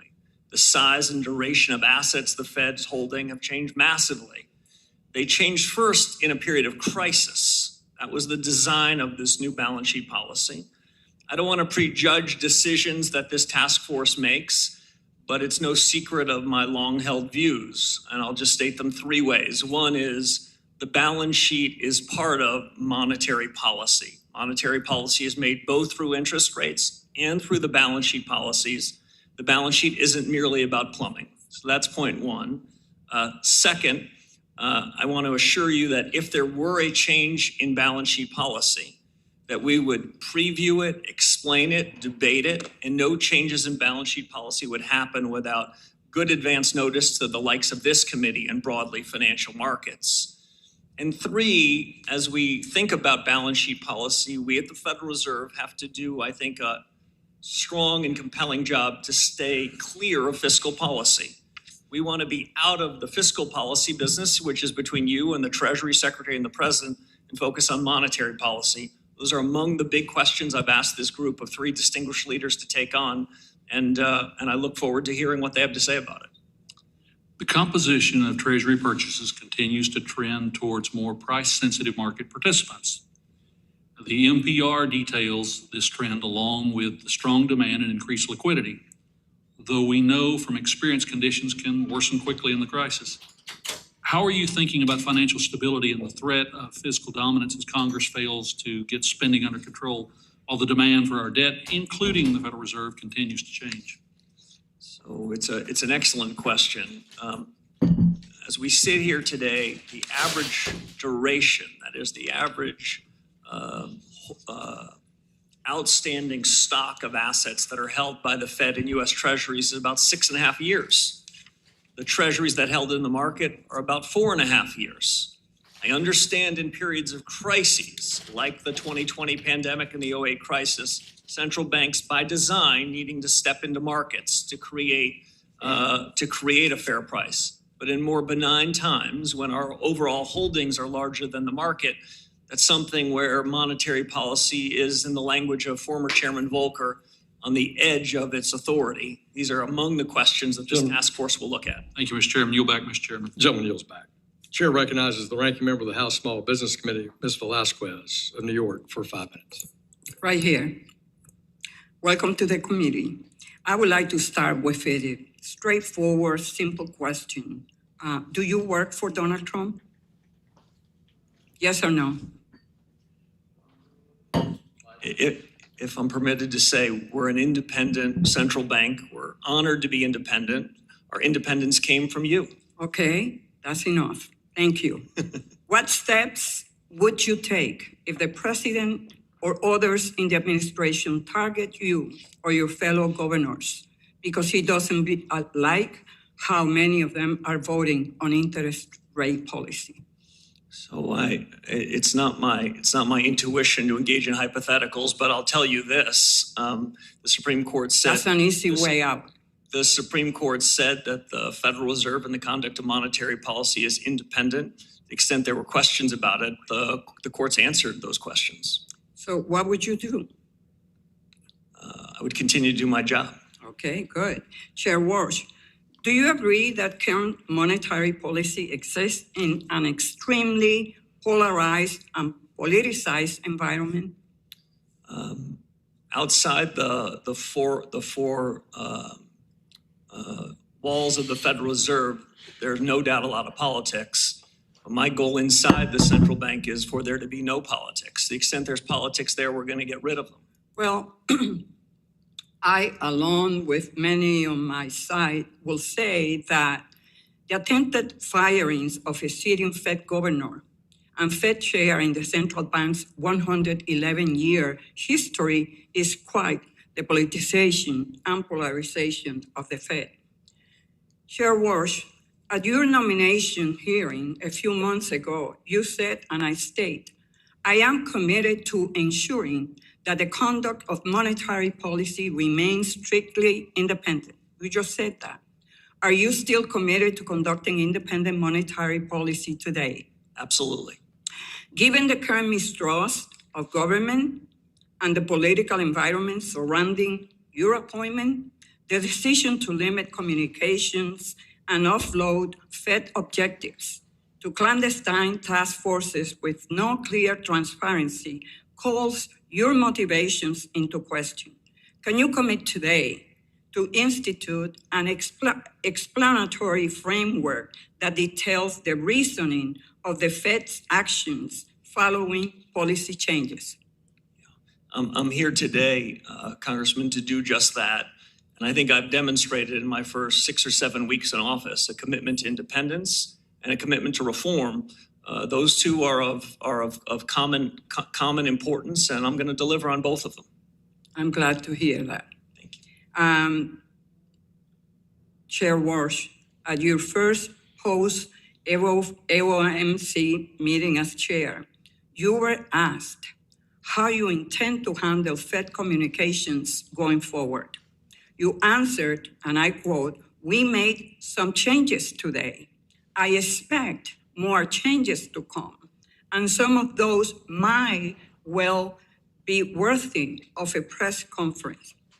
To me, that is not a very definitive standard. Can you commit today to creating a fixed public standard for which FOMC decisions and procedural changes trigger a press conference rather than deciding case by case which ones might be worth it? Yes or no? So if I can be a slightly longer than yes or no, the last 63 months, maybe 64 months of high inflation above the Fed's objective suggests that it is immediately important to think about reforms, including in communications. And that's what we're going to do. I don't expect any of the change in communications to be about hiding the ball. The purpose of a change in communications is to do one thing right, which is to get monetary policy I right. hear you, but are you instituting any standards that will qualify for a press conference as a worth news for the public and hear us in Congress? So in a word, yes, and we have a task force that's going to help us think about how to do that and do a better job of getting policy right, So making can- sure that you know what we're doing and why. Can you give me a single objective or criteria right now on how you will determine whether or not a change at the Fed is significant enough for you to hold a press conference on it? Mr. Chairman, I'd invite you to answer that question in writing, please, for the gentlewoman from New York. Chair recognizes the gentleman from Texas. Mr. Sessions, you're recognized for 5 minutes. Mr. Chairman, thank you very much. Chairman, welcome. We're delighted that you're here. This is your first time here, but you'll get used to coming back. You'll be here twice a year. So your report to Congress is important, and we do count on the factual nature of that. I'd like to refer, if I can, to 3 questions and allow you to speak instead of myself most of the time. Number one, housing interest rates, that would be on page 21 and 37. Then understanding better the agricultural stability of that marketplace. I represent a hugely agricultural district. And second, or lastly, the labor market outlook, that's page 16. I'll let the gentleman please move forward, and I'll prompt you now on the first one, housing interest rates. You would please talk to us, your view of that. It's higher than what I want, but you're the person that's in the seat today. So as I mentioned in my opening statement, prepared remarks, the economy is solid. Financial markets look like they're in very good condition. When we look at housing markets, the story is much more uneven. 30-year fixed rate mortgages, which is really the relevance of much of this discussion to a lot of hardworking Americans. It's higher than it's been, and in part, that's because of inflation that has been above the Fed's objectives. Okay, and looking forward, so we have your goal. What can we look at you and say, what is our new chairman going to do about that? So he's going to deliver price stability with his colleagues at the FOMC. And what we can do in making sure that people are confident that the change in prices is at such a level they don't have to think about it. They don't have to talk about it. That is consistent with long-term treasury yields being lower. And that's also consistent with mortgages being more affordable. Well, I agree with that, and I'll look forward to that. Agricultural outlook, as you know, farmers, the farm economy is going through some changes. Your viewpoint on that? As you know, the Fed does not target particular sectors, but that doesn't mean these sectors aren't incredibly important. Housing economy matters to the economy, the overall economy, and so does the ag economy. It's the breadth and diversity of the U.S. economy that gives it its strength. It's the dynamism of what's happening in each of these sectors, including in agriculture, that gives us great comfort that economic growth can be materially higher than it is. We are not afraid of productivity-led growth, and that's not unique to AI. That's across all sectors of the economy. As I mentioned to Chairman Hill, we're looking for growth to be broader, and the change in prices, the inflation in prices to be more limited. Agriculture is not immune to either of those developments. Well, the Agriculture Secretary has been added to some of your important committees to make sure there's discussion. I hope that you will listen to her. It is important for you to understand that when people talk about the stock market or investment, farmers and ranchers look out in their backyard at the cost of their equipment, at the cost of their land, at the cost of things. They don't have a stock market. They have their own investment. And I think that the Secretary can be there to completely continue to remind you of that. Labor market outlook really looks good. Page 16, sir, your take. Yeah, so the labor market has been remarkably resilient. The increase in nominal wages has been solid. You might have heard in my comments at the beginning of this a bit more focus on the price stability part of the mandate.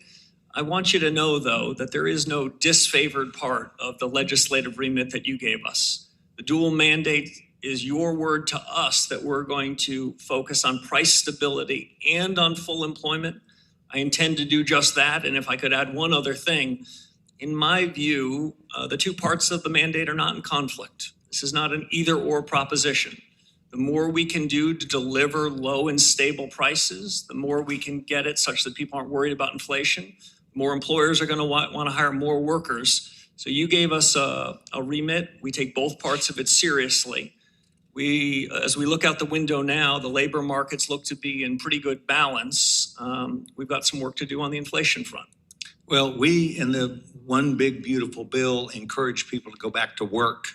And that is why we do not tax overtime pay and why we do not tax what would be tips. We need to get people back in the marketplace. We hope you helped us out. Mr. Chairman, welcome to us. Mr. Chairman, thank you for your time. Gentleman from Texas yields back. Chair recognizes the ranking member of our Capital Markets Subcommittee, Mr. Sherman of California, for 5 minutes. Mr. Chairman, first I want to commend you for looking to improve the data on which you base your monetary policy decisions. Up until now, we've relied on survey data as a substantial part of that. And increasingly, Americans just don't voluntarily answer survey questions. I want to commend you for declaring your independence. We saw what happens in Argentina, Venezuela, and most notably Turkey when federal central bank independence is eroded. I would say ironically that had your predecessor caved to Trump and lowered interest rates below what economics would call for, we would have much higher inflation today. And that would have been bad for Americans. It would have been absolutely terrible for the Republican Party. So the independent, your agency has saved Donald Trump from himself. And finally, I would say don't rely on this distinction between the Cook and the Slaughter cases. The idea that every congressionally created independent agency isn't independent except yours, you don't want to be relying on that. The distinctions the court makes between your agency and every other agency are rather weak historically. Our capital markets support our business expansion and our economy. Money market funds are an important part of that, buying short-term commercial paper from corporations. Our payment system is designed to meet the needs of honest Americans. That's why we have an anti-money laundering, know your customer rule that makes it a bad system for drug dealers, sanctions evaders, et cetera. There's a rival to these institutions, and that is a cryptocurrency, which literally means hidden money, and is designed to, and then we have in particularly stable coins, which are just like a money market fund, except you earn zero interest, and everything is hidden. Now, the Federal Reserve established liquidity facilities to support money market funds in the last crisis. Will the Federal Reserve support cryptocurrency or stable coins if they face a run-up from investors? So Congressman, thank you for mentioning many of those issues. We talked about a lot of them in your office, so I appreciate it. I still have the scars from the 2008 financial crisis. We all do. I still have the scars from the extraordinary efforts that my colleagues and I, under Chairman Bernanke's leadership, had to do. That is not something we want to repeat. Can you assure us that we need that you will not be bailing out stablecoin and cryptocurrency? So I don't want to, I can be more broadly than that. We do not want to be in the bailout business, full stop. But your predecessor did provide a liquidity function for money market funds. If, God forbid, we faced a similar circumstance in the crypto world, would you bail them out? So I want to be very clear. We're going to do everything we can to mitigate those sorts of extraordinary risks. If and when they were to come in the next 4 years, we want to be in a position we're not bailing out anybody, including crypto. You're not really answering the question. Obviously, everybody prefers our economy works well. And I'm certainly concerned with giving non-banks direct access to the payment system, and this Kraken filing with the Kansas City Fed is concerning, but I want to move on to Basel III. Your predecessor said that the capital requirements for banks in 2019 were about right. The current reproposal substantially raises those capital requirements. Were capital requirements about right in 2019, or should they be higher than that today? So the good news is we have a proposed capital rule that's out for comment. I'm quite interested in getting the reports and the comments on that, and I look forward to reviewing those and making a judgment. I would say, as a first principle, strong capital ratios, strong liquidity ratios, strong supervision, and strong market discipline, they're all of a piece to ensure we don't find ourselves in a world where there is unsafe or unsound institutions. We, of course, want strong limits. On the other hand, if you go overboard, you hurt economic growth and hurt the economy. I hope in that review process you'll look at low-income housing tax credits, where you've already moved from 400% to 100%. It should be closer to 20%. These are very stable assets. Gentleman's time has expired. My time has expired. Appreciate you, Mr. Sherman. The chair recognizes the chair of our subcommittee on financial institutions, the distinguished gentleman from Kentucky, Mr. Barr. Thank you, Mr. Chairman. And Chairman Warsh, congratulations on your confirmation and swearing in as the 17th Chairman of the Federal Reserve. I am grateful for your commitment to reforming the Fed, and that appreciation is surpassed only by our shared love for Kentucky thoroughbreds and your love of the great sport of horse racing. Let me just ask you, first of all, since you're swearing in over 7 weeks ago, things seem quite a bit different over at the Fed. A few examples: elimination of forward guidance, abstaining from the dot plot, creation of these 5 specialized task forces, and maybe most impressively, taking accountability. Instead of blaming inflation on the pandemic or supply chain interruptions or tariffs or the Strait of Hormuz, you are saying that inflation is always and every time the result of the Fed supporting printing too much money. Tell me, Mr. Warsh, you appear to be quite different from your predecessors. How are you different? So I've known 5 of my predecessors. I've learned particular lessons from each of them. I can only be my own man. I served before at the Fed for about 5.5 years under Chairman Bernanke, and I learned a lot of things then. But you're right. In 6 weeks, we have caused, I think, a sea change in new thinking. The beginning of a set of reforms that are going to be put in place across at least 5 dimensions in monetary policy. And it's a broader discussion about reforms that will be forthcoming in everything we do, including supervision and regulation, where there's already been a good start, in payments and the rest. We made a lot of progress in 6 weeks, but I think it's important to use this opportunity wisely. The 63 months of inflation above target has been an unfair burden and has been a tax on the American people and businesses. We plan on getting rid of that tax.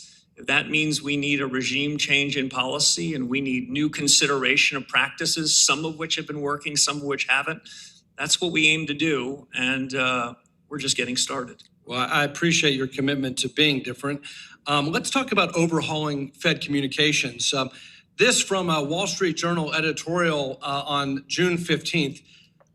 They write, few innovations since 2008 have been as counterproductive as the adoption of forward guidance as a policy tool. The constant yammering, long policy statements, press conferences after every FOMC meeting, nonstop speeches by Fed officials, and above all, the quarterly summary of economic projections has exposed how little the Fed understands about the economy and trapped officials in errant policies. Chairman Warsh, why is it important to do away with the dot plot and end once and for all forward guidance? Well, Congressman, I've made no secret probably over the last 15 years of my views on communications. I think when central bankers speak like I am before you, it's either one under obligation or in this case under obligation and purpose, which is to share a set of new reforms so that American households and businesses might say to themselves, this is a regime change in policy. We're only beginning it. I'm keenly interested in the views of these 5 task forces. And ultimately, these are decisions that are going to be made jointly. The best of the Fed's traditions are to work collegially, and I've really been quite impressed how open-minded my colleagues have been to take it up, specifically in communications. If we were to share with you our every passing thought, I worry not that there's anything wrong with us, but we're human. And if we were to give you my projection today about what we'll do when we meet in 2 weeks, what we'll do over the course of the year, that we then find ourselves sort of taking information that's consistent with our priors and rejecting information that's inconsistent. It's not the way we want to do things. We want to get policy right. And I think being somewhat more circumspect in our communications, at least for me, is a better way of calling balls and strikes. Finally, thanks for your commitment on dealing with this mission creep. In recent years, the Fed has concerned itself with matters outside of its dual mandate, including diversity, equity, inclusion, climate change, and the like. That's why the Fed's joining the network of the greening of the financial system distracted the Fed from the very important job of price stability. How will you keep the Fed from rejoining the network for the greening of the financial system or veering into these peripheral and distracting matters that go beyond the statutory remit of the Fed? By being very clear of our obligations. You told us that our job is full employment and price stability. You gave us plenty of other hard work to do. We'll have a series of reforms outside of monetary policy. Our plate is full. We will not be wandering into other areas, I can assure you, Congressman. Thank you. I yield back. The gentleman from New York, the ranking member of the House Foreign Affairs Committee, Mr. Meeks, you're recognized for 5 minutes. Thank you, Mr. Chairman. And congratulations, Mr. Chairman. You just jump into this because in your testimony, you talked about the Federal Reserve's, and I quote, rightful independence in the conduct of monetary policy, which is good. Now, as the Chairman Hill has indicated, I also do some foreign affairs work. And I'm very concerned about what's taking place in the Strait of Hormuz and rising cost of gas, because we know that when those prices go up at the pump, it gives higher transportation and energy cost, and they work their way through the economy, generally making groceries, high-end household goods, etc. So it depends upon handling it. So if the administration's handling of the conflict with Iran contributes to another inflationary shock, will you make the decision you believe is in the best interest of the American people and the American economy in that rightful independent stance? Congressman, that is always our commitment to make the best decision we can, consistent with the remit and our understanding of the world. And as I said to the chairman at the outset, we'll deliver price stability. So, and that's, still based upon what we've seen from the president thus far. Now, I just want to be clear, make sure that, because I got to be clear on this, that if the president publicly pressures you to pursue a different course than the one you believe is in the economic data supports, will you follow the president's wishes or follow the data? My commitment to you is to follow the law and follow the data, follow our very best judgment. And that's even if he publicly criticizes you for doing it. If you decide this is the way to go, this is what the data shows, and he publicly criticizes you and tells you how disappointed he's in you and all of that, will you still do what the data tells you to do? I will, Congressman. You ready for that? I'm ready to follow the law, and I'm ready for the Fed to deliver on the expansive remit that you gave us. I'll make only one other note. We have a wide lens. We're interested in what's happening in the war. We're interested in what's happening in military conflicts around. We have to take that all in, but then we have to shut the door and make our very best decision. That's what we're going to do in a couple of weeks, and that's what we'll do in the remainder of my tenure. Thank you. So now I want you to know that I support innovation, but I also believe that the Federal Reserve has a responsibility to protect the integrity of our payment system from political pressure and short-term enthusiasm. And I believe that the administration has made expanding access to fintech and digital asset firms a clear priority of his, but the Federal Reserve has long evaluated access to its payment infrastructure based on safety and soundness, operational resilience, and effective risk management, and the stability of the financial system, not politics, not political priorities.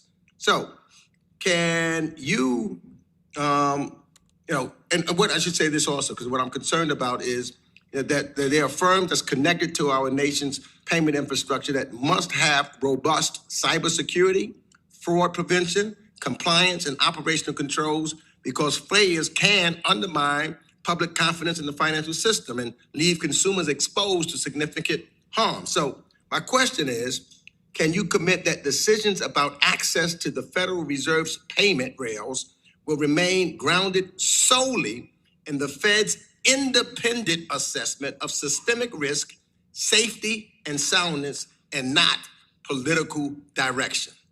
We're going to keep politics out of the Fed.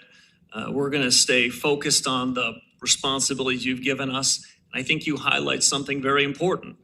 This new technology revolution, which is hitting the Federal Reserve and the economy, provides huge opportunities. The United States can lead in payments. Our economy can be the strongest in the world and improve its growth rate but it's not without risks, and we at the Fed are going to strike the right balance between the challenges and the opportunities in payments and more broadly. Let me just ask this, I got 28 seconds, but what objective standards must any firm satisfy before you conclude that the benefits of innovation outweigh the risks to consumers and the broader financial system? I like the way you think. A benefit cost test is a good test for economists like us, and if the benefits exceed the cost, then that's the kind of policy, procedure, and objective we want to pursue. Thank you. Thank you, Congressman. Gentleman yields back. The chair recognizes the chair of our Capital Markets Subcommittee, Ann Wagner of Missouri. You're recognized for 5 minutes. Hi, thank you, Mr. Chairman, and welcome, Chairman Warsh, and congratulations to you. My work on the Capital Markets Subcommittee as chairman has been focused on giving the American people and our small businesses more options and access to our markets, giving the everyday investor and the local employer better opportunities to grow their financial future and kind of on their own terms, I'd say. Under the previous administration, we saw a heavy-handed regulatory approach that aimed to strip risk out of our markets entirely. And time after time, the Biden-Harris administration pushed policies that limited financial freedom and stifled growth. Our capital markets are, as we all know, the envy of the world, and that is because we allow Americans to weigh risk and reward for themselves and make the financial decisions that are best for them and their families. Chairman Warsh, at a high level, how do you view the Fed's role relative to the financial system, both as a central bank and as a bank regulator? And I guess what I mean is, should the Fed try to engineer all risk out of our economic system, or should it act as a prudent observer that only intervenes when truly necessary? So, Congressman, it's a leading question, which I can answer with we need to strike the right balance. We are not trying to take risks out of markets in normal times. The economic growth that I mentioned to your colleague just a moment ago comes about because of a certain dynamism in our financial markets, which comes from a dynamism in the real economy. That isn't created by the Federal Reserve, but we can be a foundation with clear, steady policies, delivering on the remit that you gave us, so that the American spirit and American economic growth can continue to be the envy of the world. Something on the top of mind for myself and certainly for my constituents in Missouri's 2nd Congressional District is the state of the economy, including the cost of living, job growth, and interest rates. Though it is often characterized as being tasked with a dual mandate, the Fed, in fact, has multiple statutory mandates, including stable prices, maximum employment, moderate long-term interest rates, and financial stability. When the Fed leans into one of these goals, sir, it can create ripple effects on the others, forcing a balancing act between competing priorities. Chairman Warsh, how do you weigh these different mandates and the trade-offs between them? I'm a little different than some in the economics profession on that, Congressman. I do not think we have a cruel choice between stable prices and full employment. I think the mandate that you and Congress gave us are entirely consistent. If we can ensure stable prices, the American economy can thrive, businesses can hire more employees, and the dynamic economic engine we talked about can continue to be the envy of the world. I don't think we have to run a balancing test. I don't think it's an either-or proposition. We're in the business of doing what we can to ensure financial stability over a business cycle and financial cycle, and we're always in the business of ensuring stable prices and full employment. At different times, our focus, our lens has to turn to one of those priorities, but I think they're entirely consistent with each other. Which leads to my next point here. There are some who believe Chairman Warsh, that the Fed should be used as an everything regulator, where instead of acting as an observer of markets, the Fed attempts to actively manage them beyond its statutory responsibility. Chairman Warsh, how does this mission creep affect the Fed's reputation? And should the Fed take actions beyond those specifically authorized in federal law? We should follow the law. There is a tendency when circumstances get tough for any regulatory agency, any agency to go to the edge of their authorities, but that's when politics enter the door. My objective, the objective of my colleagues is to keep politics out. And the way we do that is we steer clear of things that we aren't authorized to do. Gentlewoman's time has expired. My time's expired, and I think that's the answer we're looking for. I yield back. The chairman recognizes the ranking member of our subcommittee on digital assets, Mr. Lynch of Massachusetts, for 5 minutes. Thank you, Mr. Chairman. Welcome, Chairman Warsh. Good to see you. My congratulations. I was pleased to see that in your opening remarks, you spoke to the issue of artificial intelligence. And as the ranking member on AI and crypto, I was just curious to try to tease some more of your thoughts out on that. Not only in the financial services context, but AI in general. I mean, in the past, the Federal Reserve has been able to identify risks of impact to the financial system, but also in a wider context as well. And I wonder if you'd share some of your concerns about that. And I guess I'd like to know, under your leadership, what will be the Fed's approach on AI and how you protect the system from some of the risks that may be attendant to the adoption of AI. Yeah, thank you, Congressman. We talked about this a bit in your office, and I appreciate the time. This is perhaps the most significant change in our economy in my adult lifetime. I take the new investments in intelligence in some sense to be one where we have to recognize it's a huge opportunity, but it also comes with risks and challenges. It is not the job of the central bank to provide or be certain of what the consequences are over the next 12 or 24 months. But we recognize that the United States is likely to be a big winner. The United States is at the forefront of these technologies.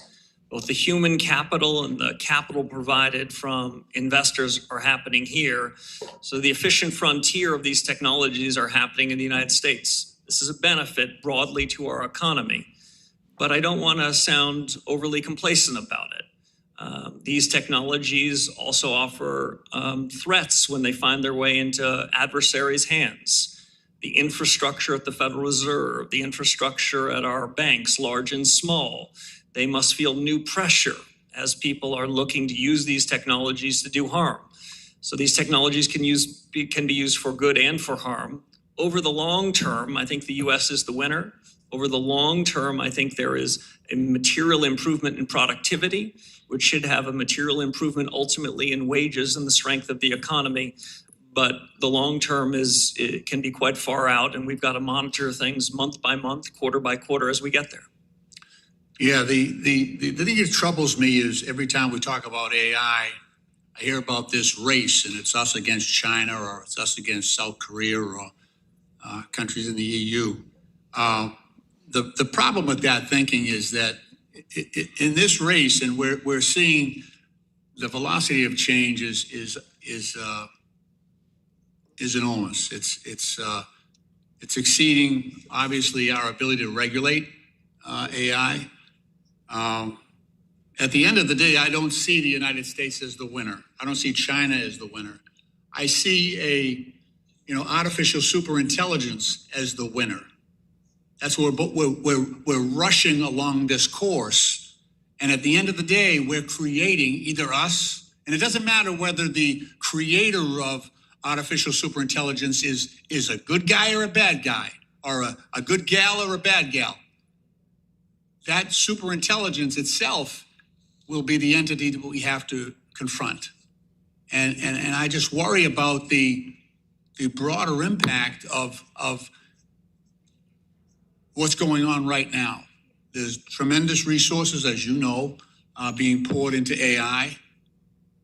I just hope that the course of regulation does not meet the same fate that the regulation of crypto did, where the crypto industry spent close to $250 million up here on Capitol Hill, and they got the bill they wanted. If that happens with AI, we are in serious existential trouble, not only in this country, but in this world. And I do believe that the Fed, your position, has influence, has the ability to seek out those dangers that others may not identify. And I just ask you to please consider your role and the resources that you have, that maybe you can put a task force together to look at the broader implications of the adoption of AI. They can't even show us, they can't even explain some of the things that they're using right now. The explainability gap is enormous, but I welcome you. I wish you the best. I really do. I wish you the best for all of us. Gentleman's time has expired. I yield back. Chair recognizes the gentleman from Georgia, the Vice Chairman of our Financial Institutions Subcommittee. Mr. Loudermilk, you're recognized for 5 minutes. Thank you, Mr. Chairman. And Chairman Warsh, welcome. Thank you for being here. Godspeed with the position you now have, and we wish you the best of luck.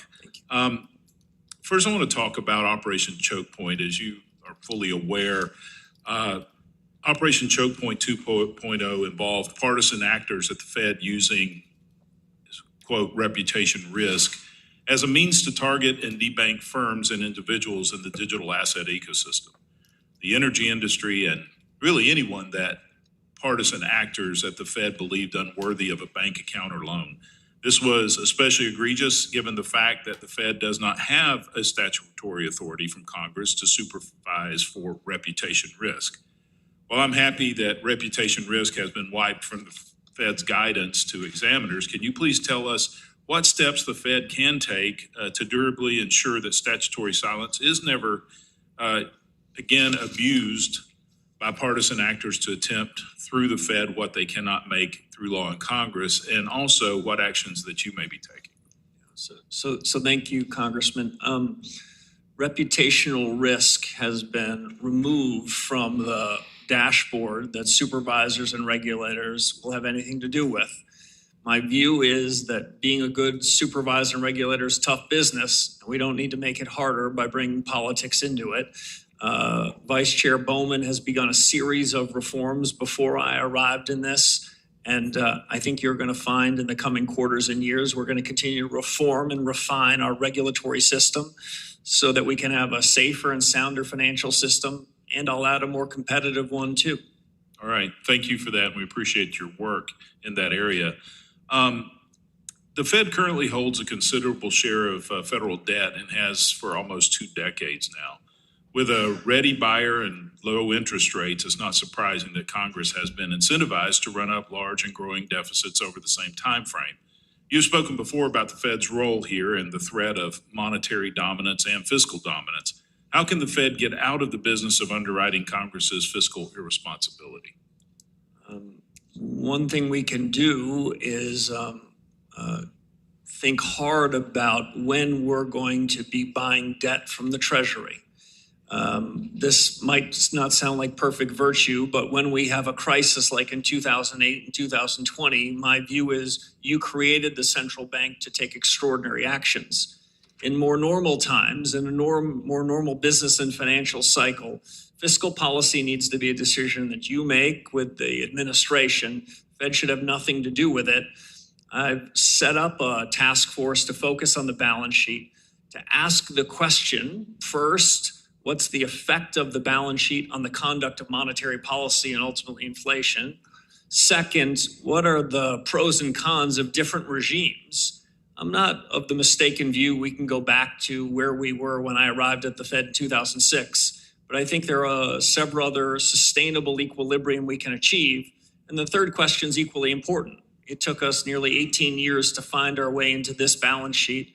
We're holding a lot of long-term Treasury debt, long-term mortgage-backed securities. We won't be able to make changes overnight. Any changes that we make would be well deliberated, would be public, would be understood.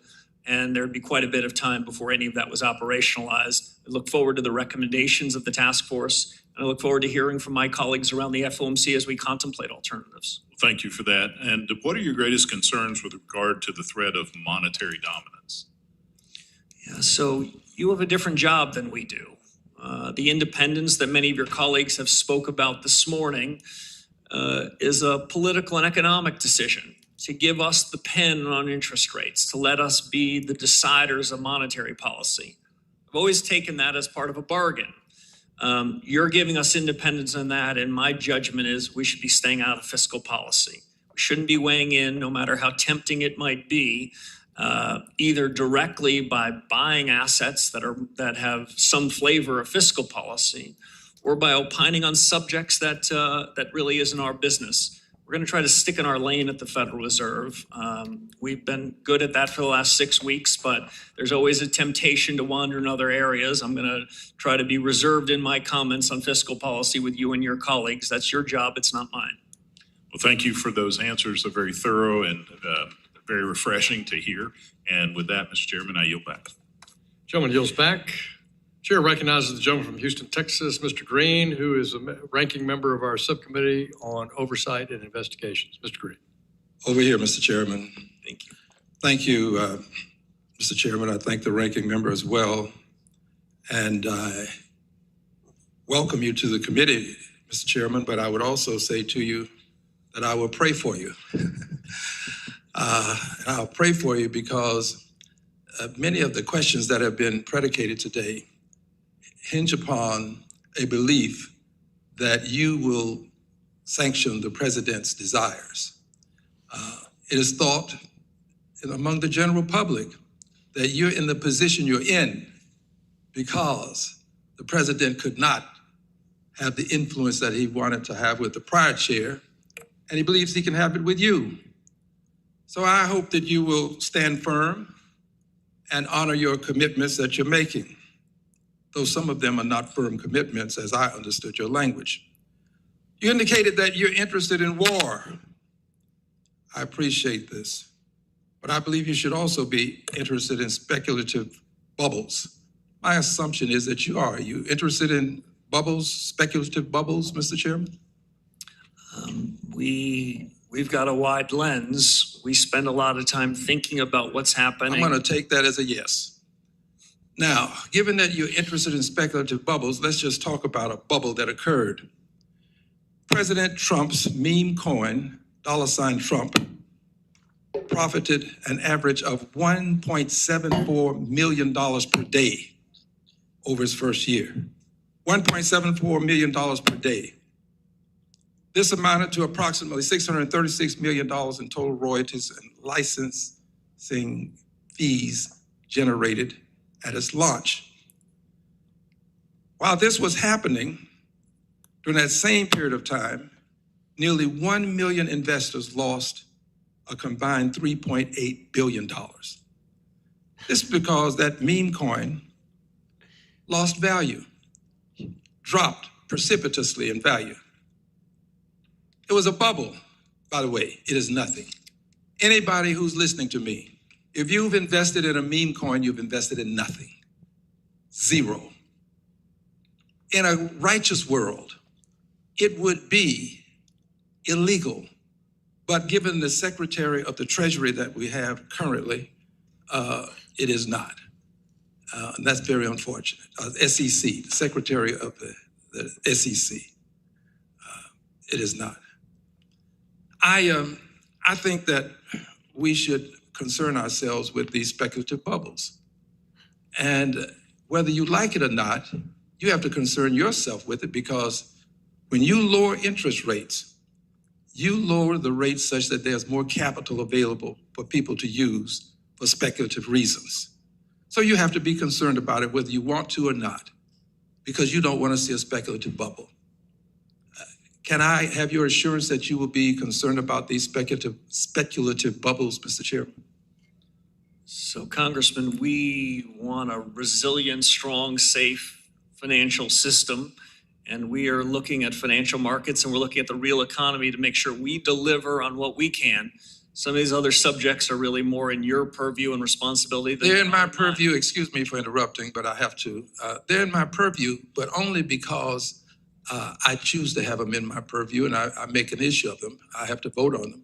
But they're in your purview too, because you decide whether the rates go up or down. And if you lower them, then people can engage in these speculative bubbles, such as the Trump meme coin, and they can lose a lot of money. Losing billions of dollars while the president makes millions on a daily basis. This is the epitome of ridiculosity. At some point, we all have to take a stand, Mr. Chairman. This is going to be your opportunity. You're going to have to take a stand at some point, because this president is interested in making money. He puts money ahead of the people of this country. The people of the United States of America are secondary when it comes to the president. They may even be tertiary or quaternary, but they're not first. And at some point, you're going to have to make a tough decision as it relates to this president. Look, I'm not going to prejudge you. I'm going to assume that given your statements and the latitude that the Supreme Court has given you, that you'll make the right decision. But you're going to have to be concerned about a speculative bubble, especially as it relates to crypto. This is something that we'll all have to address. I thank you very much. Gentleman yields back. Chair recognizes the Vice Chairman of our full committee, Mr. Heisiger of Michigan, for 5 minutes. Thank you, Mr. Chairman, and Chairman Warsh, congratulations. I join many of my colleagues in seeing you there as a very positive thing. In late 2021 and 2022, as has been referenced by a few others, the Fed had recognized inflation was not transitory.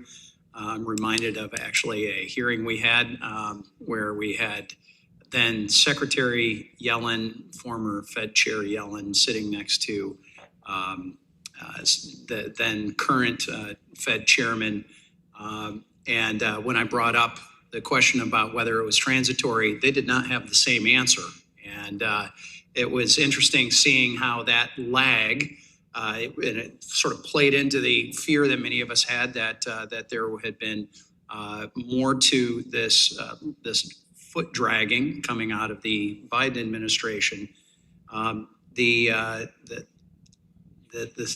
quick question is, while the appropriate speed of a response depends on what is driving inflation, I think you would certainly agree. I'm curious your view of how the Fed should make that judgment and act quickly once it does, because I think, as has pointed out, there was a lag. So, Congressman, I appreciate the question. We only look to the past for lessons learned. We're not trying to relitigate the decisions that are made of our predecessors, but the reforms that I've already announced in communications, the task forces that have been established, are an attempt to make the conduct of monetary policy better, swifter, more sound, so we can deliver price stability. Our number one objective is to get policy right. And my judgment, as I said to one of your colleagues before, is that demands an open mind. That means not pre-committing to decisions before we take it up inside the four walls of the Federal Reserve. And so you'll hear from me a lot less forward guidance and a lot of listening.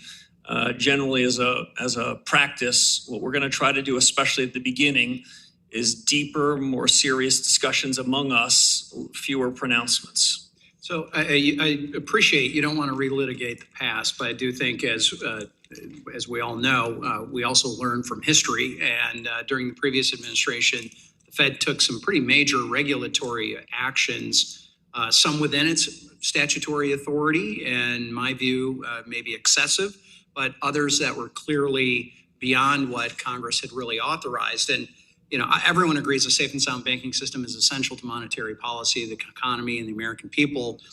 But when the Fed exceeds its statutory authority, or reinterpretations, or interprets old laws to claim new powers, that to me is mission creep.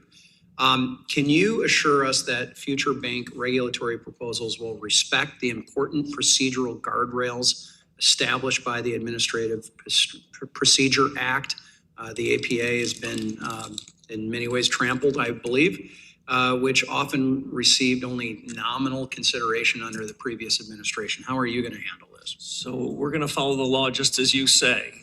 You've established a set of laws. There's a set of regulations by which changes in supervision and regulation, changes in guidance can be made. We intend to follow them with an objective, as you mentioned, of a safe, sound, and again, I'll add, competitive banking system. There's a huge strength for the United States, and our banking system is stronger and more resilient than most around the global economy. Expound a little bit about your views of the importance of a banking system to the American people and the benefits to them of a Fed sticking to the authorities that Congress has given it rather than going far afield. So we've got to keep politics out of the Fed. Politics can find their way into the Fed through any of the range of powers that you've given us. Our supervisors and regulators have a lot of authority over the thousands of banks that are regulated in the United States. Explicit authority and also authority when they knock on the door and they ask a series of questions. One of the great strengths of the US economy is the diversity of institutions we have in the banking business. Most of the G20 counterparts we have, they have a handful of banks. They're implicitly backed by their government. One of the untold strengths of our economy is the diversity of our banking system. We've got regulators that need to ensure that the regulation and supervision are tailored to what happens in those institutions. One size fits all might work for other countries. It doesn't work in the US. And the vision I have, Congressman, is liquidity and credit that comes up from the real economy through the banks. Thank you. And gets aggregated, not top-down liquidity provided by the Federal Reserve. Thank you. I yield back. Thank you.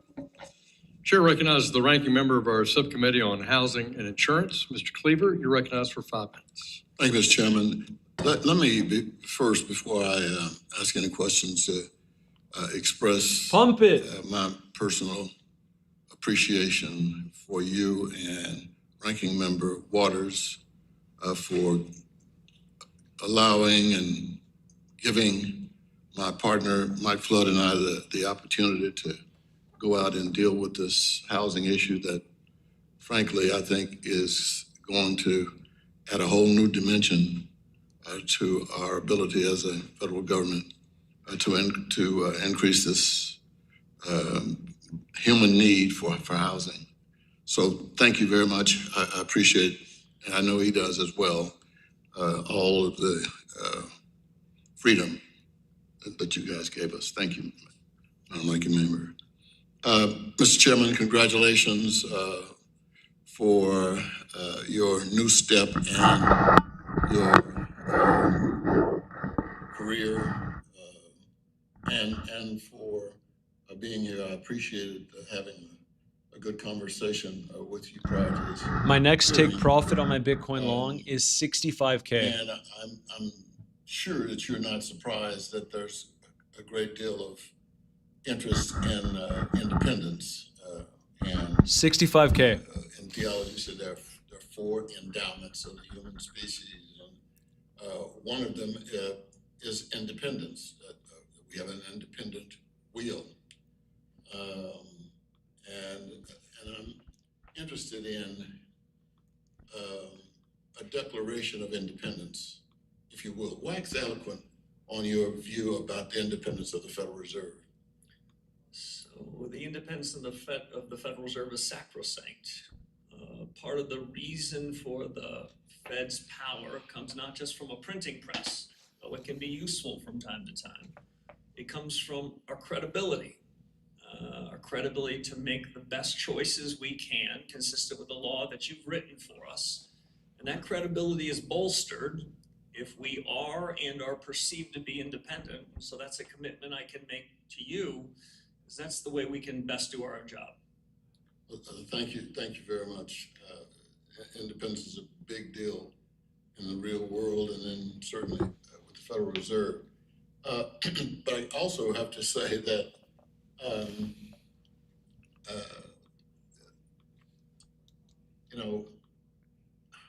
there is a terror of the unknown as part of who we are. And the oldest and strongest of the human emotions is fear. It's almost the first thing we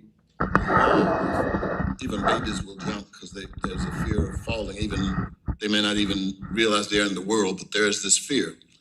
And I'm not sure what to call this, maybe AI anxiety, but I clearly have it. And it's only, my youngest son is an actor, and it would be inappropriate for me to tell everybody here to watch Sweet Magnolias on Netflix. However, I am concerned, he's concerned, as many of the people in that business, about what AI can do to that whole profession. But there's this fear that at some point that AI may become more intelligent than human beings, and then put us in a situation where we become obsolete. Do you have, as the chair of the Federal Reserve, concerns about AI that you wish we knew and would address? Thank you, Congressman. This is the most exciting opportunity, but with it comes the kinds of risks and challenges that you highlight. We at the central bank need to look at these with a view towards what do they mean for our mandate? What does it mean for our expectations of inflation over the next couple of years and beyond?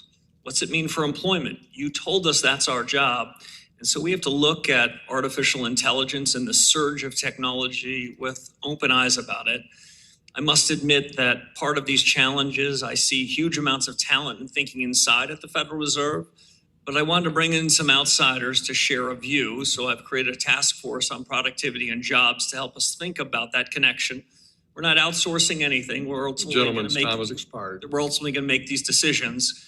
But American ingenuity has found its way into artificial intelligence, and it's an exciting time, but one that we're not complacent about.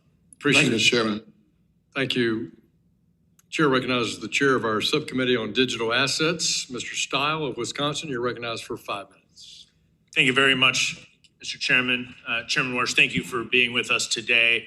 A year ago on Saturday, the Genius Act was signed into law. And with that, a series of deadlines for rules to be promulgated began, and the clock began to tick. You came into your job confirmed approximately 2 months ago. The deadline for the Fed to promulgate rules is this Saturday. Will the Fed meet that deadline? Well, it's a fair and open question. I have been corrected. I've not been in the job 6 weeks, but 7. We're racing to put that out by this deadline. I'll just add one other thing, Congressman, without taking too much of your time. I think rulemakings from the bank regulators are best when we have a family fight between and among us, so that there would be one proposed rulemaking for comment. It might not be exactly true this time, but that's my objective, that we'd be coordinated in issuing our rulemakings at the same moment. I appreciate that. I think from this body, I think there's a huge opportunity with stablecoin in particular to make sure that consumers are protected. That was one of the drivers of us passing that legislation.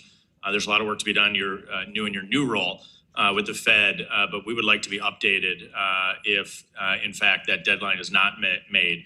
And then, in fact, when those rules will be promulgated, we're all anxiously awaiting. So appreciate your attention to that. Let me shift gears. There's been a lot of talk about AI. Obviously, as any new technology, as you have said, brings forward opportunity, but also risk. One argument, of course, is the labor market could collapse. We heard that offered by a couple of our colleagues. Of course, as we look back at other technological cycles in the United States, we've actually seen standards of living increasing. Jevons paradox tells us that actually as technological cycles come through, we have opportunities for greater employment, in particular if we get the rules of the road right, as in many ways the United States has in previous technological cycles. How are you analyzing your role with full employment, in particular as it relates to this next technological wave? If this cycle, Congressman, is like the previous positive technology shocks, The US will be richer, will be more productive, there'll be more labor, there'll be more wages, there'll be more compensation. That is, if this follows prior trends, this technology shock is likely more significant. This is probably the biggest change in my adult lifetime because it's not just the creation of a new widget. What it is, it's changing the method of innovation and the speed of innovation. And I can't think of a country on earth as well positioned to take advantage of it. So that's on the one hand, but on the other hand, it can lead to disruption. My own best guess is that the advent of the technology will be augmenting existing work, that employees that were there will be more productive. And ultimately, at the end of the day, I don't believe in the lump of labor fallacy. All the jobs that are there have already been created, and the technology will remove some. Well, it might be disruptive in the near term, but it'll create a lot of other jobs. Just to give one example from history, and then I'll close. Who knew at the creation of the internet that the internet would create 1.5 million Uber and Lyft drivers? I certainly didn't. So I want to be very open-minded about the job producing elements of it. But we have a day job, and it's to deliver on price stability and full employment. I've asked this outside task force of a few incredible experts to think hard about it over various time horizons, and we'll keep our eye on making sure we deliver in every one of those time horizons to ensure stable prices and full employment as best we can.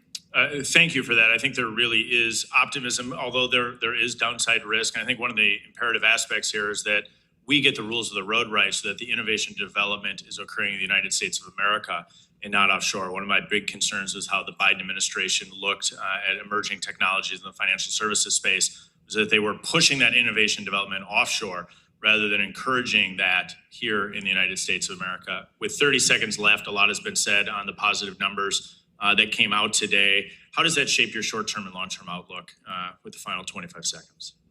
So it's one data point. The reason I create a task force on data is I don't want to overread or cherry pick data. There might be some that look at this morning's data and say, oh, mission accomplished, everything is swell. That is not my view. Thank you, cognizant of the time. Appreciate you being here today, Chairman. Mr. Chairman, I yield back. Thank you. Chair recognizes the ranking member of our subcommittee on financial institutions, Dr. Foster from Illinois. You're recognized for 5 minutes. Thank you, Mr. Chair, and welcome, congratulations, and I hope that you cherish the scars from surviving the financial crisis that we both suffered through 20 years ago. I entered Congress and the Financial Services Committee in March of 2008, where I was right in the front row there, about 2 meters from Ben Bernanke and Hank Paulson, as they came to Congress to ask for a $700 billion bailout, watching the sweat drip down Hank Paulson's forehead. So I hope you don't have to go through that. But you know, one of the Fed's most important roles outside of monetary policy is the operation of the central bank swap lines. And these, as you know, were absolutely crucial in preventing the global financial crisis from becoming a global depression. And I think, to my mind, remains the major reason why the US dollar is the world's indispensable reserve currency, in an area where, by the way, the Chinese are trying to become increasingly competitive. And so the problem, of course, is that right now we have in the White House an occupant who sees his every power as a means of rewarding his friends and punishing his enemies, domestic and foreign. We saw that example in the Argentine bailout, where he implemented swap lines using the Treasury's Exchange Stabilization Fund. I think he pretty much maxed it out, but to reward one of his MAGA allies internationally with a $20 billion loan at well below market rates. Or probably they couldn't get a loan from anyone at that point. And so the question that I have, that when you and the FOMC are operating those lines, particularly in times of crisis, do you see yourself as an agent of the president or as an independent actor? Thank you, Congressman. I appreciate the question. The swap lines that we put in place in the 2008 financial crisis, like you, I think played a remarkable benefit in trying to mitigate the risks for the US economy. And it reinforced that the dollar is the dominant currency in the world. Now, my judgment as central bank chief is to let the dollar policy be discussed by the Treasury Secretary and leave that to him. But historically speaking, I think the swap lines played a major role. The dollar liquidity swap lines that the Fed has put in place are about the conduct of monetary policy. So those are independent, but I just want to distinguish one thing. The Treasury has separate authorities and can use the Exchange Stabilization Fund for swap lines that are unrelated to our powers and responsibilities. Right, yeah, but the Fed's the big dog in swap lines. I mean, the ESF is, I think it's somewhere a little bit north of 20 billion, I think is the most that they could deploy, which they did, much, I'd have to say, not to the benefit of U.S. farmers that I represent, but anyway, he decided to bail out his friend in Argentina. But that was the Treasury, and that was different, So the question is, what happens if there is a crisis and you get a call from the president and says, I got this friend that I want you to bail out or punish by politically allocating those swap lines? Is there an independence there that we have to protect as well? So the independence in the conduct of monetary policy and everything that comes along with it is independent.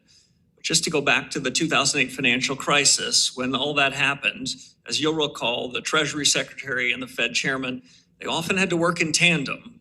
It's hard to distinguish in crisis times, separate from more benign times, exactly where those roles and responsibilities are. And when we put in those swap lines, when I was a governor at the Federal Reserve, I remember frequent discussions between the Treasury and the Federal Reserve. We have our independent authority, but I don't want to leave you with the impression that in 2008 or 9, we did that without a discussion with the Treasury. Okay, well, I just, be very careful of that because you are going to be coming under extreme pressure. Now, let's say I applaud all of your focus on data, which we talked about when we talked, and in particular your need for better real-time data. The question of whether we could have picked up the inflation earlier with more leading and real-time indicators, I think is a very valid point. I applaud you for having your committees investigate that.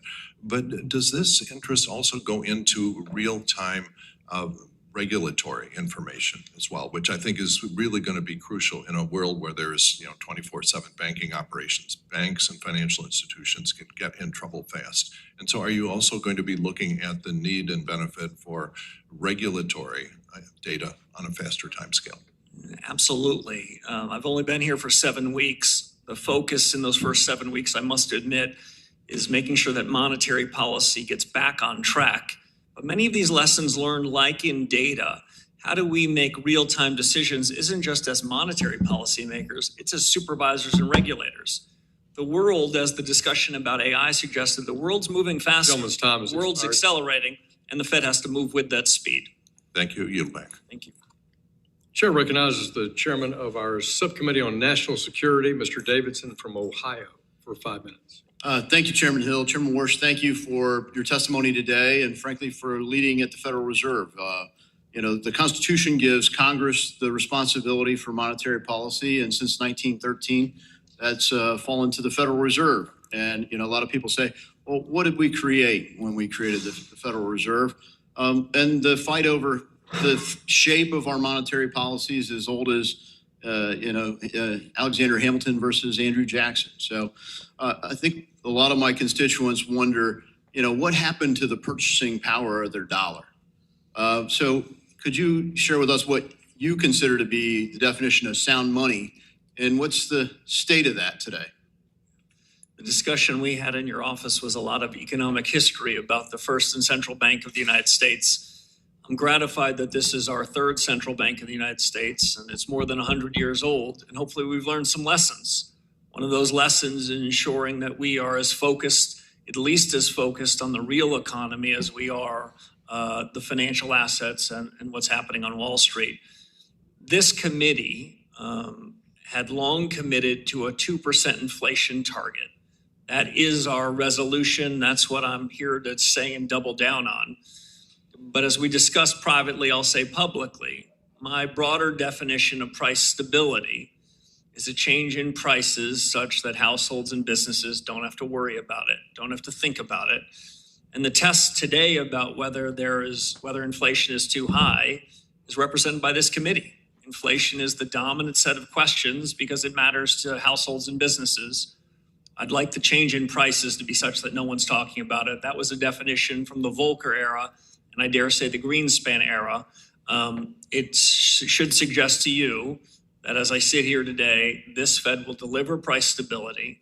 consistent with what we have been saying for several years, which is inflation shall be delivered at a level of 2%. That broader price stability objective is still one in the back of my mind, and we'll see whether there's further reforms to be had. Yeah, thanks for clarifying, because, if you measure it by what people are talking about, they know that the affordability isn't there. They know the purchasing power isn't there. And, whether you put it in number like 2% or whatever, you look at, for the long run, it's been significantly higher than 2%. But it seems like one of the biggest roles of the Fed is to prevent deflation. And if you're going to have a number where the mean is 2%, and you've got a long period of time where you've had it well above 2%, you'd have to have some significant periods of time where it would be below that. But I wish you the best in your challenges, because my constituents are counting on us to get this right.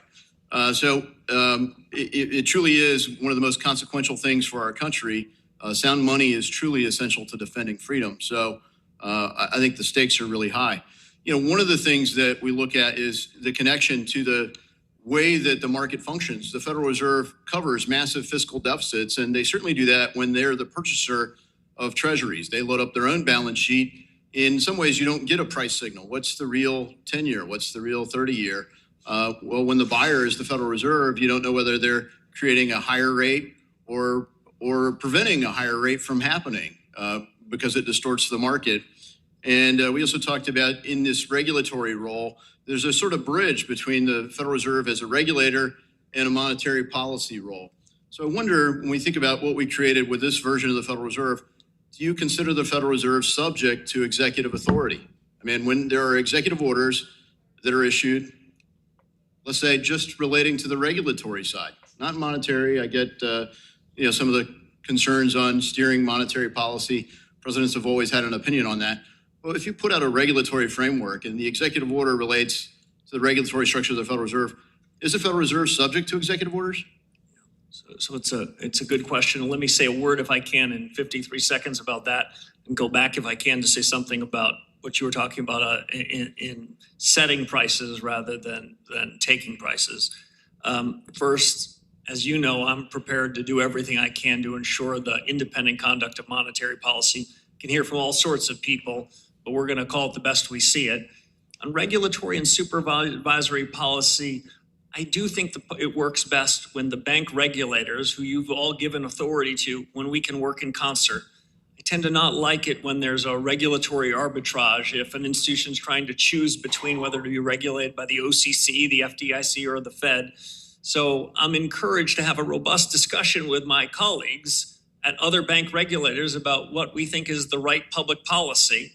But if we think that the right public policy is different than theirs, we'll put it out for comment and notice, perhaps even as early as Saturday. Thank you. My time has expired, and I yield back. Chair recognizes the ranking member of our subcommittee on national security, Ms. Beatty, also of Ohio, for 5 minutes. Thank you, Mr. Chairman and Ranking Member, and to you, Chairman Warsh. Thank you for being here today. And let me first start out by thanking you for reaching out to have a dialogue with me, and I look forward to making that happen. Also, I certainly appreciate your response, particularly to Congressman Meeks and Congressman Foster, on you holding firm on independence and that you would protect the data and the law. That goes a long way with me. I want to start with a question about the housing market. As you're aware, the Federal Reserve monetary policy heavily influences the United States housing market through setting of benchmark interest rates that directly dictate the mortgage rates and housing affordability. Many homeowners were able to access mortgages at historically low interest rates during the pandemic, but rates have more than doubled since then. And I'm concerned about the impact this is having on first-time home buyers and minority borrowers in particular, who are also facing high home rates and insurance policies. Homeowners are exiting pandemic-related forbearances and also are struggling to enter into affordable repayment plans due to the high interest rates, which in many cases could push them into foreclosures. Now, I understand that the Fed can't increase housing supply or prevent foreclosures directly, but I'm interested to hear your thoughts on the impact of rate hikes on the housing market, especially for those more vulnerable homebuyers. And certainly, we have a new amazing housing bill, the 21st century. I have to get that plug in, that I have 6 bills in that. So now I yield to you. Thank you, Congressman. We stay out of housing policy, and as the debate that's been had in this room suggests, you all have a lot to say about what housing policy is going to be. But I don't want to suggest that we don't touch it. We don't target housing. We don't target any particular sector, but the decisions we make have a big effect on housing. And housing plays a huge role in most households' family budgets, in their savings. So we recognize the importance of it. And rate hikes. Absolutely. We, as I said in my opening statement, I think broadly about the conduct of policy today. I sounded quite optimistic about what was happening in manufacturing, what was happening in output. But you heard me say a somewhat more cautious note about housing. And I think that's in part because monetary policy, when rates were cut to extremely low levels, provided what was thought of as a once-in-a-lifetime opportunity to get the first house. I would prefer a set of monetary policies that are not boom and bust, that don't just make one generation more fortunate about being able to afford their first home than the next. So what we can do in monetary policy is try to be clear about our objectives, deliver price stability in the context of full employment, and not react overtly to any data that happens one day or the next. But we have an effect on long-term rates, and we take it very seriously. And you'll be sensitive to the issues that I'm bringing up. Okay, in my last minute, let me now turn to fraud and scams, which is one of the top concerns that we've been dealing with lately in this committee and my subcommittee.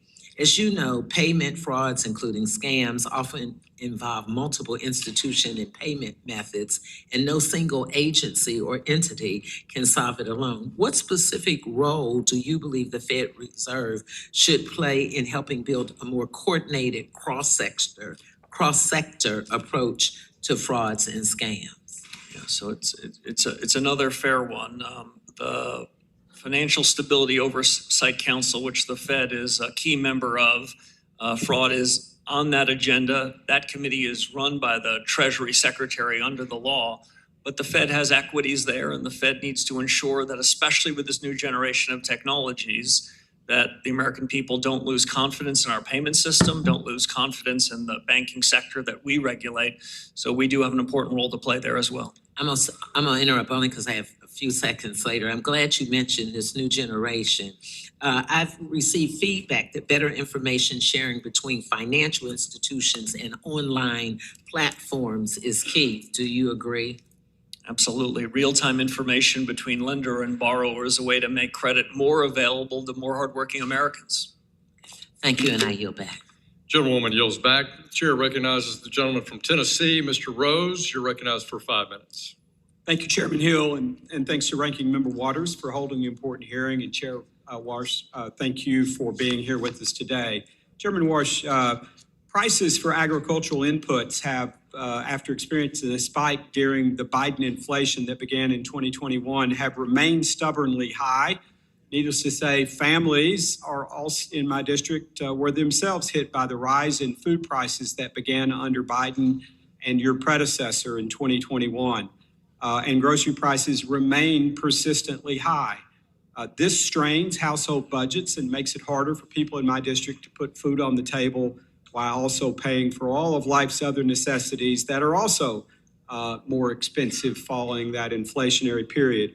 We saw in the 1980s how hard it is to deal with persistent inflated prices and the difficult decisions it can place on the Fed to get and keep them under control. Can you please tell us what is the Fed doing and what do you intend to do to ensure that a resurgence of inflation does not materialize? So that's job number one. We cannot, I don't want to overstate, we cannot have a direct, immediate effect on short-term particular prices at the grocery store or in agricultural goods. But the job you gave us, the job we are resolute about accomplishing, is to make sure that any short-term changes in particular prices don't broaden out, don't change to a generalized change in the price level. Unfortunately, that's what's happened for the last 63 months, and those days have to be a thing of the past. I'll make one other note. Good economics, going back a couple of generations, talks about sticky prices.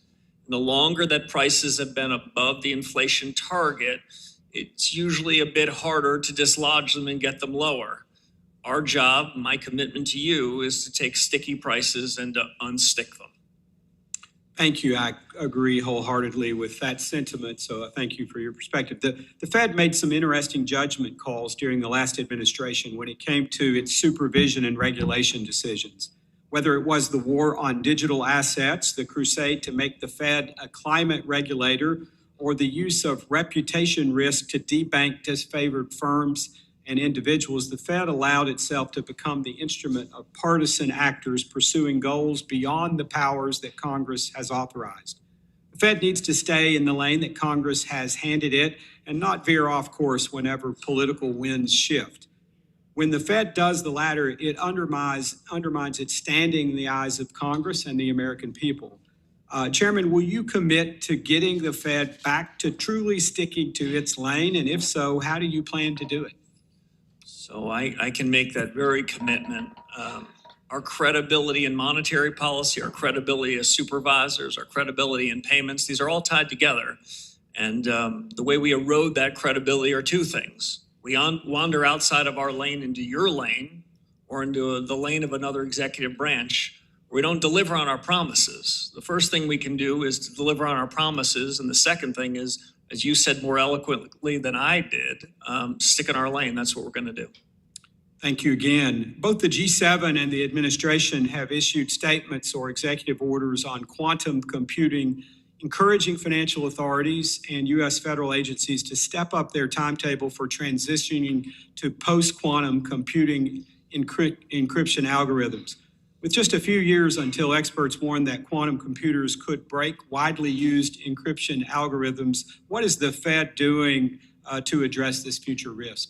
Yeah, so Very strong like you, 4-hour Congressman, candle. It's a future risk. Since I graduated from college more than 30 years ago, quantum computing was always just a few years away. I hope we're there this time because, like in artificial intelligence, I think the United States can be a huge beneficiary. But like with AI, there's risks. I've spent quite a bit of time in my 7 short weeks at the Fed thinking about our vulnerabilities as an institution, thinking about if bad actors were to take technologies that are now at the frontier or might be with quantum in a few years and try to pressure us to do harm to the perception of the U.S. or the Federal Reserve and the system. So we need to harden our technologies. We've got an enormous amount of talent at the Fed. The world's moving faster, and we've got to move fast with it. Thank you, Chairman Warsh. I see my time is about to expire, so Mr. Chairman, I yield back. Gentleman yields back. The chair recognizes the ranking member of our task force on monetary policy, Mr. Vargas, California. You're recognized for 5 minutes. Thank you very much, Mr. Chairman, and thank the ranking member. Of course, I want to thank you, of course. Marcia, I appreciate, like everybody else, the communications that we had, and I want to be honest with you that I wish you the best success. I really do. I think if you're successful, I think the Fed will be successful. And if the Fed's successful, I think our economy will be successful. If our economy is successful, I think the American people benefit. So I'm one of the ones cheering for you, and I hope the best for you. Now, I have to say, though, I'm glad we're not litigating the past, though it seems that a lot of my colleagues like to. We talk about the past, Chair, and some of the things that the previous president said. So I'm not going to litigate, but I would remind them that they passed their big ugly bill and put trillions of dollars in the deficit and the debt.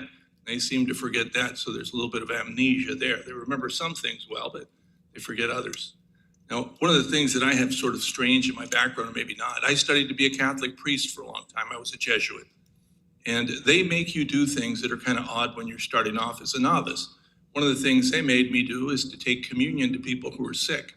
And they would do it as an experiment to test you and to do different things. I remember one person very clearly. He was a man who had been blinded, I should say, at World War II. Wonderful guy. Lived in the Santa Barbara area. And I'd take communion to him. I had to sit there and listen to him for a long time.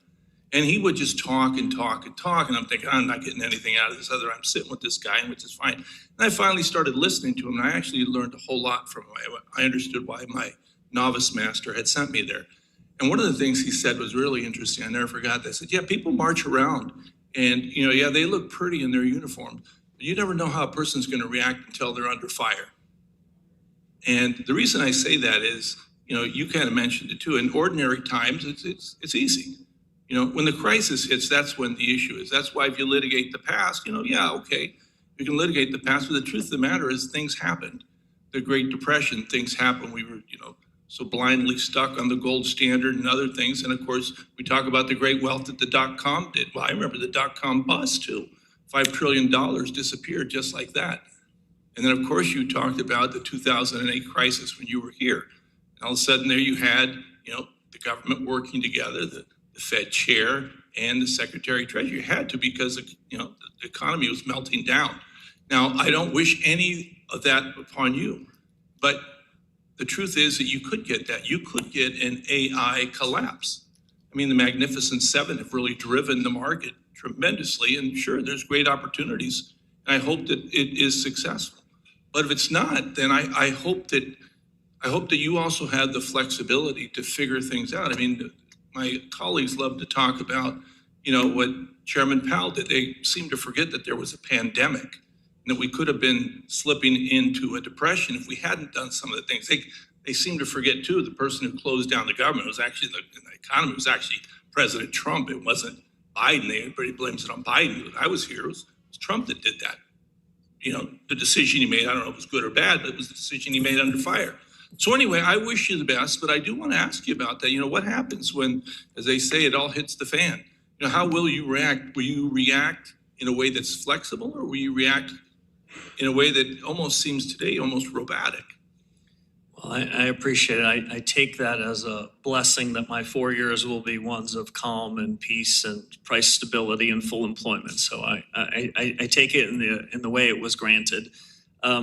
But we have to be prepared for shocks that are unanticipated. We have to be open-minded to things that might happen. So while it might not be common for the economics profession, we have to show a lot of imagination.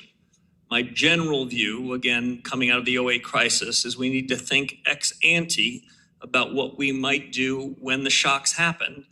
And it'd be okay to share with the world how we're buying insurance, how we're trying to protect the resiliency of the Fed systems, how we want the banking system, if times aren't always perfect, to be strong and resilient and competitive. And in the conduct of monetary policy, we want to anchor stable prices, deliver full employment, so if and when the shock happens, we have rebuilt the credibility that may have been somewhat lost in 63 months of higher prices. I am not relitigating the past. I know my colleagues have been trying to deliver on stable prices and full employment for a long time. My time is up. The only and I thing intend I'd to say- do so too. They were honorable people, and I think they did the best they could, and I hope you do too. I know you're an honorable person. Good luck, sir. Gentleman yields back. Chair recognizes the chair of the House Small Business Committee, Mr. Williams of Texas, for 5 minutes. Thank you, Mr. Chairman, and also Chairman, congratulations to you. America's banking system is the engine of prosperity in this country, and it plays a critical role in creating opportunities.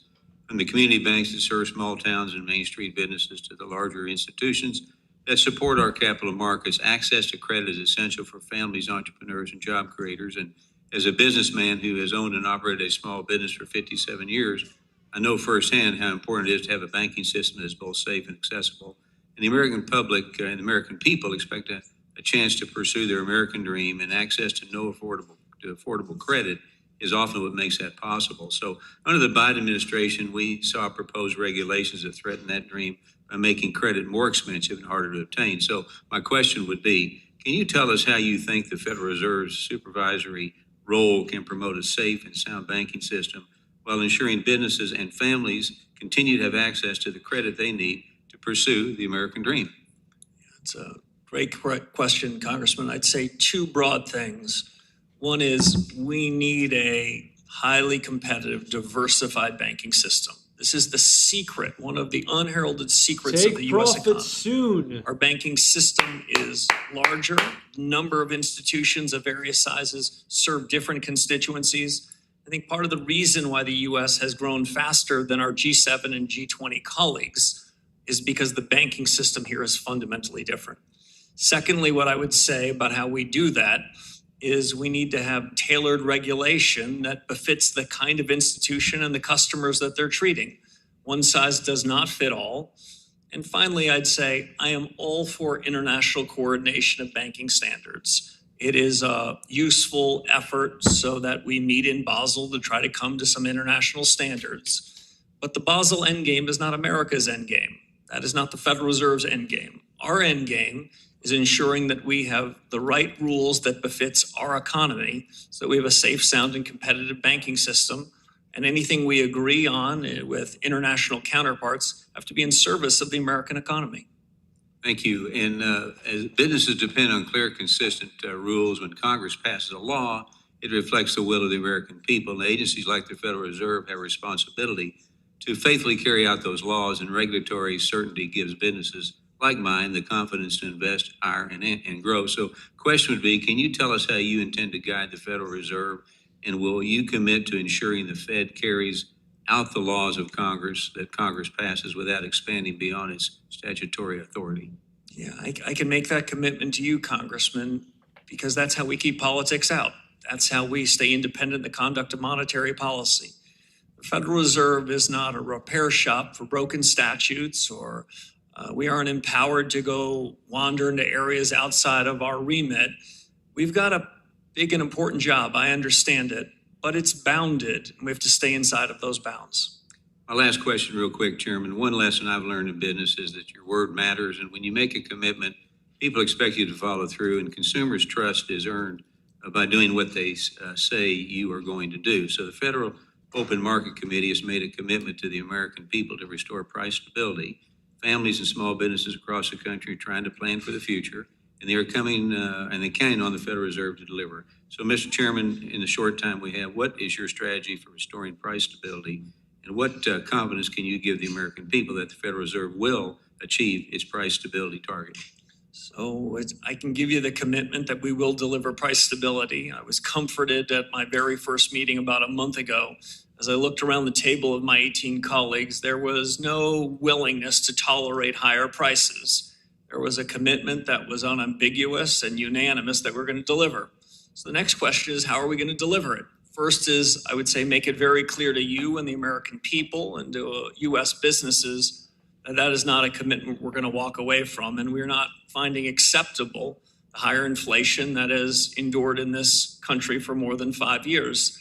The second thing that we're going to do is take responsibility. As I mentioned to one of your colleagues before, in our view, in my view, there is no anguish in central banking. This isn't saying, oh, I wish this or that were to happen. You gave us a lot of the tools to deliver on that commitment. We intend to do it. And the third and final thing I'll say is we have the tools to do it. We have a printing press. We have a balance sheet and interest rates. They have both provided significant accommodation and restrictiveness during different parts of the business cycle. And over the coming period, I'm going to ask our colleagues and have a good family fight about the extent and timing in which we would need to deploy those to deliver on the promise. Appreciate your leadership. I yield back. Chair recognizes the gentleman from New Jersey, Mr. Gottheimer. You're recognized for 5 minutes. Thank you, Mr. Chairman. Chairman Warsh, congratulations again, and thank you for your service to our country. Thank you. You stated that the use of AI technologies is, quote, a paradigm shift, and that the United States would be, quote, a big winner in the medium term.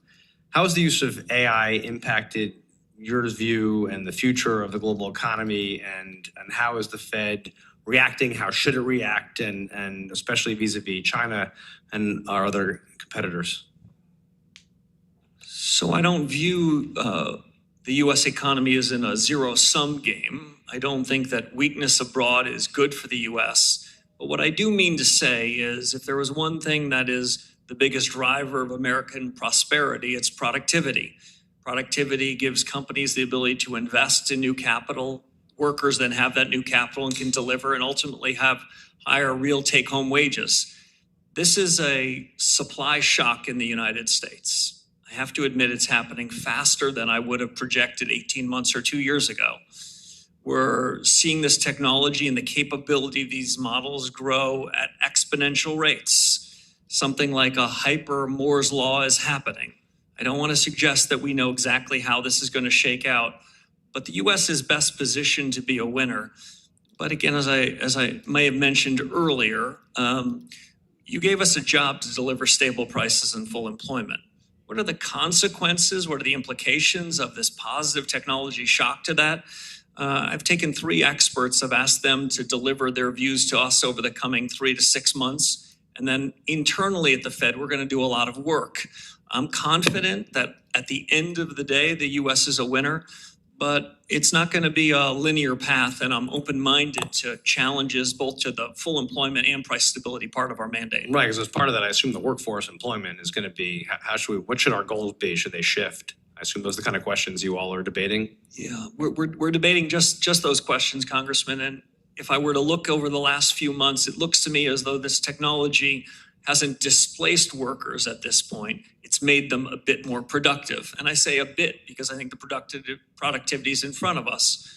But a year or 2 from now, will these intelligence tokens be adding to the workforce or causing the workforce to temporarily be disrupted?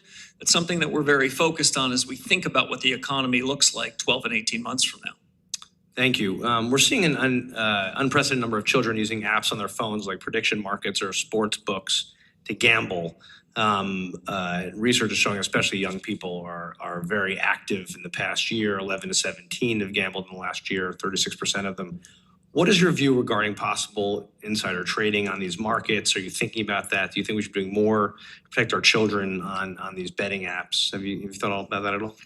Well, I've thought about in 2 respects. First, when I was sort of a junior in junior high school and high school, I was the nerdiest kid probably in this room, so I wasn't wandering into those. That's saying a lot. You should meet the chairman. Yeah.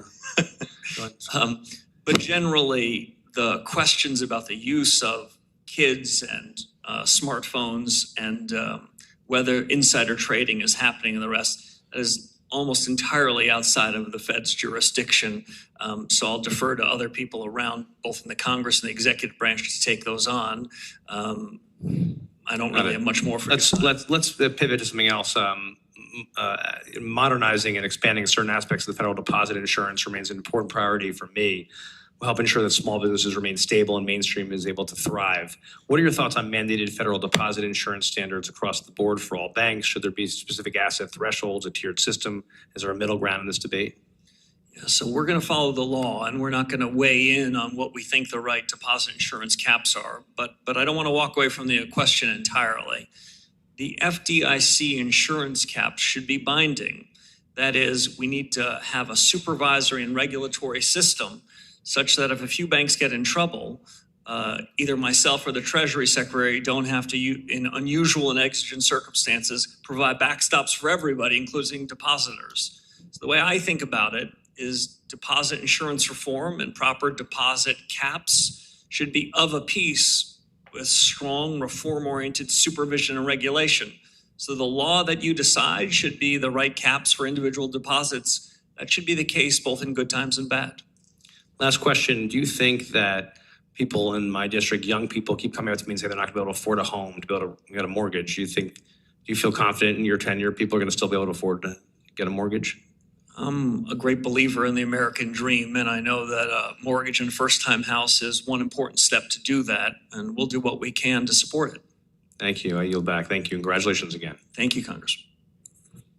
Gentleman yields back. Chair also wants to, as I call the gentleman from South Carolina, just offer condolences to the gentleman from South Carolina and all the people of South Carolina on the loss of Senator Graham. And with that, the chair recognizes the gentleman from South Carolina, Mr. Timmons, for 5 minutes.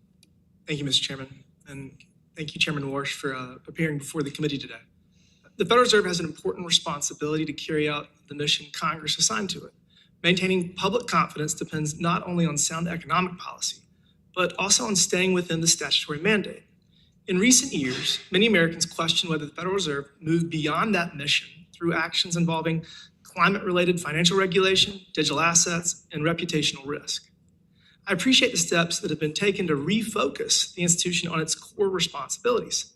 Looking ahead, it is important to ensure the Federal Reserve remains focused on the responsibilities Congress has given it. Chairman Warsh, what steps will you take to ensure that the Federal Reserve remains faithful to its statutory mandate and develops institutional guardrails that prevent future departures into area beyond the authority Congress has delegated? So this is no time to wander, Congressman. The job you gave us that's clearly in the four walls of our authority in monetary policy and payments and supervision and regulation, we're early in a reform agenda. All of our assets, all of our resources, the remarkable talent of my colleagues need to be focused there. Good intentions are not enough, and it is not the culture of the Fed or the best of the Fed's traditions to wander into areas that are not our responsibility. And when we do, we sacrifice the credibility we need to accomplish our core tasks. Thank you for that. More broadly, the issue of mission creep has challenged many federal agencies over time, and the Federal Reserve has not been immune. Following the financial crisis of 2008, the Federal Reserve assumed an increasingly expansive role through extraordinary monetary interventions. More recently, the institution became involved in matters such as climate-related financial supervision, digital asset regulation, and the application of reputational risk in bank supervision, leading many to question whether these activities extended beyond the responsibilities Congress intended the Federal Reserve to perform.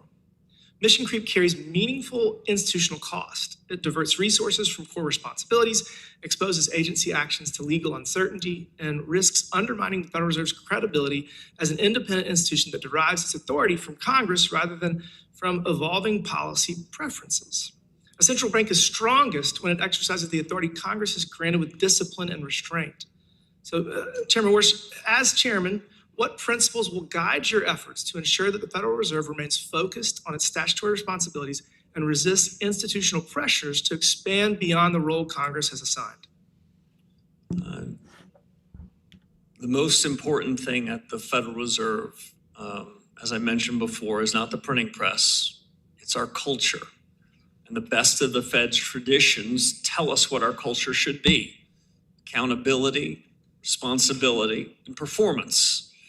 By reiterating that, by reminding all of our colleagues that that's what drives us, I've started to do it in my first 7 weeks, but it's resonating. I hear it back in the hallways. I hear it at the cafeteria. And so at some level, people might think of this job as getting the answer right, well to the right of the decimal point. And occasionally we do have to wander there. But in order to deliver on what you've asked us to do, I've always thought that most of this job is the left of the decimal point. We're going to get the culture right. We're going to get the strategy right. We're going to get policy right. And we're going to get the organization right. And if we can do those big things, getting the right answer to the right of the decimal point, I think will be a lot easier. Thank you for that.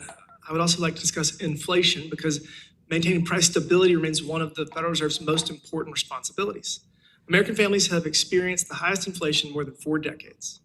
Rising prices reduce purchasing power and place real restraint on household budgets. While inflation has come down from its peak, recent data suggests that inflationary pressures remain and price stability has not yet been fully restored. The people I represent should not have to endure another sustained period of elevated inflation. Stable prices are fundamental to long-term economic growth, household financial security, and confidence in our monetary system. Chairman Warsh, what is your assessment of the current inflation outlook, and what policies will the Federal Reserve pursue to ensure that restoring and maintaining price stability remains its foremost monetary policy objective? First, I agree, Congressman, with your diagnosis.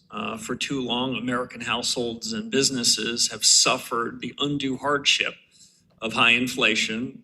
This Fed will deliver price stability. This Fed has the power to do it. We have the tools to do it. What I would also say is I'm not in the business of trying to prejudge what the committee that I'm honored to lead decides. I think we need to have a continued good family fights on this subject.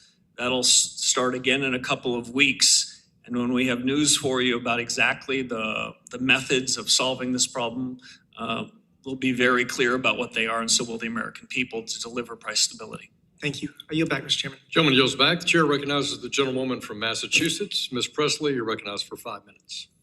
Thank you, Mr. Chair, and welcome, Chair Warsh. Congratulations. and welcome to the Financial Services Committee. I represent the Massachusetts 7th Congressional District, a beautiful, dynamic district, and also one that is deeply unequal. In fact, in a 3-mile radius from Cambridge, home to your alma mater, to Roxbury, a historically Black, vibrant community in my district. That being said, median household income drops by $50,000 and life expectancy by 30 years. That's just in a 3-mile radius. And those inequities are not naturally occurring. They are man-made. They're the result of intentional and deliberate government action. So I'm here, and what guides me is the work to be just as intentional and just as deliberate in making sure that government works for all people.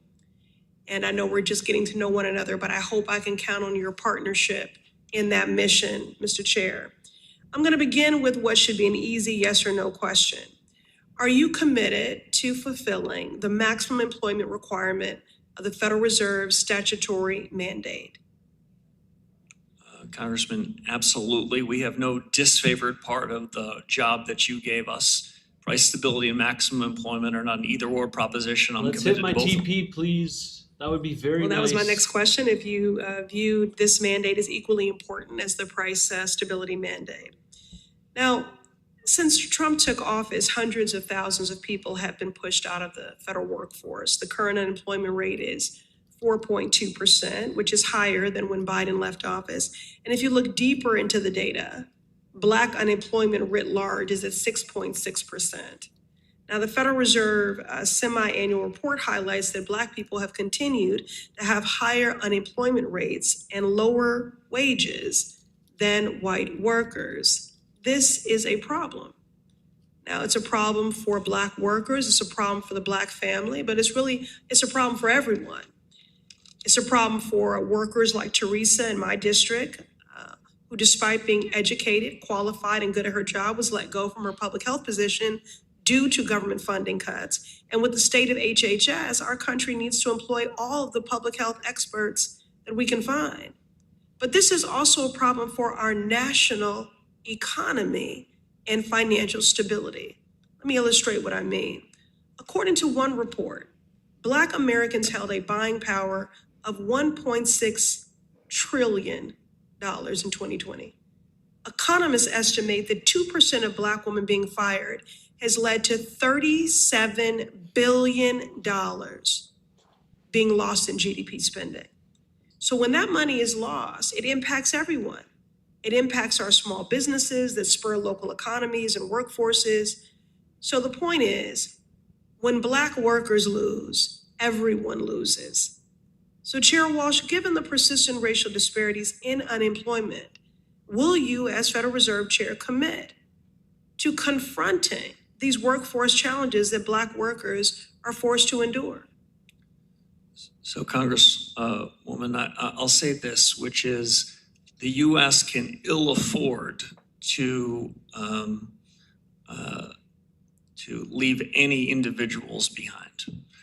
The economic opportunity, which is essential for America's growth trajectory over the next 5 and 10 years, means that every American needs to have opportunities to be productive. And I believe, unlike some in the economics profession, that productivity-led economic growth is a good thing, not a bad thing. Thank you, Mr. And Chairman. I'm hopeful that the Fed, we can be supportive of opportunities for economic growth. And I want to say specifically for Black workers, because of a problem of this magnitude, there are 700,000 unemployed Black women right now.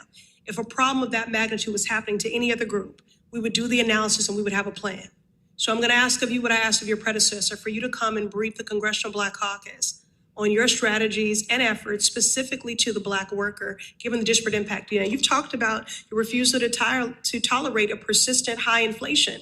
I need the same rigor, the same vigor, and the same commitment when it comes to the Black worker. It's already a part of your mandate. So American workers, no matter their backgrounds, have my commitment to do what we can at the Federal Reserve to make sure they have all the opportunities in front of them, regardless of any characteristic. Well, Mr. Chair, experts believe we need targeted structural efforts to address unemployment disparities. So I'm asking Gentlewoman's for time is focus. expired, and Okay. invite the chairman to answer your question in writing, and thank you. Chair recognizes the chair of our subcommittee on oversight and investigations, Mr. Muser of Pennsylvania. You're recognized for 5 minutes. Thank you, Mr. Chairman. Thank you, Mr. Chairman. We also appreciate very much yours and Vice Chair Bowman's work on fraud and scams. We have a report coming out next week from my subcommittee, which we'll be looking forward to sharing with you. As you know, CPI came out this morning. Well, underestimate, we could say. For all intents and purposes, the underlying economy is strong. The small businesses, community banks I speak to throughout, for the most part, throughout Pennsylvania, report steady demand and positive business outlooks. As well, the businesses are profitable. Tax revenues for the federal government are up 6.9% in 2026, which is phenomenal. In Pennsylvania, by the way, they're up 2.4% this last fiscal year, and they're glowing about that, raving about that. So federal revenues are way up, which shows businesses, again, are profitable. Many of us in this committee have made the case for quite a while now that the Fed needs to review the big picture, as you've been making commentary towards. Supply side growth and lower interest rates are not in conflict. They are, in fact, very often complementary. As lower interest rates encourage more cap investment, they can put downward pressure on inflation simply by using the well-known equation: when supply exceeds demand, prices go down. I'm glad you appreciate that very much. So, Mr. Chairman Warsh, you've created these task forces, which we're all pleased to see, I think. And will you express how these task forces will help achieve the Fed's goal of 2% inflation? Thank you, Congressman. I'd be happy to. The 5 task forces are an attempt to go back to first principles. Ask whether the way the Fed has conducted business for more than a generation, the way we've gathered data, the way our models make forecasts about what's going to happen next, our understanding of changes in productivity and changes in the supply side. These are all big fundamental questions, and I think we are better equipped to make smarter decisions on policy so that we can deliver price stability and full employment if we get the benefit of some outside views. Again, we're gonna then decide what to do with them. We're gonna make the decisions. We're not gonna outsource them. But if there was ever a reason after a long period of inflation that was too high to go back to first principles, this is it. And like you, while I reviewed the data that came out this morning on CPI, and it was positive relative to expectations, I'm not for cherry picking. I'm not going to show up here and say mission accomplished. And what I'd say is there's plenty of work to do, and I would feel more confident if we had better data to inform our decision making. We have a task force that's going to be focused on doing just that. And I know you're also going to utilize the balance sheet process as well. You've critiqued the QE planning or activities for a while. You've stated you plan to reduce the Fed's balance sheet. How do you plan to do that? What role does the private sector play? On the balance sheet, again, I don't want to prejudge the conclusions of the task force, and I can't speak for 18 of my other colleagues. But as a first approximation, I'll say now what I've been thinking for years. In normal times, the Federal Reserve should be a price taker, not a price maker. We should be observing what is the price for a 10-year treasury between a willing buyer and willing seller. We shouldn't have our thumb generally on the scale. Now, when it comes to a crisis, I don't want to suggest that we're going to be able to sit on the sidelines. I would hope we could, but I can't say that for sure. The Fed balance sheet, both its size and duration, are worthy of a very worthwhile review. I'm inclined to think that there are better regimes we can go to, but we're not going to do it without due consultation with the markets and with members of this committee. Great, and certainly the reserve requirements of banks and all may put this in the hands more so of the private sector, as I think you believe. Chairman Greenspan in the 90s recognized that a productivity boom from computers and the internet was putting a downward pressure on inflation, and he cut rates based on that data, ahead of the data. Does AI present that same kind of opportunity today? If you've seen one productivity boom, you've seen one productivity boom. Okay. I take very seriously the productivity booms that we've had. And generally, if you look at the surge in productivity in the post-war era in the United States, we tend to move from a relatively low productivity realm environment where productivity grows about 1.5% a year. And then for a decade or longer, Gentleman's time has expired. to a higher productivity realm. I think this could be that opportunity, but I can't say it for certain as of yet. Thank you. The chair recognizes the gentleman from Illinois, Mr. Caston, for 5 minutes. Thank you, Mr. Chairman. Chair Warsh, nice to see you here. Welcome. I want to start with just a purely academic question for you, just on economic theory, but with some context. You talked to Dr. Foster about your experience in the 2008 downturn. I was not here in 2008, but I remember in 2020 when former Chair Bernanke came in as someone who had some experience steering through a crisis. I remember that we had this meeting in March of 2020 saying, we've never seen unemployment spike this quickly since the Great Depression. We've never seen GDP collapse as quickly since the Great Depression. And here's someone who steered the economy through an $800 billion bailout, which at the time seemed like a big number. I mention that, number one, because I hope you don't find yourself in the future being asked to address Congress based on your own expertise steering through through a crisis, although certainly Chair Powell got his chance there as well.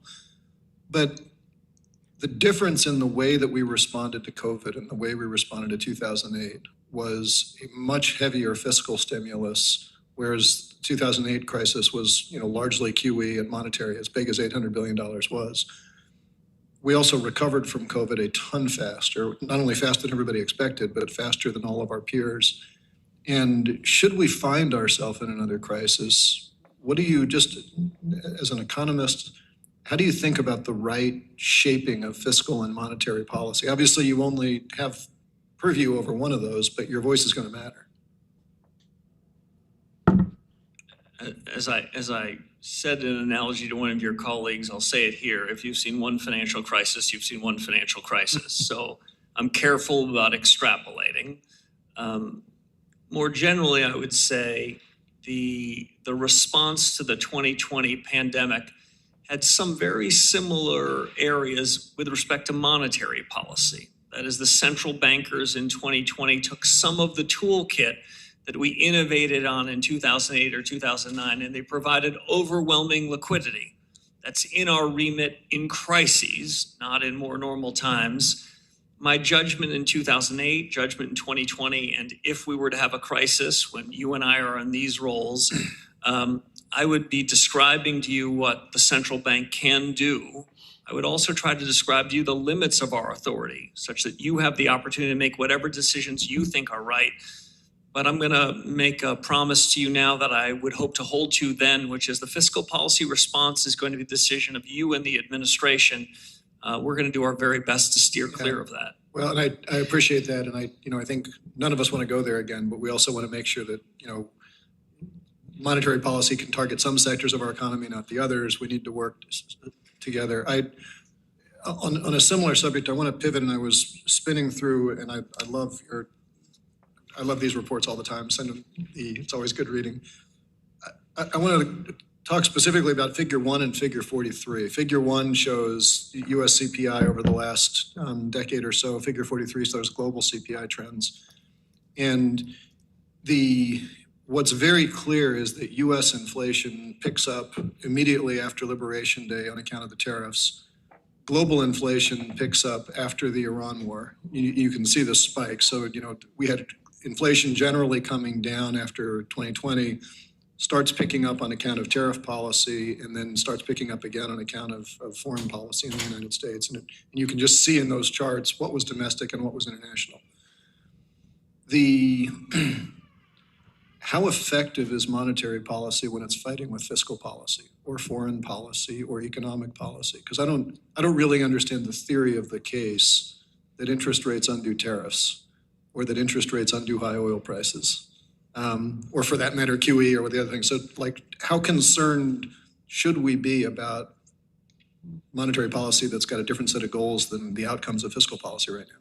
So generally, Congressman, I'd say a couple things. First, we are takers of the fiscal policy decisions that you and your colleagues make.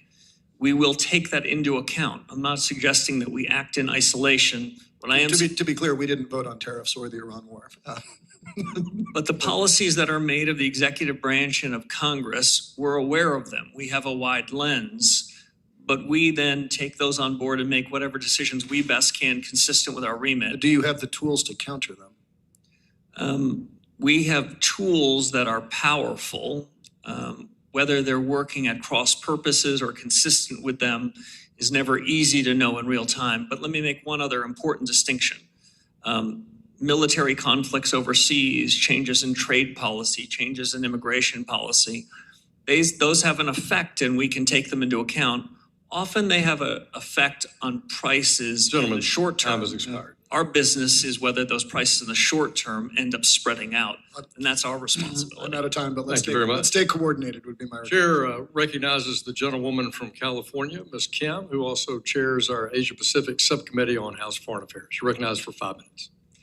Thank you, Chairman and Ranking Member, for hosting today's hearing. And Chairman Warsh, welcome. This, I understand, is your first appearance before our committee since your confirmation, so congratulations. Earlier this year, you may have heard I introduced Payments Access and Consumer Efficiency Act, PACE Act, with my Democratic colleague Sam Liccardo, because I kept hearing from my constituents in Orange, Riverside, and San Bernardino counties about how important these payment modernization is in helping small businesses owners make payroll and make sure that their workers get their paychecks on time.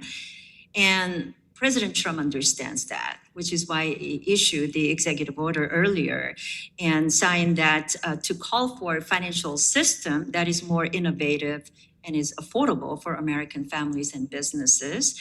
So Chairman Warsh, I understand you share that goals and vision for the Federal Reserve as well. But currently the situation is the payments company holding money transmitter licenses in all U.S. states and complying with every Bank Secrecy Act rule and holding customer funds in a 1-to-1 liquid reserve still has no legal pathways to access the Federal Reserve payments rail directly. So as a result, small businesses and consumers bear the burden of increased costs and slower payments. So the PACE Act is trying to address that by creating OCC supervised activity-based registration for sophisticated payment companies that trade federal safeguards, BSA compliance, and capital reserves for direct access to FedNow, FedWire, FedACH. So, Chairman, can you talk about how you plan to work with the OCC and Congress to ensure that well-regulated payment companies have access to the infrastructure they need to lower costs for American consumers? So thank you, Representative. I look forward to working with you on any details of your legislation without picking sides. What I would say is the payment system that the Federal Reserve supports needs to be resilient, needs to not play favorites, needs to be able to withstand shocks, and needs to be reliable and accessible so that we can do our part to ensure that the payment rails in the United States are strong. I would make a distinction between that and any payments that interact directly with retail customers. This is a business that the central bank needs to and should stay out of. A competitive banking system, a competitive payment system provides huge benefits to the U.S., so I wouldn't want to infringe on the businesses and practices of the private sector. I appreciate that. As you know, I took my team and I talking to the stakeholders quite a bit since last year until we introduced it in a bipartisan way. So I look forward to having that conversation with you. But I think we agree that across the board, we need to modernize and reevaluate how we consider banking charters to ensure that our financial system continues to be the most competitive in the world.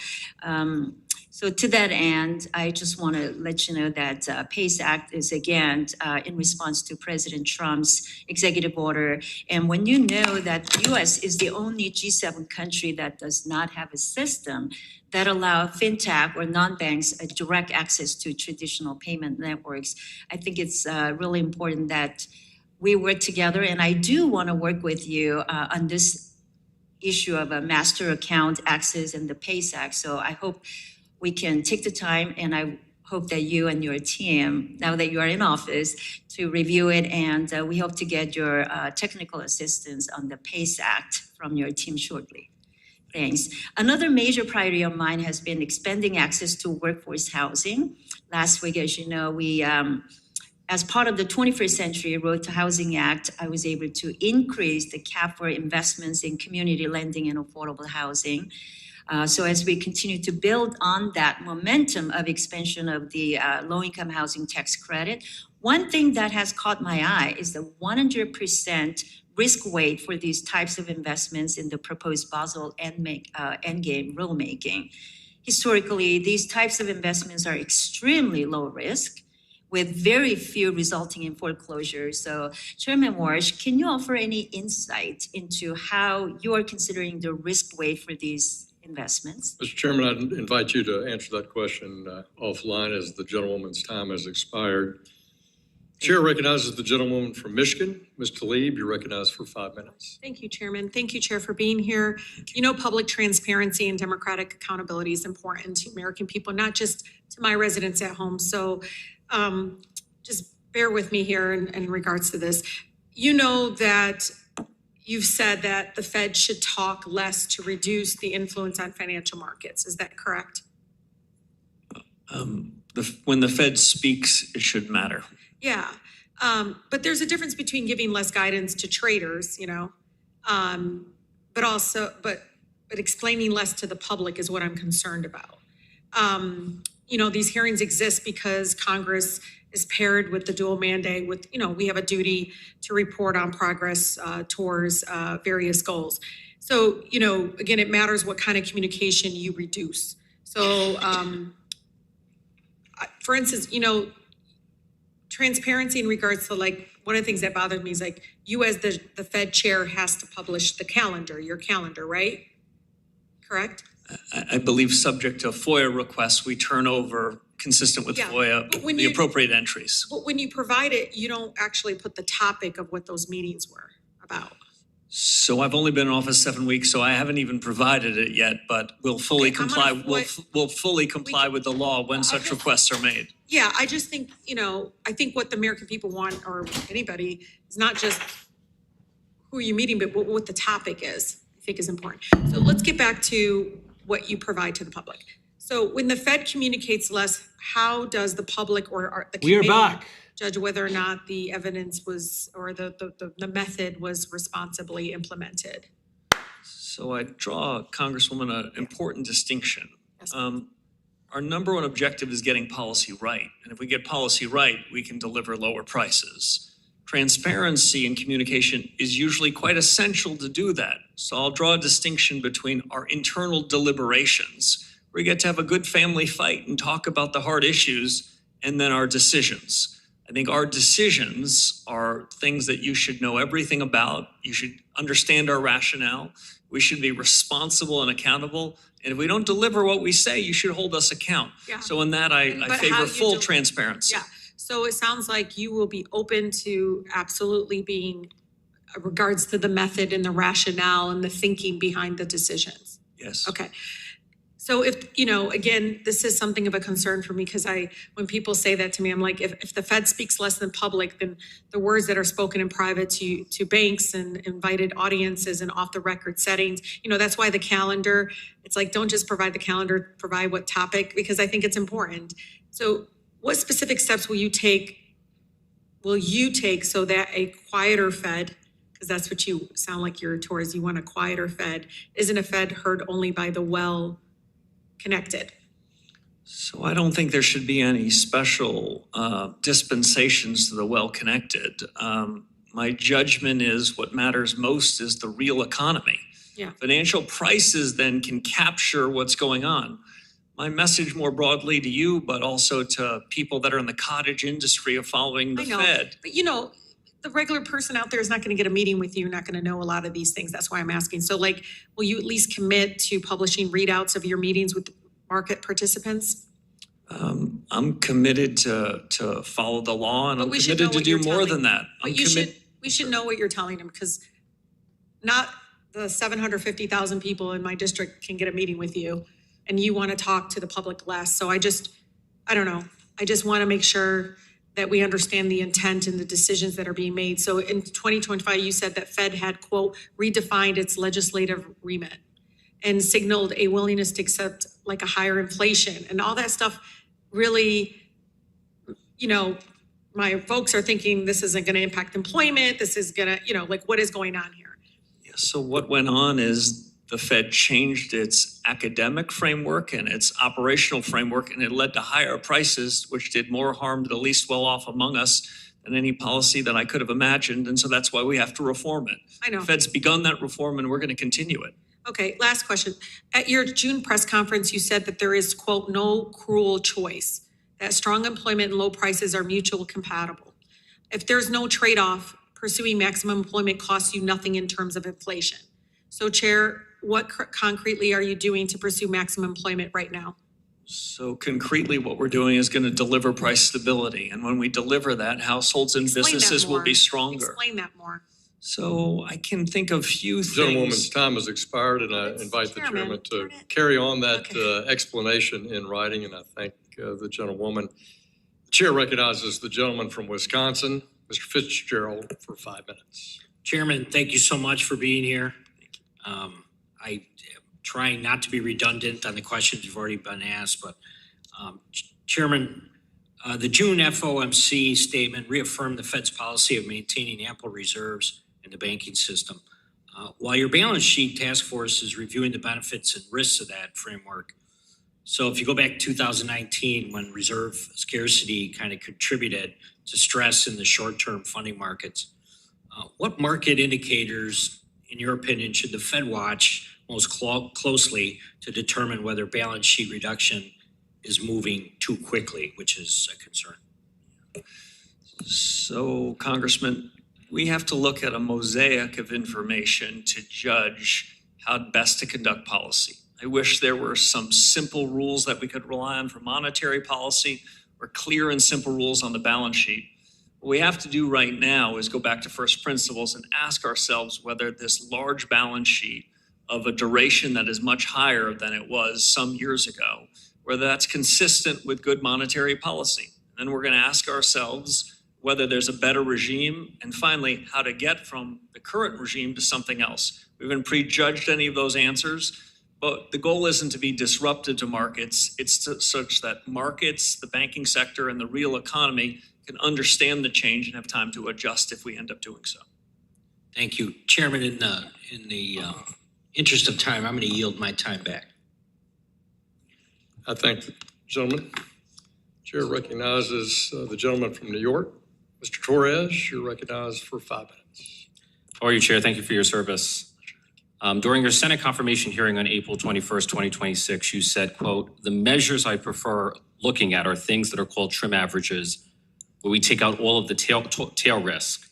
Separately, on May 31st, 2026, the Wall Street Journal reported that you want the Federal Reserve to give greater weight to the Dallas Fed's trim mean PCE. So I want to offer a critique and then have you respond. Trim mean PCE lagged behind core PCE in detecting the inflation shock that began in 2021. Core PCE crossed the Federal Reserve's 2% target in March 2021. Trim mean PCE did not cross that same threshold into July, a 4-month lag. By February 2022, core PCE had risen to 5.4%, while trim mean PCE stood at only 3.6%, a divergence of nearly 2 percentage points. And so here's my question. If trim mean PCE detected the inflation shock later, understated its severity, and diverged from core PCE by nearly 2 percentage points, why should the Fed place greater weight on it when setting monetary policy? And to put a finer point on it, your core criticism of the Fed is that it was behind the curve on inflation. that same criticism can be leveled against your preferred measure on inflation. So why the disconnect?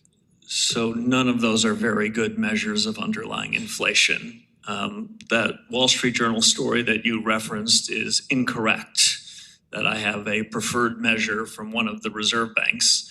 If I had a preferred measure, I wouldn't have called for a task force to go back to first principles, and the data task force will be looking importantly at inflation measures. My view is that we need new measures to understand the underlying changes in inflation. Am I interested in what's the mean or median price of a good in a big box retailer? You bet I am. And none of these measures capture that. I am super interested in finding new measures to do a better job to help us inform our decisions so that the inflation of the last 5 years don't continue. You have repeatedly described inflation as a choice. A simple yes or no question. Do you mean a choice by the Federal Reserve? I mean a choice by the Federal Reserve and fiscal policymakers both, but I'm not trying to push the responsibility onto you. The Congress said that we're in the business of ensuring stable prices, and that's exactly what we're going to do. So combating inflation is part of the Fed's statutory mandate, and you view inflation as a choice by the Fed. Combating unemployment is also part of the Fed's mandate. Do you view unemployment as a choice by the Fed? We have no legislative orphans. We can't just take one part of the statute you give us and disown the others. I will just add a touch of complexity. We have more control over the price level ourselves than we do the unemployment rate. We have some say there, but so do all the policies that you and your colleagues put into place. But obviously, if you aggressively raise interest rates, that could have the effect of causing unemployment. So in that sense, it's a choice, right? There are multiple forces that shape both inflation and unemployment, and the Fed is one among many. Quantitative easing. Do you believe quantitative easing is inherently inflationary? Yes or no? And then that question I can answer simply. I don't think it's inherently inflationary, especially if we adopt quantitative easing in the depths of a crisis. It can often provide liquidity to markets that need it. So from 2008 to 2014, the Federal Reserve's balance sheet grew by a factor of 5, from about $900 billion to about $4.5 trillion. Yet over the same period, average headline PC inflation was 1.7% and average core PC inflation was 1.5% below the Fed's 2% target. So the notion that quantitative easing may be inflationary fails to explain the non-inflationary effects of a multi-trillion-dollar five-fold expansion of the Fed's balance sheet from 2008 to 2014. Can you explain that for me? Yes, Congressman, I can. If the balance sheet expansion were our only policy tool, then that is a reasonable conclusion to draw. But we have several policy tools. The dominant one is interest rates. And so we need to think about both of them in the context of monetary policy. I want to quickly interject. Do you believe changes in the size of the Fed's balance sheet have an effect on inflation comparable to changes in interest rates? You had me except for comparable. They can substitute for each other. They can complement each other. But you don't see them as comparable. But the balance sheet, they have different effects. The balance sheet tends to work more through asset prices first. And I want to interject. It's more through the real economy. Do you acknowledge that IORB weakens the relationship between the size of the Federal Reserve's balance sheet and inflation? Not precisely. I don't know if I can answer that fully in one You need sentence. to answer it in writing, and it'll be very interesting because these were good questions. I look forward to doing that. Thank you. With the time we have remaining that the chairman's allocated us, the chair now recognizes the chairman of our subcommittee on housing and insurance, Mr. Flood, and I recognize you for 4 minutes. Thank you, Almost Mr. done. Chairman, and Almost thank you done. for being here, Chairman Warsh. I'd like to begin by emphasizing the importance of the independence of the Federal Reserve. Markets rely on our financial system and the dollar as a stable, safe place to put their money. The stability of our financial system is at the center of our global influence. Our adversaries know that if they can break our debt markets, if they can break the dollar, they can remove one of the largest and most significant advantages we have as Americans. The strength of our system and in turn our ability to stand up against foreign adversaries that seek to destabilize it is partially a function of having an independent Federal Reserve. If we lose an independent Federal Reserve, we will lose the confidence of people around the world that use the U.S. markets and the U.S. dollar as a safe haven, and that would be devastating for our economy and the economic security alike. Thank you for your work. I want you to know that I strongly support your ability to operate in an independent fashion. And to that end, Mr. Chairman, before I get into the rest of my questions, I wanted to give you an opportunity to speak on the importance of an independent Federal Reserve. Thank you, Congressman. I'm happy to do it. The Fed will remain independent on my watch. Fed independence is essential to the proper conduct of monetary policy, and I expect and will ensure that monetary policy is independent over the 4 years of my term. And like you, I think it provides extraordinary benefits in everything we do and strengthens the role of the United States and the US dollar in the global economy. Really appreciate that. Next, let's talk about the Federal Reserve's balance sheet, kind of following on what Mr. Torres was talking about. I've had longstanding concerns with the effects of the long-term effects of the Federal Reserve's balance sheet. In particular, I also worry about the use of quantitative easing in times of economic trouble. It can take a long time to unwind, leading to a Federal Reserve balance sheet that continues to grow and grow over time. Mr. Chairman, would you mind commenting just broadly on the use of quantitative easing in monetary policy? I'd be happy to do it, Congressman. In periods of crisis, when markets aren't clearing, I am willing to be quite aggressive in what the Fed does with its balance sheet, the assets that we buy as necessary in unusual and exigent circumstances. But when crises are over, monetary policy, in my view, should be driven almost exclusively by interest rate policy. One of my former colleagues said it best when he said, interest rates get in the cracks. I'll go on to say interest rates don't favor one class of people versus another. They don't favor those that have financial assets more than folks that are living off their bi-monthly paychecks. So I like interest rates as the dominant ways to make monetary policy, and I'd prefer, all the things being equal, to use balance sheets when the crises are real. However, I've inherited a very large balance sheet with a very complicated set of assets. And I am open-minded to reforms, as are my colleagues, and I'm keen to continue to work with this task force to achieve that. Real quick, and I'm skipping to the end because this question matters a lot to me. I have a lot of community banks in Nebraska. It's the lifeblood of agriculture. Can you talk about how you see supervision working and respecting the role of a community bank, especially in rural America? Congressman, as I mentioned to you in your office, I'm a big believer in the diversity of financial institutions. The U.S. economy benefits enormously by not having a half a dozen big institutions at the top do everything for everybody. The ag community, other communities are well served by the banks that are closest to them. Supervision and regulation needs to take that into account. Thousands of banks that we have are an enviable good, and the Fed needs to do what it can to support them. Thank you very much, Mr. Chairman. I yield back. Gentleman yields back. I want to thank Chairman Warsh. This is season 1, episode 1 of Warsh at the Fed. We look forward to episode 2 tomorrow. We want to thank you for your testimony today. Without objection, all members will have 5 legislative days to submit additional written questions to the chair. The questions will be forwarded to the witness for your response. Chair Warsh, please respond no later than August 18th, 2026. And with that, this committee hearing is adjourned. Thank you. Voila. Woo.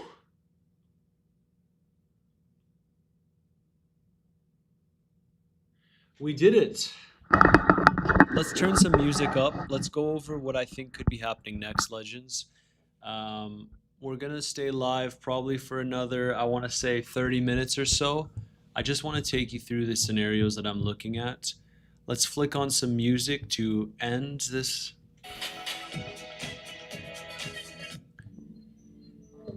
And we will begin. So,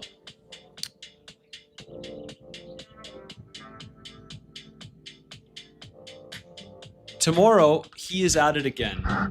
Normally, I don't live streams on Wednesdays, so I'll keep you updated if I decide to do so. Make sure to join the community if you haven't already. It's where I post all of my analysis, all of my trade setups. Guys, it's very clear that Bitcoin is holding this structure, and we've technically changed structure here. So what this means is we could have speculated on, at least locally here, a drop from this zone back into the bottom of this wedge. But what actually happened is we created higher lows and we were creating lower highs, technically speaking, but we managed to grab all of this liquidity to the upside. And with the 4-hour candle looking like this, I would expect a little bit of continuation. So I'm looking for a new trade setup relatively soon. And as always, guys, I will turn down the music a bit. My apologies if it's loud. So basically, guys, I'm in 4 active positions. Yesterday on the live stream, we managed to take on a scalp short trade. Now that trade yielded us around $400 profit because this account had $25,000 and it was just a fun little trade. Now, today we had inflation data. The inflation data came in positive, lower than expected. Right now, I think we're consolidating above the value area high, as Grigor pointed out in the chat, which is this line over here. My next take profit on my existing Bitcoin long came within inches. You can see partial TP here, $65,000. I have a 25% take profit there. I've entered this trade within the community at around $58,000. We went long up over $90,000 now on this trade. It was a very good area to long. And the only other area that I wanted to look for another swing long would have been if we swept those 60K lows, which is still technically feasible because today on this move up, we've had a lot of cumulative long liquidation leverage entering the market. So right below here, we have the value area low. We have that 59.9K support level.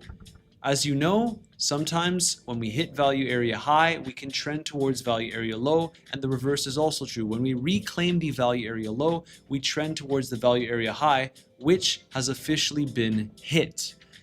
Speaking of liquidity, on the 1 day, a lot of longs have entered today. A lot of longs have entered today. And if Bitcoin were to fall all the way down to sub 60K, it would wipe out all of the leverage from today and the days before. And I would say that a lot of people would be convinced that, okay, it's time to move lower. So I don't want to discredit the possibility of us actually moving lower, even though this was a good move to the upside. That's why I've already started taking profits. I took profits at 60K, I took profits at $62,000, and right now I'm effectively holding this position. Although if it starts to look like we might roll over in my community, I will let you know as soon as I decide to take more profits from my Bitcoin long. Someone kept pressing me regarding my shorts, because as you know, I have massive shorts in this market. I have a $90,000 Tau short. I also have a 600K Bitcoin short total. I've already realized a lot of profits on this trade, but I'm actually looking to add to the position because I think that the extent of wherever this relief rally tops out won't hit my average entry on my Bitcoin short, which was of course shared within my community. And we will likely roll over. My general higher time frame scenario is something along these lines. Maybe we don't get the red weekly candle. Maybe we just squeeze up here into that bull market support band above that 2021 all-time high, which is at around $69,000, and right into that 200-day moving average once more, which is where we got rejected when we had that Clarity Act pump that we also shorted in the community. When everyone was getting bullish, we flipped bearish again on the relief rally. So basically what I'm trying to say is the way that I'm positioned, there's effectively no losing. The positions are looking extremely good. I still think that this relief rally can continue, but so far from my entry, Bitcoin has managed to rally. What is it? I entered at 58.1. call it 64. You know, it's a very, very good rally. So I still think that something like this can occur to establish a more significant bear market bottom, but in the more immediate short term, I would look for a long if we do sweep that 60K low. Otherwise, I have another setup that I discussed in the community today. If you want to join my community and trade with your own money in this market, you're not paying me to trade, you trade with your own money, you have the first link in the description down below. Just DM me the keyword BTC on Telegram to join my group. It's where I share all of my own personal trades and my overall market analysis. And these are the exchanges that I typically use, Bluffin being my go-to. But right now, I think we're likely going to consolidate around here. We are getting pretty decent momentum on the 15-minute time frame in the sense of we're consolidating, and then a springboard up. Consolidating, a springboard up. Now, could this be more consolidation before my third take profit on Bitcoin is hit? Perhaps, right? Perhaps. So that's what we're looking at right now. Technically speaking, this could be another lower high, but it looks, at least more locally here, like the structure wants to change and that we could get a little bit of a push higher, especially with this 4-hour candle, which looks like a powerful one.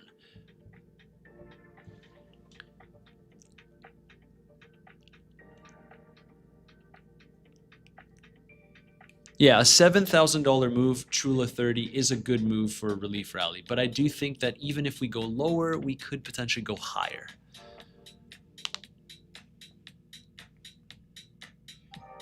How are you, buddy? I'm doing well, man. I'm doing well.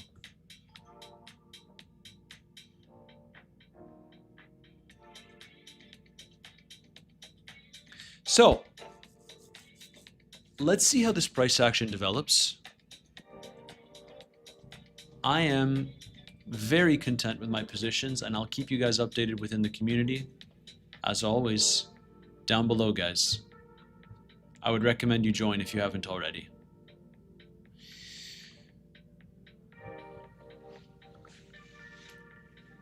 In 2018, this weekly candle was actually a red one because we've often made that comparison. So we zoom out. This is what we've been eyeing. A sweep of the lows at the beginning of the year, effectively a 10x. But this weekly candle, in theory, should be red if the simulation is to continue perfectly. It doesn't mean we still can't get a relief rally even if this candle is green. It just means maybe we just springboard up a little bit higher. So what happened, again, to give you guys a recap, especially if you're new to the channel, legends.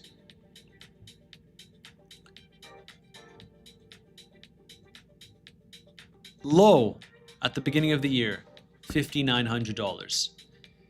Lower low, but we just sweep it, $5,700 on a relief rally up to the 200-day moving average. With today's price action, you guys are familiar with this scenario already. It's basically a 10x.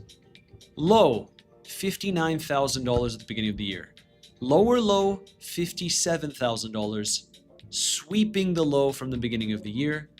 And if we are to get significant relief with price hovering below these moving averages will likely drop, and the 200-day moving average is actually up to 73.6. So that's basically the extent to what I would say this relief rally can get to, although my first main target is $69,000. But it doesn't mean that we can't drop here first. In fact, I would look to play this if we did. The reason why I'm open to us dropping and not just exploding higher is also because when we look at the entire range that we've been in since the beginning of the year, this is what actually occurred. So we had the move down, we popped up, again, we managed to reclaim that value area low, moved all the way up to value area high, then we dropped back down to the value area low, just a wick, and we were all the way back off to the races, to this 200-day moving average again. This time around, it looks pretty damn similar in the sense of we drop below, we have a nice move up, we come back down, and perhaps we come down again to the value area low, which would be an excellent longing opportunity in my opinion, of course. If I see the price action that I like, meaning if it's a sweep and we don't get closes below, I'm happy to long, swing long from around here. Otherwise, let's just say that for whatever reason, Bitcoin just dumps. Genuinely, if you're in my community, you're probably maybe even hoping for Bitcoin to dump because I'm in such big shorts that I stand to benefit more if Bitcoin dumps. I'm still technically net short because I would add to my short if we continue this relief rally. But we cannot deny that $58,000 was an excellent entry on the Bitcoin long. And we actually just had a 15-minute dump, which just got bought up. So let's keep that in mind. Let's see if we can push up higher here to my third take profit on my Bitcoin long.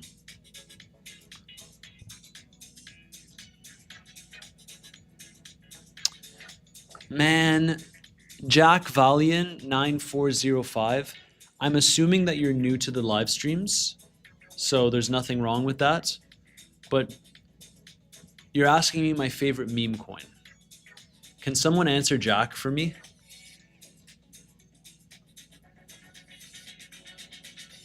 Thank you for another a brilliant stream, mate. Purchase Media, you're welcome, my man.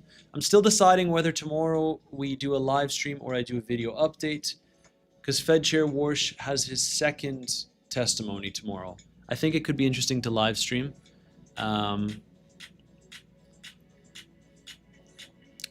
Yeah, legends. My next take profit for my Bitcoin long.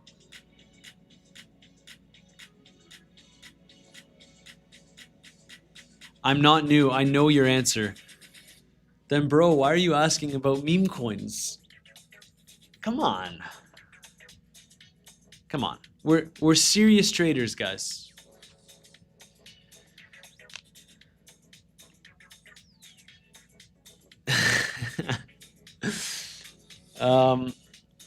We'll have fun with the trenches and some meme coins maybe in the bull market, but right now it's not the time to discuss meme coins.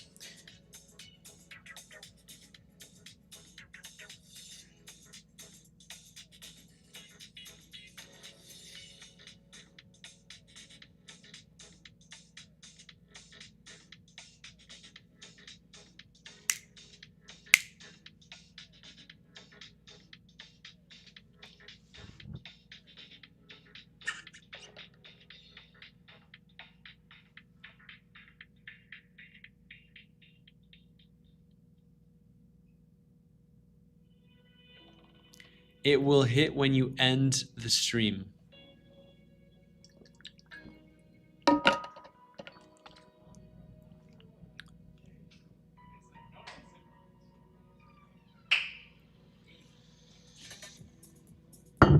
Someone said, every time I sell, it shoots up. So if I sell now, you'll hit take put.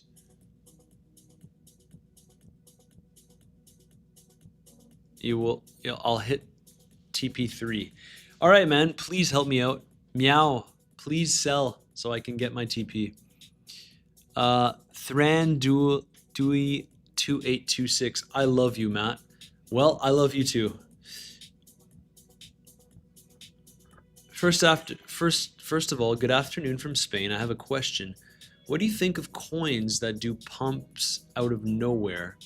Why do you think that is? Guys, it could be for a multitude of reasons. It's manipulation, right? If you hold the majority of a supply on a coin, it can pump out of nowhere. It can also dump out of nowhere. Yeah. Legends, let's do a like check before we look to wrap up the stream. Guys, it could be for 299, guys. We've been at it for 5.5 hours. Let's see if we can get 350 likes as I end the stream. I don't know how feasible that is. But legends, I'm going to wrap up the stream today. We listened to Fed Chair's testimony. Perhaps there'll be another one tomorrow, and I'll keep you updated if I decide to do a live stream tomorrow. The summer schedule, the typical summer schedule is as such down below. Remember, if you want to join my community to see where I take all of my big swing trade positions in this market, serious positions, you have that first link in the description down below. DM me the keyword BTC on Telegram to join that group. That's a wrap on today's live stream. Let's see if we can hit my third take profit at $65,000. We literally came within inches. A little bit annoying, but let's see. If you enjoyed the content, as always, destroy that like button, subscribe. I hope everyone enjoys the France-Spain game, because that's where I'm going right now after I hit a quick workout. So if you enjoyed the content, smash that like button, subscribe. I'll see you in the next live stream and or video update. Join the community if you haven't already. Have a lovely day, everyone.